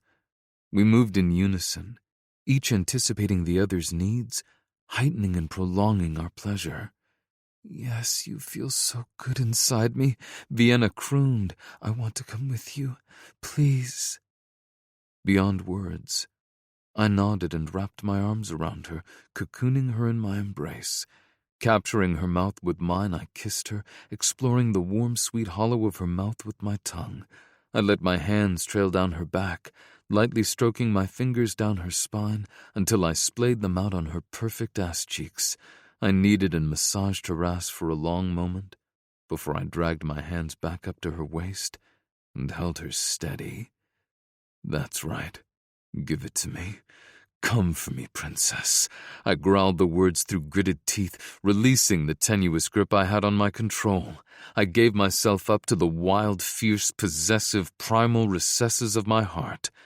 Pounding into her pussy, my focus narrowed to the place where our bodies joined to the exclusion of everything else in the world. All that mattered was my hard, aching cock, so close to release, plunging inside her. Harder, faster, deeper, over and over. Nothing had ever felt as good as this. I was so fucking close to coming. The sound of flesh slapping against flesh drowned out all thought, save for the ecstasy of her pussy spasming around my throbbing cock. Vienna moaned and whimpered every time I drove my cock home, and those perfect little sounds, somewhere between pleasure and pain, brought me closer and closer to the edge of orgasm. Yes, yes, yes! Oh my gosh, Dean, I'm coming! Vienna arched and writhed beneath me, pressing her face into the pillow and screaming a toe-curling, feral shout that drove me over the edge. Burying my face in her neck, I came to, shuddering and jerking as the waves of pleasure racked my body. Panting and shaking, I rolled us to lie on our sides. I held Vienna there, cradled against my chest, as I floated back down to earth, my mind still deliciously muddled with the haze of passion. The pleasure I'd just experienced making soul-bearing love to her was like nothing I'd ever felt before in my life. Struggling to breathe properly, I pressed a kiss against her temple. She feathered kisses from the hollow just behind my ear, down along the angle of my jaw, then pressed a gentle kiss against my lips. I love you. Completely spent, I sucked in a deep, ragged breath and let out a contented sigh. I love you too, princess. So damn much. I reached down and grabbed the soft, fluffy throw blanket that was tossed across the foot of the bed, covering us both with it. The softness of the pillows and the down comforter beneath us cradled my body. A perfect, satisfying exhaustion enveloped me. Vienna yawned and rolled over in my arms, so I was spooning her. With her back pressed to my front, she fit me perfectly, as if we were two parts of a whole. Hell, maybe we were. I stroked her hair, pressed a kiss to her shoulder, and held her just a little tighter. I never wanted to let her go. I was utterly content, happier than I'd ever been before as I rested my chin on the top of her head and let my eyes close. I hope I made your day better, princess. Already asleep in my arms, Vienna murmured something incoherent and snuggled against me.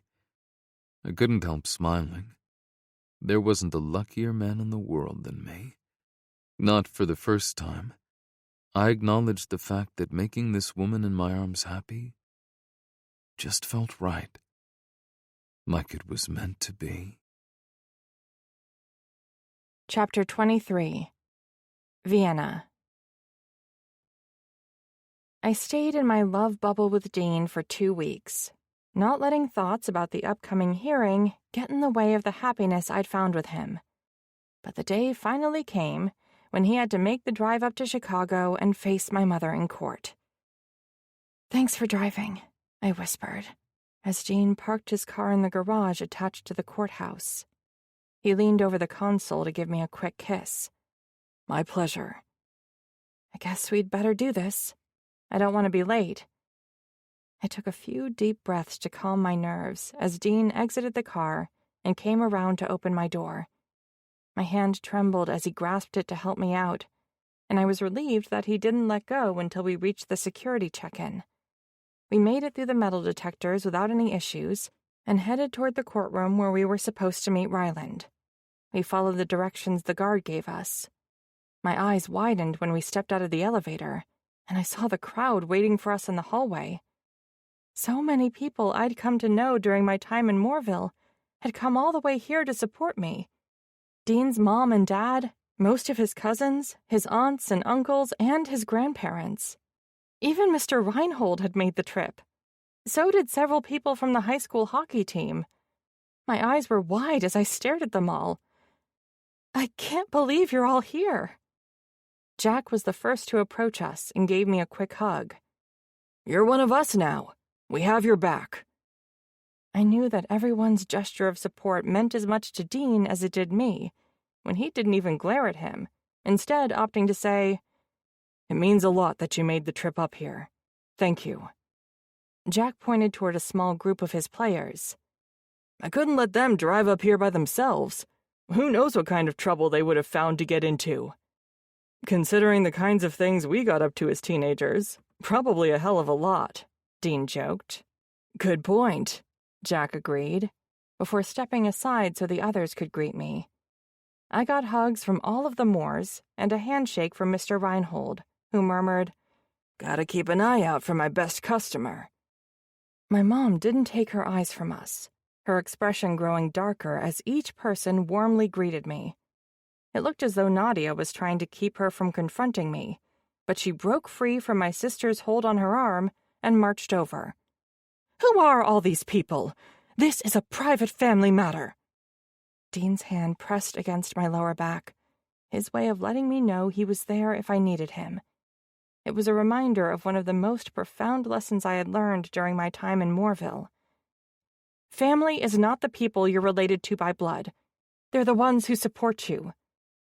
I have been very supportive of your career, Vienna, my mom scoffed. But your support always came with a price, Mom. It wasn't unconditional.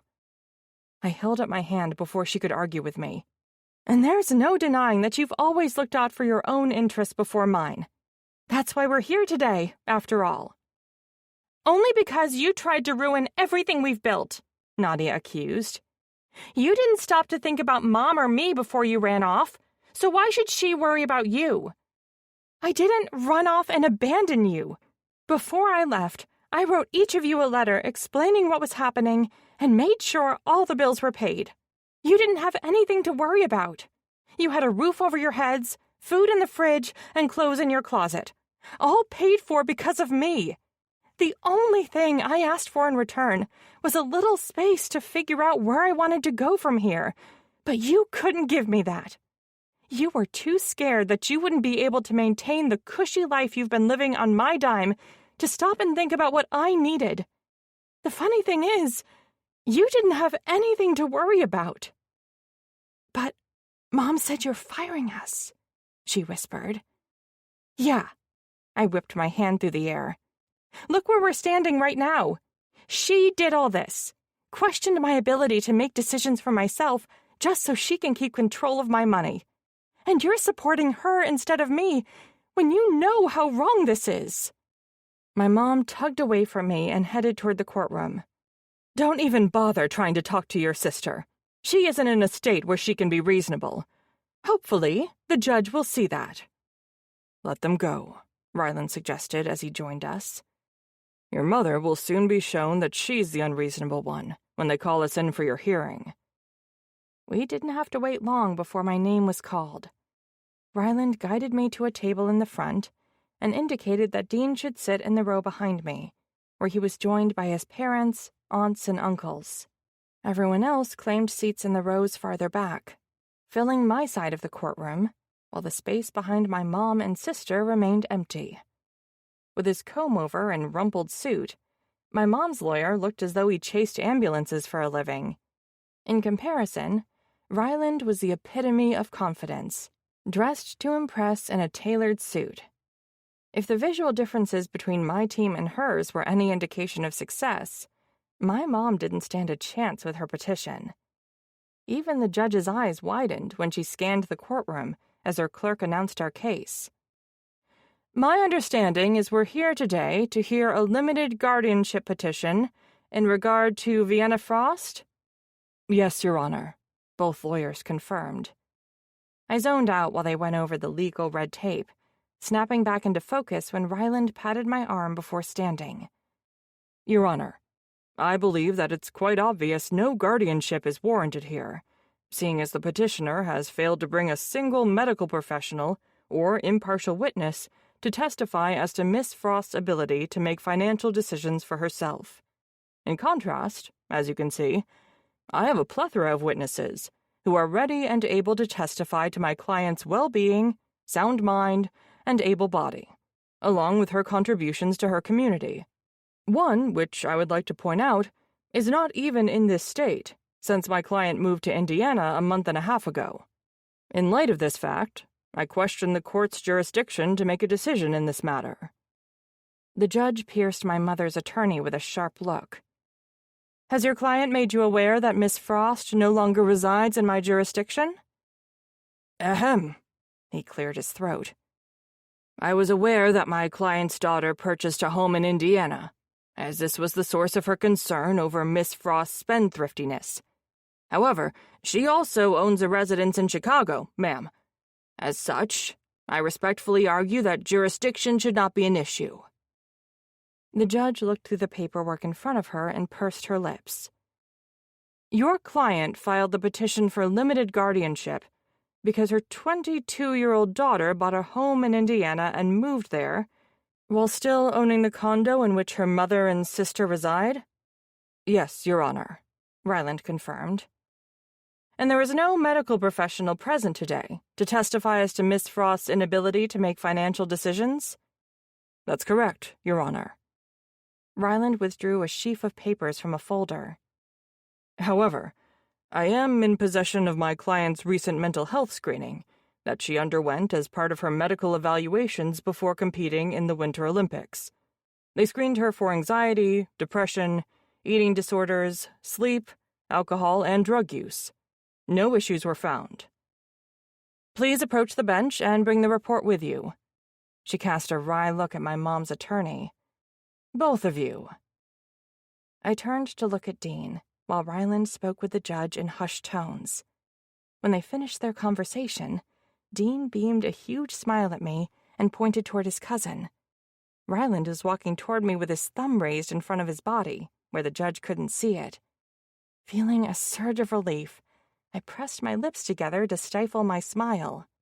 At least until the judge handed down her ruling, and I couldn't hold it back any longer. "It is the decision of this court that we do not have jurisdiction to rule on a limited petition for guardianship of Vienna Frost." She banged the gavel and focused on my mom. "I would also like to recommend to the petitioner that she consider the possible ramifications before refiling in the appropriate court, as the burden of proof lies with her, yet there seems to be a preponderance of evidence against her. That is all." As everyone who'd come to support me rushed forward to offer their congratulations, I felt a twinge of sadness for my mom and sister.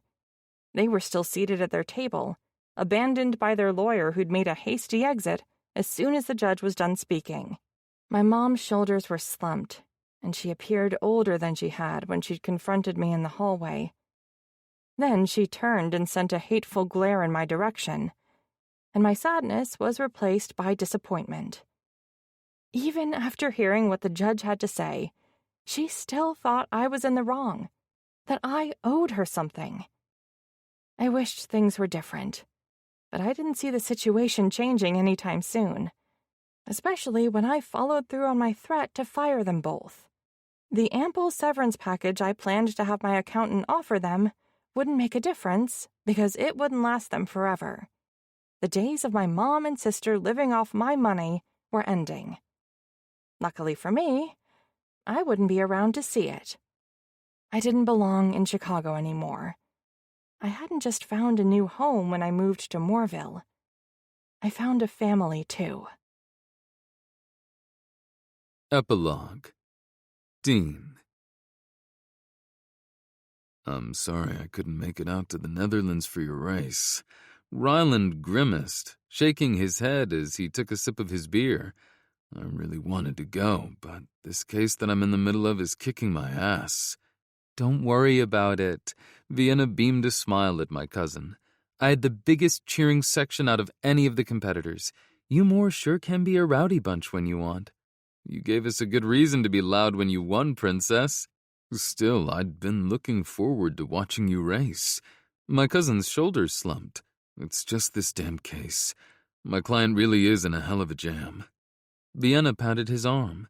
I'm sure you don't have anything to worry about. You're an excellent lawyer, and I'm definitely in a position to know." I was relieved to see her be able to speak lightly about what had gone down with her mom and sister. For weeks she had refused to talk about what had happened, too hurt by the damage her only 2 living relatives had inflicted. And then her mom had made matters worse by making noise about suing Vienna for partial ownership in her brand. Ryland had a few meetings with her lawyer, not the same one she'd used in the failed guardianship hearing, and extended Vienna's offer.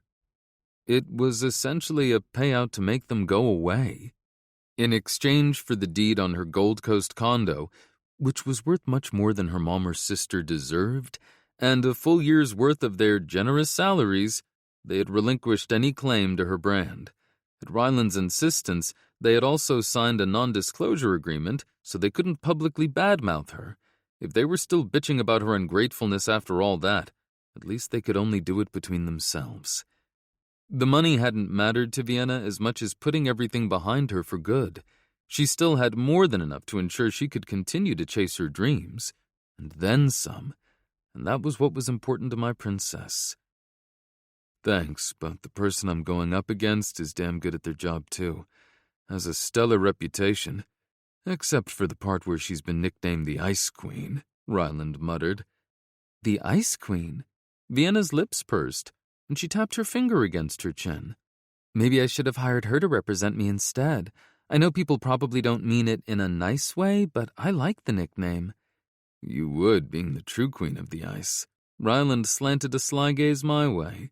I would have said princess, but I don't think Dean would have appreciated me stealing his pet name for you. I glared at my cousin. You're going to make me rethink asking for your help with this. Vienna's brows drew together. Help with what? Ryland nodded to confirm he'd done as I'd asked. Then he tapped the face of his watch before holding up 2 fingers. Giving him a thumbs up, I turned toward Vienna and slid my palms against hers to grip her hands. Remember the day I told you that I love you? She nodded. Of course, like I'd ever forget something like that.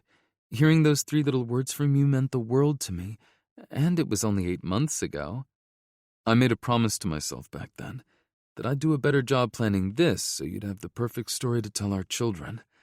I confessed as I tugged her to her feet and toward the edge of the back porch of the house that had brought us together, and where I now lived with her. Her lips parted on a gasp as she echoed, "Our children?" Yeah, hopefully. But first, hearing the sound I'd been waiting for, I dropped to one knee. I was hoping you'd marry me.